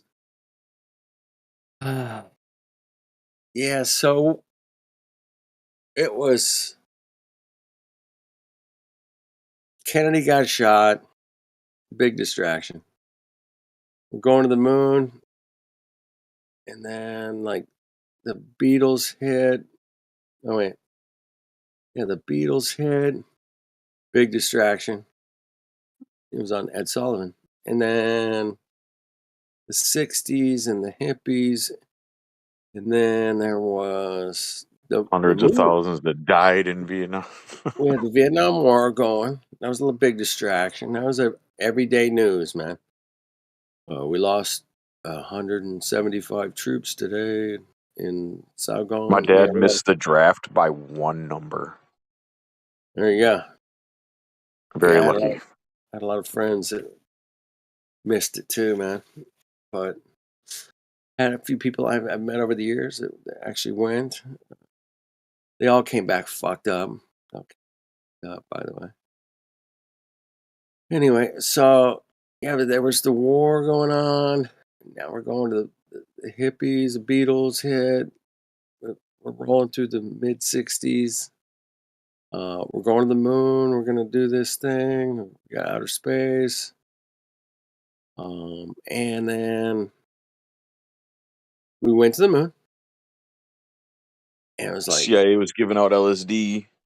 it was LSD and the hippie thing going. And yeah, that everybody's tripping. And then the moon landing hit. And then they did this thing called Woodstock, man. Oh my God. Woodstock, bro. We threw the moon landing in, and then we threw out Woodstock, man, which is like, it was a big deal, man. Hippie music thing, bro. Peace and love. Right on. Cherokee Indian. And then after that, we needed another distraction. There was Manson, could have been right in there. Yeah, it was. That sounds about right. So it was Moon, Woodstock, Manson, something like that. Plays out similar to that. Just one distraction to the next, Hey, we've had a few. Are you with the idea that the peace, love, rock and roll, drug thing was a psyop? We call it social engineering in my book. Okay. Yeah, I had a question about it. It was engineered socially to, like Elvis and the Beatles and the hippies. Yeah, it's all one to the next. They had Frank Sinatra before that. They had like Louis Armstrong. A lot of social engineering. Once they get a hold of good stuff and they can corrupt it, New Perspective would know all about that. Yeah, damn straight he would. Know all about that. You know all about that shit. Use the truth to sell more lies. Exactly. Yeah. It seemed like it was a really good way too to divide the population again, because you got the hippies, and then you got the guys coming back from Nam getting spit on and at odds with each other, and it really divided the people even more. Yeah. And no different than Antifa or a lot of this other shit that we've experienced recently. Yeah, all that bullshit. More and I more. was saying that earlier today. We were talking about 9/11 on another server, and a lot of it's separating the generations, right? Like the Vietnam War, the kids were posed to what their parents' conservative mindset was about things, and then with 9/11, now we were all watching the internet, and our parents were watching the news, believing that, and it was the perfect separation and the perfect prelude to the information age, because they had the controlled opposition from the start. It seems, they planned the conspiracy theory along with the conspiracy, and gave us all the fake stuff along the way, the engine they found, the engine that wasn't the right engine. Well, wasn't the right engine on purpose, so it could create the talking point. Yeah, I was saying that about an hour ago. It was the same thing, man. They fucked up with moon shit because it just keeps us going down rabbit holes and keeps us distracted. Well, Yeah. Right? Yeah. Well, They I don't think care it what keeps you're us talking about. They don't distracted, care but what it you're. doesn't keep Globers distracted, because I don't even think they see that shit. I don't think they see the wires. I don't think they see the bubbles. I don't think they see the bullshit that Don Pettit said. I don't think they're paying attention to any of that. I think it's just for us. I don't think we're the only ones that see that stuff. You know, It's gaslighting both sides, right? It's like Yeah, yeah. What do they you don't call care. it? They don't want to kill any. They don't want to kill any narrative. They just want to It's control them all. retro causality. Yeah, because when I've talked to Globers before too, and I've asked them if they've seen any of this stuff or heard these things that Neil deGrasse Tyson or Don Pettit said, they've never heard it or seen any of these videos. no, they've never seen any of them. They've never seen Don Pettit talk about the crazy stuff he talks about. Man. No, It depends on the Glober. It depends on It's hard to say that they're all one way, but yeah, I think they see it and they don't want to see it, or they see it and they just, their mission is to to make sure that other people aren't seeing it, or it's just it's all about separation, regardless, right? Right. It doesn't Yeah. matter. It doesn't matter. They show us, right? No, doesn't It's matter. like learned helplessness. It's like, here's the power that we have. We can fake space and fake it poorly on purpose. And then, and now what you're going to do, right? Yeah, it's this whole illusion of, choice. Like we think our choices are our own. We have these decisions that we make that matter, and really, it's all just given to us. Just like politics, it's the same thing. Right.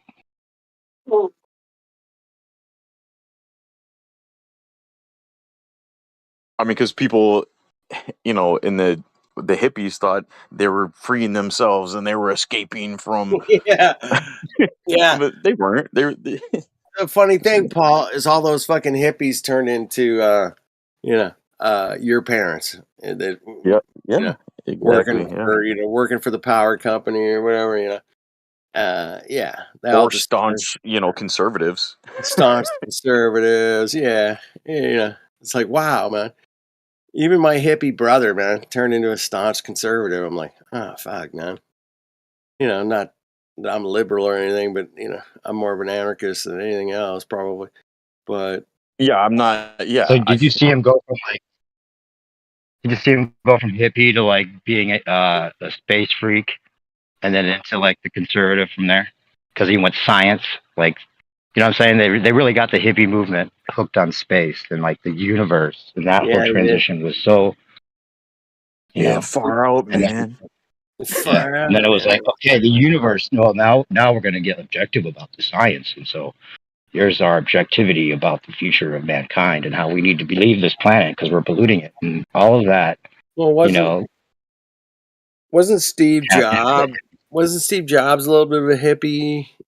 Yeah, right. Exactly. Yeah. It's kind of a back. I call him like a back end hippie. He wasn't like, I don't know. Wasn't that just a nerd trying to fit into a different group so that people wouldn't think he was a nerd? Right. Yeah, exactly. No, right. I'm a hippie. Don't you think he was like a manufactured character, just like Elon Musk? Yeah, they all are. Just like Albert Einstein and all those guys. I think those guys are full of shit and just actors. Oh yeah. I mean, I'll post Miles Mathis' take on Steve Jobs. He does a pretty good job of breaking it down. Right. Who's that other prick? Zuckerberg? Zuckerberg, man. Yeah, Zuckerberg. Hold on, it's all to give. It's all to give us the idea that anybody can do it. Anybody can be the rich man amongst the poor. Even you could do it. You could be in your garage with a tinkering with the computer and become Steve Jobs. That's what they want. Dude, I bought that shit for years. But anyway, you know what I heard recently, that Zuckerberg and Elon Musk are gonna fucking get in the ring in some kind of fucking. They're gonna box it out. What the fuck? Are you kidding me? No. I dropped for a second. What happened? Tell me I'm like seeing things or hearing things. Fuck. No way. I swear to you, man. They have cupcakes. Give me a fucking break. Oh, the fight between Zuckerberg and what the? I mean, that's how bad it's gotten, man. If you got to throw in like a ring with the fucking two richest guys in the world, fuck off, man. Why would they do that? That is Why? bizarre. The They same thing would they do did with that to distract us, man, to distract everybody from fucking looking into something fucking real, for fuck's sake.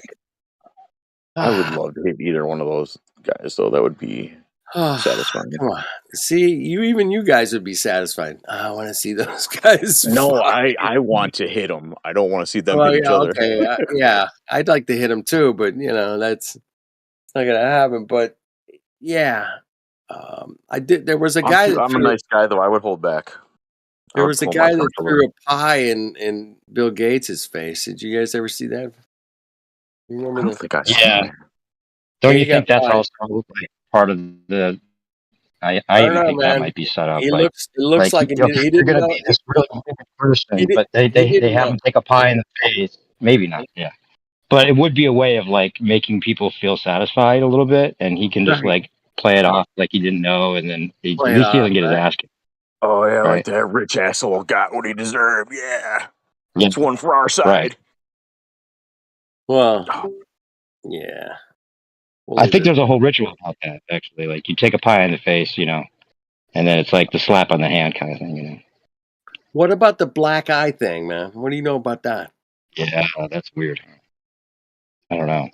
It's bizarre, man. To say the least, man. It's just there's so many pictures of famous people with black eyes. I'm like, I thought that had something to do with what's up with that? Scientology. And that got something to do with Scientology?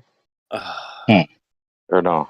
Like I when could they be get their wrong. reading or something, it's like they have to like stick a parasite in their eyes and get the alien parasite to give their M readings or their whatever it is, the emigrams. Yeah. Yeah, possibly. Or maybe part of it is just, okay, you're getting hit in the eye today. I don't know. Right? I don't know. I even think that the Bart Sabrell stuff might have been staged with like the hitting of I don't know, you man. don't want That fucking Buzz looks so pissed. And you know what kind of fucking weirdo that drunk fuck is, man. He's just a weirdo. Obviously, he's said like 3 times, man. Well, we didn't go to the moon. Like, okay, well, what more do you guys need, man? I mean, it's coming from the horse's mouth, bitches. I mean, come on, take It's it or just that leave it. yeah. Like you mean when he's talking to the little girl? Little girl, he was fucking Yeah, I think Harvard. it's all. I'd almost suspect it's all gaslighting. It's all scripted to make us like talk about what he actually meant, whether it was taken out of context. I mean, all the Bart Sabrell stuff seems to be set up to be knocked down easy. Well, here's another example. Go ahead. Taboo Conspiracy just came out with a video that said, look, man, here's a flight, time-lapse video of the stars, not really moving much from a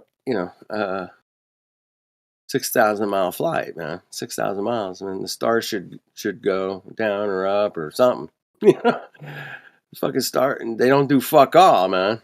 And there's people coming out going, well, they didn't account for like time and they didn't account for refraction and they didn't account. They just come up with whatever, man, it takes to debunk it, man. It doesn't matter. Whatever it takes, they'll say it or do it or. And they won't believe what Buzz says because they'll just Right. chalk it up to him being old or something. Mhm. He's old and crazy now or something. Just some crazy guy, man. Well, I personally never bought the story where they say in the movie a funny thing happened on the way to the moon, where they just accidentally were sent that footage that they got. There's no fucking way. I don't believe that for a second. Well, that footage was leaked on purpose. Hey, I'll tell you what, leaked or not, it's put out. It's pretty fucking convincing. It certainly is something. I mean, you want to talk about stirring shit up and causing a bunch of fucking controversy. That's what it was probably That put would up be the for, right? fucking ultimate fucking stir up some controversy. There's Buzz and shit trying to fake the fucking moon landing, fake some But picture of Earth. also is like, aren't they supposed to already be in space when they're taking that? So They're it's like, okay, halfway. so They're we can get through halfway. the doubt They're halfway to the moon. to the moon. Right. So that there reaffirms that we can go to space. So like, okay, we'll give him this. We'll give him that this Bart Sibrel shill video where he just says like, where it seems like we're faking the thing, and then we'll have an excuse because we wanted to get the room dark. It wasn't about trying to frame the Earth to make it look round. It was about trying to make sure we had the best lighting and have that all set up. And Yeah. it also shows that we're already in space. So don't start doubting that we can go to space now. So it's like reaffirming all that. And then think about it. He went into all these guys' houses. Like they didn't call each other as soon as the guy was in one of their houses and say, "Look, watch out for this dude." Like they don't have security teams like checking him up and down his background, what he's there for, what questions he's going to ask, all those things. I mean, come on. Yeah, it's like Alex Jones getting into Bohemian Grove. Right. Right. Exactly. Right. Same thing. Exactly. Yeah, that makes sense. So yeah, Sibrel, man, and he's anti-flat earther, by the way.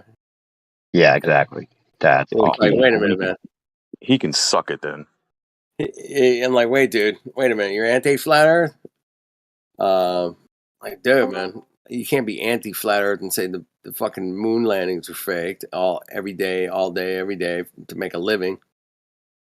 Fuck off. Yeah. That doesn't work like that. All the people all the gurus that we used to listen to or whatever for a lot of this conspiracy information just started falling by the wayside, like one by one, like we talked about the other night with what's his name, Max Egan, and Egan. some of the if you don't realize that the Earth isn't a spinning ball, then you're just like not using your common sense, and it seems like you're just not doing it because you're not supposed to do it.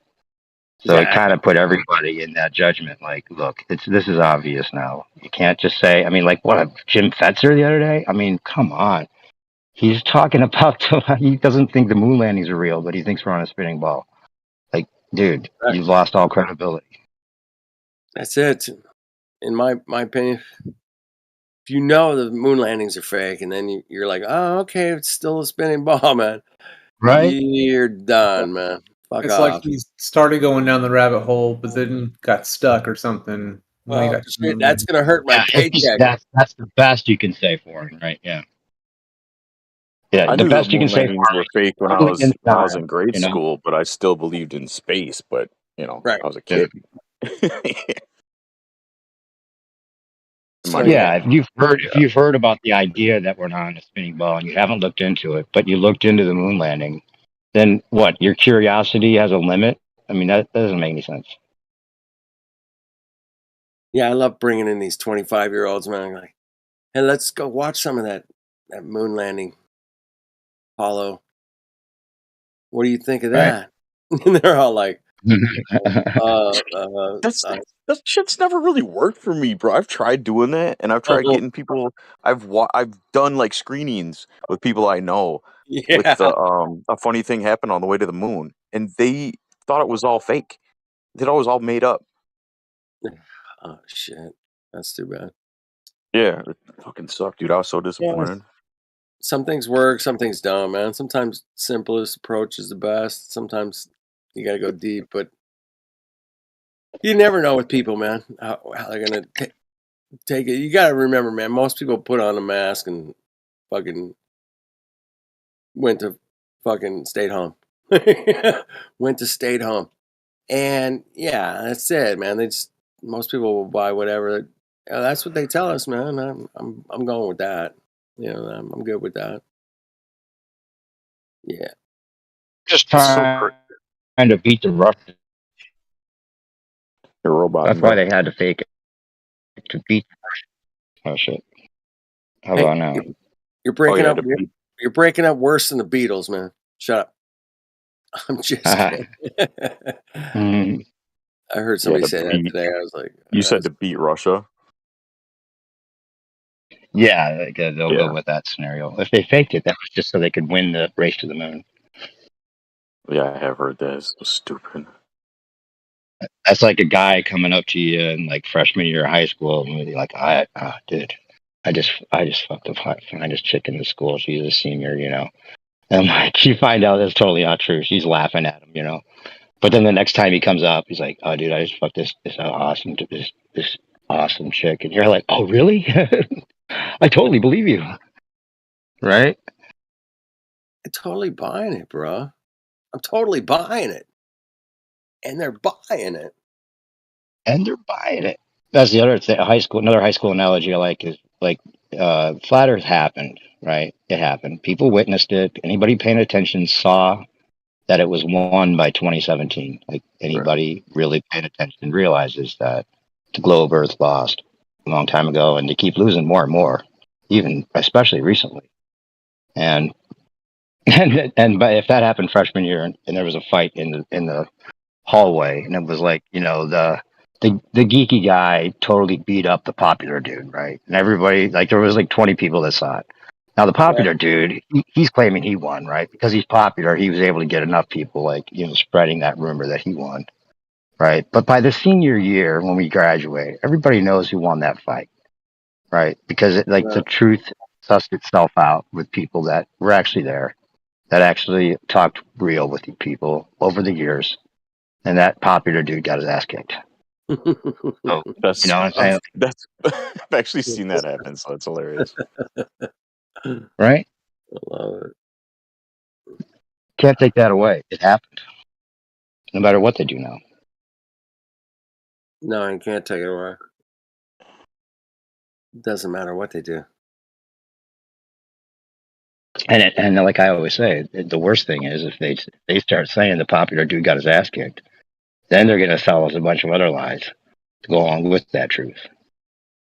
Right? If they start accepting the narrative that actually happened, that's the thing. And we're probably sitting sweet right where we are. If they keep the space fake shit going on, at least we know we can identify their lies, right? If they start saying it's flat, start telling us exactly how thick the dome is, and adding a bunch of pseudoscience to the flat Earth, right? Which is the only thing they could do, right? Outer Ponders, whatever. Outer Pounder invasion mixed with the UFOs, right? The perfect scenario.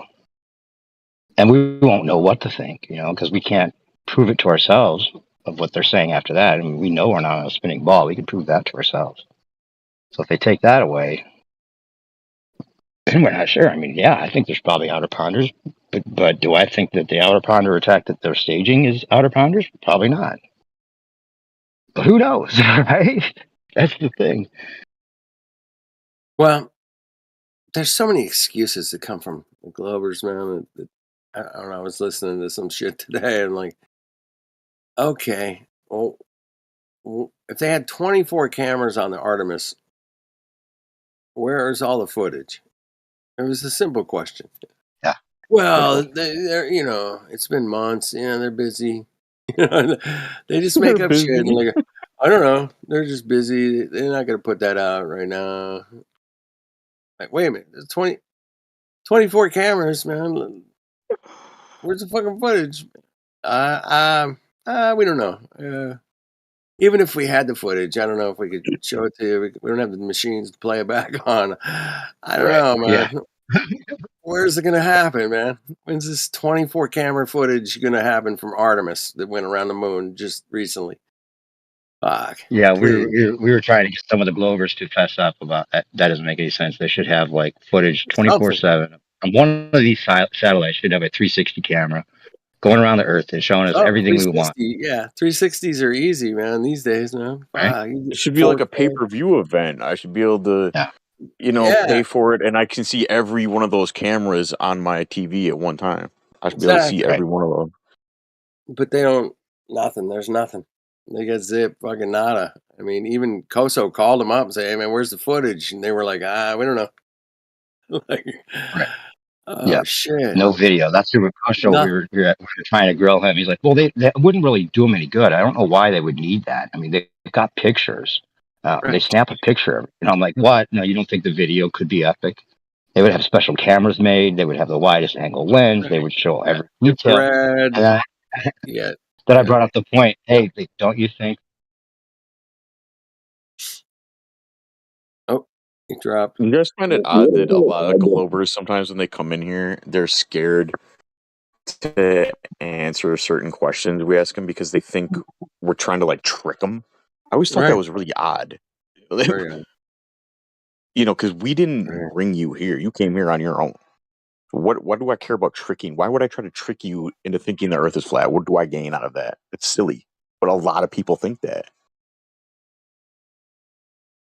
I cut out, but I was about to say, like, don't you think with all of the tech they have and like the best Hollywood people, like the people that did Gravity, like they could probably fake exactly what we're asking for, Yeah. like the 7 360 camera with the AI that like estimates the distance to the stars, and like they could just claim like, okay, like, well, there's a little refraction going on, some gravitational lensing going on, or whatever it is, and then just put that up there, zooming in on. Shit, did it cut out again?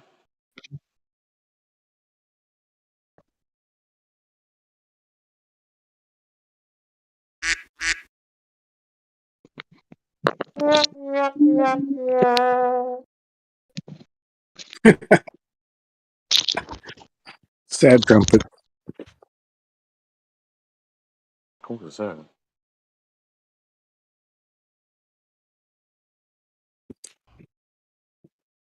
New perspective, you there? Can you hear me now? Gotcha now.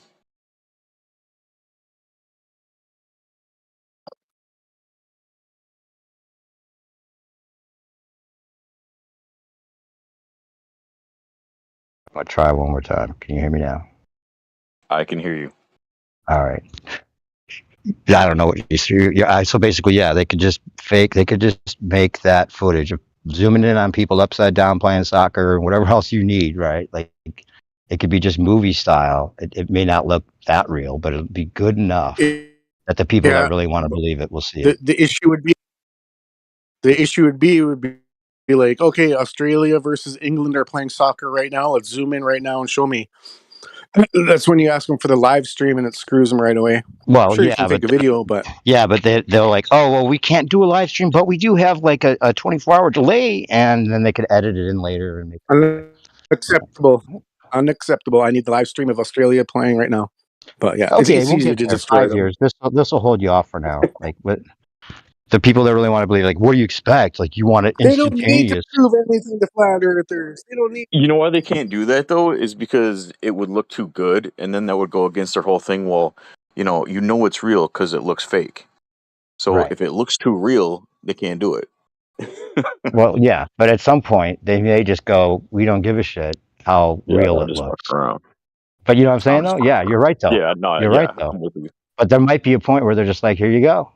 And it looks just like Hollywood did it, but they're like, that's it. There you go. It looks just like, the movie Gravity, but that's your reality. And if people that really want to buy into it at that point, we'll just be like, yeah, sure, that's it. I hope I live long enough to see these aliens. I want to see how good of a job they do with that bullshit. That's why I'm saying, dude, they don't need to do aliens. They're going to make it if they do it the way they should at this point. If they want They're everyone to just be going to on be board. humans and say they're out of pounders. Ancient ancestors, outer pounders. Yeah, it works so much better. You just use humans. It really does. That's why I was thinking that whole thing with the UFOs is for if there's a tipping point where too many people start waking up to flat Earth, they can spin it and say, "Look, yeah, we had to fucking make this shit up. We had to lie to you and do all this shit, and here's why." And people will go along with it, bro. We had a treaty with the outer pounders. People like psychologically, they don't like to be caged in. So we gave you the space fantasy. It was to your psychological benefit, but now these flat earthers fucked it all up for you. So if you see one of them, punch them in the face because the outer pounders are on their way and they're pissed because these flat And they could earthers say went they over have the line. advanced technology, and Mm-hmm. so we weren't ready for that yet, so they had to stay hidden. Mm-hmm. Yep. Exactly. And now we have to But if fall we do into what the line. government says, we'll Yeah. get to travel there. Right. Oh yeah. They could have good outer ponds, bad outer ponds, like heaven and hell, literally. They could even do like a real time like fucking judgment day for the people that get to go to the good outer pond or the bad outer pond, whatever. For real. And then they could say, yeah, that the smart cities over there, those are awesome. Look how great they are. And then they have like the smart city where everyone's like supposedly in this like utopian thing. Oh, that's where we want to get to. Or if they said it's flat, they could say that the dome is trapping in all the bad air now that the air is contaminated. You have to get in these small domes to protect yourself from the air in the big dome. It's so many things they could do. Not to give anyone ideas, but I'm sure they've already thought of this. They're 200 years ahead of us.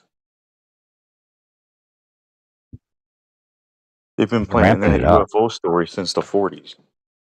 Yeah. Maybe even sooner than that. I don't know. I don't really remember any stories about UFOs pre-Roswell. It's weird that the flat Earth kind of does have the same qualities, a little bit of what happened with the UFOs. It's like at one point we all knew that either there's actually aliens or they're trying to make it seem like they're hiding aliens, right? And now it seems like they're like the flat Earth is it's either it's obviously flat and they're trying to make it seem like they're hiding the flat Earth, possibly.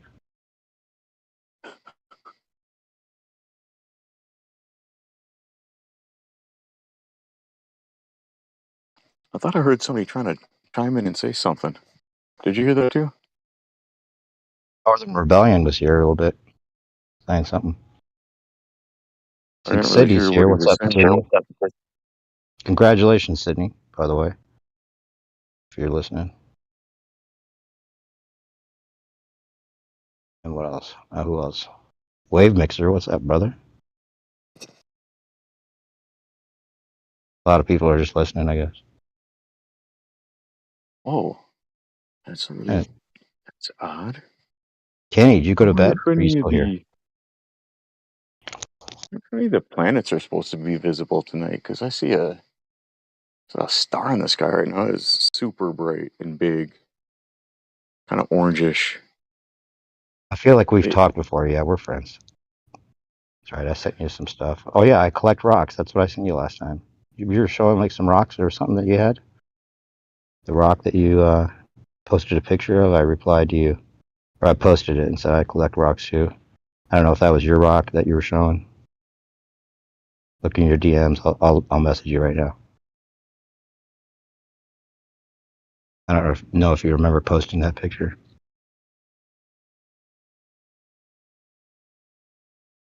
Oh yeah, it's not a rock. That's dinosaur shit, dude. Oh, really? Looks like a rock. It's petrified dinosaur shit. What are you talking about? That's what they say. Is that why you showed it? Yeah, That's that's what they're what I claiming. was told. I bought it when I was on vacation when I was a kid at some Oh. souvenir shop, and they said it was petrified dinosaur poop. That's funny. Yeah, it's awesome. Okay, so you don't collect rocks. No, You were probably like, "What the fuck is this guy talking about?" I didn't even realize you were talking to me. Well, I DM'd you because I saw you posted that. I'm like, "Oh shit, I got a rock that looks just like that." My mom collects rocks. Rocks rock. Here, I'll DM you some of the ones I have here. Yeah, interesting. The whole thing about rocks possibly being organs is an interesting thing. Like where do rocks, like how do they form? Like what were they? And then the idea that they're like a lot of it's trees, but a lot of them do look like organs, like giants possibly, right? Could have been. Look, don't start that shit. I don't need Who my knows? mind blown tonight. I don't know. You never know, dude. You didn't come here to get your mind blown. No. Shit. Well, I won't go into microzymas. Have you heard of microzymas? I'm tuning you out. I didn't hear that. You just came here to reaffirm what you already knew, huh? I'm just kidding. No, it's fucking late. Ready to get out. And as soon as we Ready start to getting hit into that. that shit, I'm not gonna be able to fucking sleep. It's my mind. I have to deep dive, man. I have to look into it. I'll be up all damn night and day. Oh, fuck it. All Tell right. me. What is it? What I'll do. Oh, microzymas? Well, it's Yeah. kind of like at the heart of the whole like terrain theory versus germ theory. Oh, Antoine yeah, I've heard that Béchamp. actually. I think. They had these microscopes that could see these like fucking pleomorphic, energetic, electrical beings at the heart of every cell. Like basically everything's pleomorphic. Like the cell becomes what it needs to be in symbiosis with the rest of everything else. Like all the organs are created from this intelligence that's at this essence of everything has this intelligence that's in communication with all the other essences of every cell or everything that's in existence at the microscopic level permeates all organic and inorganic material. And you could basically call it the ether, but you could also call it God if you want. The essence of everything is that intelligence, which makes perfect sense.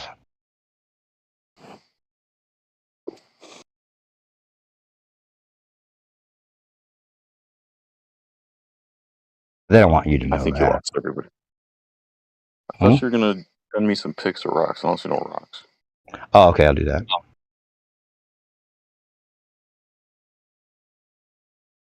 Let me send you something else I just made that'll blow your mind. I was gonna actually post that in the live stream anyway. I'll let everybody Did see the that. professor bow out? Did we lose the professor? He probably went to bed. It's late. He usually leaves his mic on.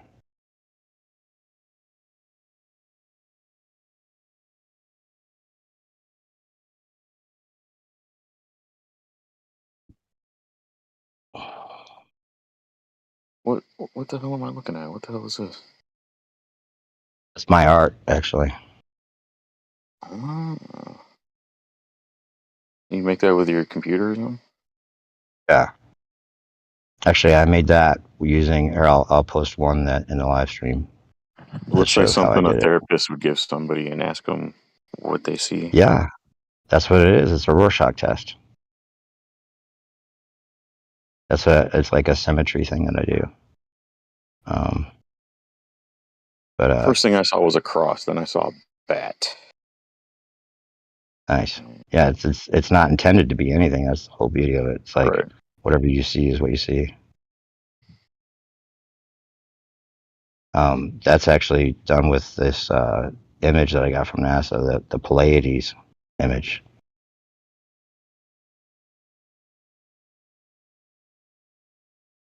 I made one here that actually has the original in it. Let's see. I'll find that one. Oh. I better back up. I think I hear a lone coyote pup up here. Maybe I should go back to the house. Where are you? Just walking down What my general? driveway. Are you in Northern California or? No, I'm in south south central Wisconsin. In the woods. Oh, okay. Right on. Yeah, that's a cool area. And you're Green Bay? No. Way farther south. Okay.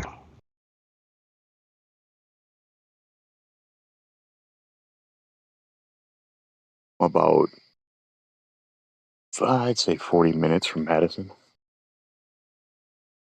Nice. I like Madison. Cool place. Yeah, it was cool when I was, a young man. And, all the bars downtown, going out drinking all the time, meeting girls. Oh yeah.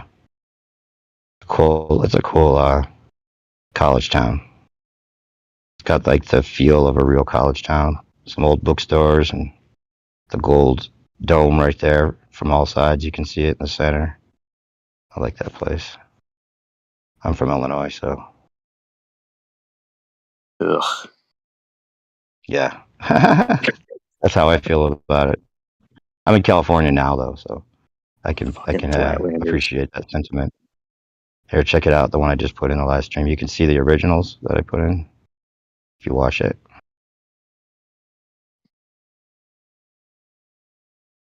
You put it in the live stream?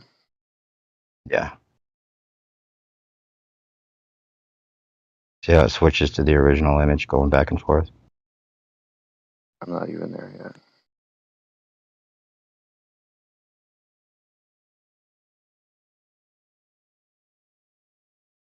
Am I looking at the last one you put? Yeah.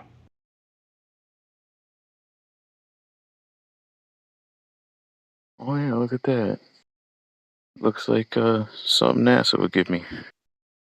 Right.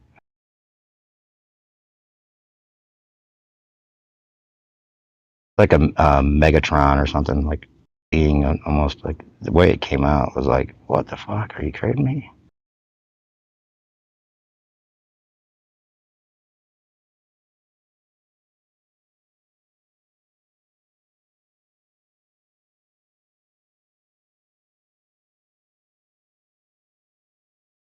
I'll put the rocks in the live stream.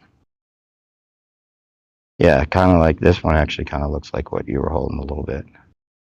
Let's see. It reminded me of what you had a little bit here.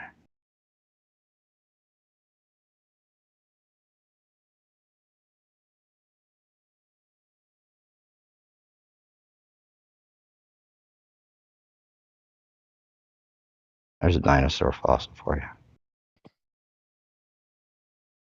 Oh yeah, check it out. Where'd you get that? Up in Paso Robles. I was up there hanging with a friend. My family wasn't letting me come for Christmas because I wasn't. I refused to take a test or get vaxxed. So, so like you're not allowed to come for Christmas. So I went to my friend's place for a month, and he was right on the water there. Like I had a creek in the back, like untouched, like, just tons of rocks to collect, some jade, stuff like that. It was pretty fun. Got a workout coming up the hill with all those rocks. Yeah, sounds better than spending time with a bunch of morons sticking shit in their arms. Right? I was really worried, man. I'm still worried. You know? Yeah, I mean, Things like that. I was just like, it's like a ticking time bomb. it's very unfortunate, and it's what I hate most about all this is I actually care about people. And I have no vested interest in trying to convince somebody the earth is flat. I just want people to know the reality of where they are for them, for themselves. That's all I care about. Yeah. Yeah, it's almost like they gave us the 9/11 and made it obvious that it wasn't what they said, but they wanted to make sure that, like, you know, it was good enough for the people that really wanted to believe it. Same thing with the maybe flat Earth, even like they knew people weren't going to be listening to us by the time that came around. Because if they listened to us about the pandemic, then they have to then maybe consider that we were right about 9/11 and flat Earth, and they can't do that. So they had to go along with the program. Yeah. Psychologically, I think that was in their thinking of it, you know. Definitely, I would agree with that. It worked too, like a charm.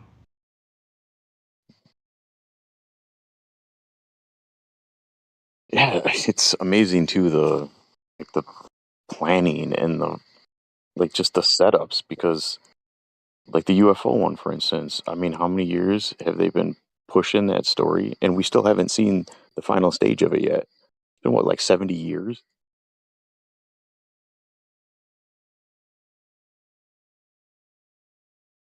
Yeah.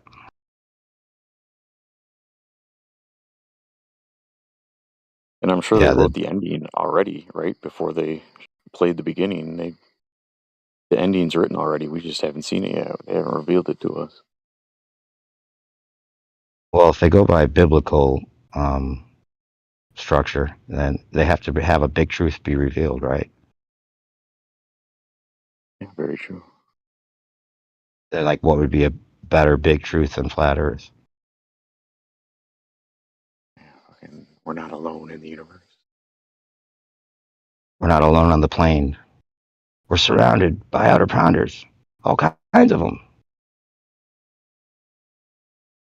Yeah, It does do you seem like remember there's that? a huge push by, I would call them like fake flat earthers that are on social media pushing those fucking maps.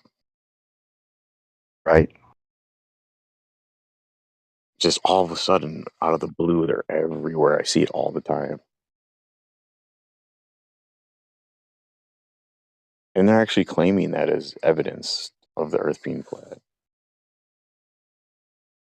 Oh, really? Okay. Because if it's just like speculation, that's okay, right? If you're just like, Oh, yeah, okay, I've well, actually what about seen this? some TikTokers, say that shit. Like, look at this. This is real. This proof. This evidence. And Oh, shit. it's Okay. 100% legit. That sucks.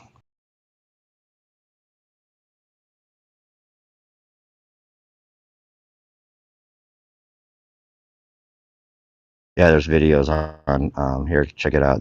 I'll put some of these pictures. Like there's more and more videos coming up on YouTube claiming that there's these civilizations living in Antarctica with their structures, their buildings.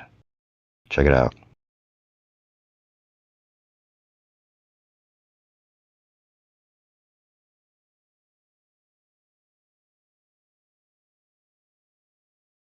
Like Neanderthal, but they have that like smirk of knowingness on there, like smart Neanderthals, basically. Like, like scary, but like also organized. Like primitive, but advanced at the same time.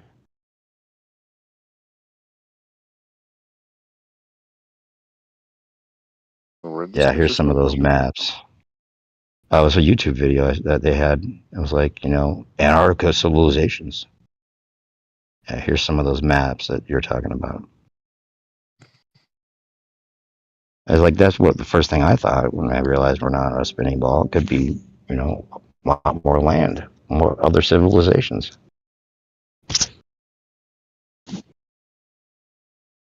I definitely believe they're hiding other land, but I don't think it's like other ponds beyond, the ice wall. That I don't see as a possibility, but I do believe they're hiding land from us. Absolutely. Why don't you see that other domes is possible? I think just biblically, it doesn't make sense to me. And that would mean we'd have to have other suns and moon. Yeah, no. Just doesn't seem possible. Well, if God could create one, why couldn't he create more? Why wouldn't he? Could. I guess he definitely could. But if that were the case, I don't think we'd be able to reach him. No. What if they came like underwater? Because they gave us that whole narrative of the UFOs coming out of the water too, right? The USOs. Oh yeah, I forgot about that shit. So like tunnels, tunnels to the other ponds. I mean, not to say that I think that's necessarily the case, but they could say that's the case.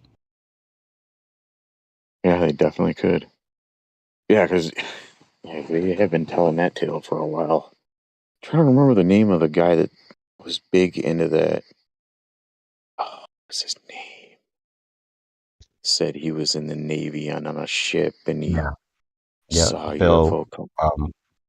Cooper? What's his name? Cooper. Cooper. Bill Cooper. Yeah. Yeah. Yeah, I used to believe You that. hold a Man. pale horse. I believed that shit. Well, a lot of it was true. Seems like. I don't know about the USOs, but seems like a lot of stuff he was saying was true.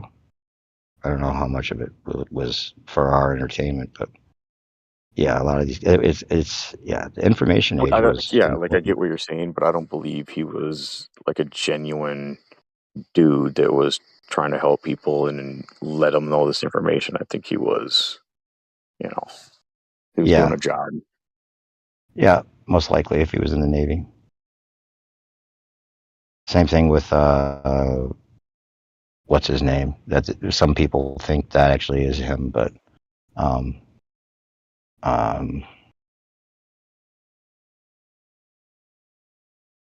who's the guy? The guy that gave us a lot of good information that also might be giving that information just to tell us who our daddy is. What's his name? It'll come to me. What did you do? There's another guy that's in the same class that around that same time. that's been around for a while. What's his name? I'm thinking of it. I'll remember in a sec.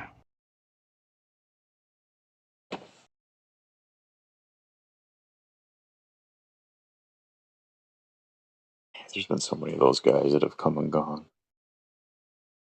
Fuck, I used to listen to David Icke for fuck's sake. Yeah, exactly. Right?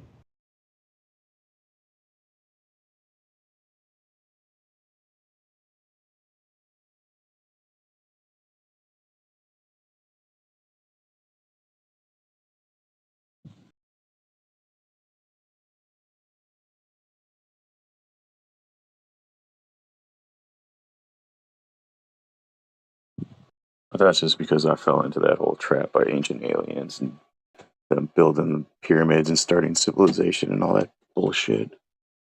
It does seem to be like there was ancient ancestors that had tech, even in this pound. That seems like that does jive with what happened. Yeah, I'm They don't not want us denying to know that, about but that. Yeah. they didn't come from outer space. Right.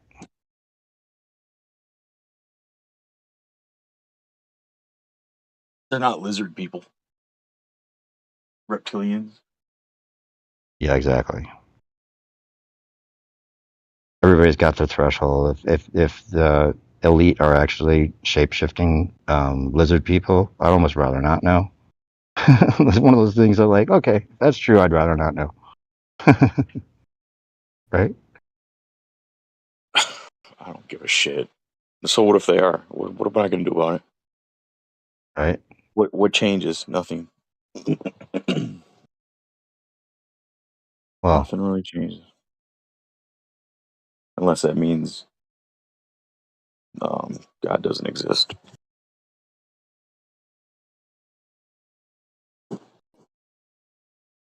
But yeah, none of that shit fucking matters. Jordan Maxwell. That's who I was thinking of. Oh yeah.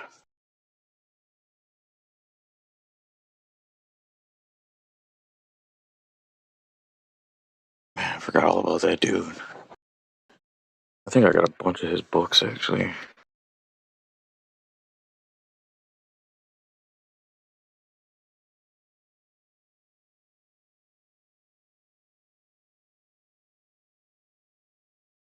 Am I thinking of somebody else?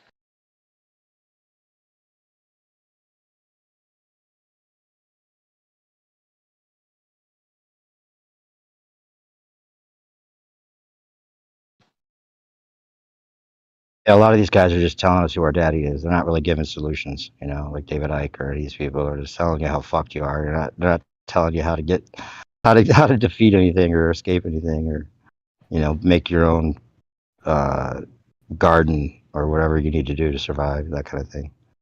Right, Usually. they're just trying to make you feel more helpless than you already did. Mhm. Right. Definitely.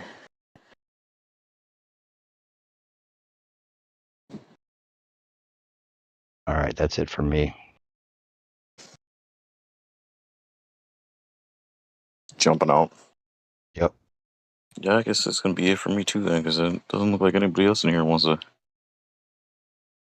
get open up their mic. Yeah, good talking with you.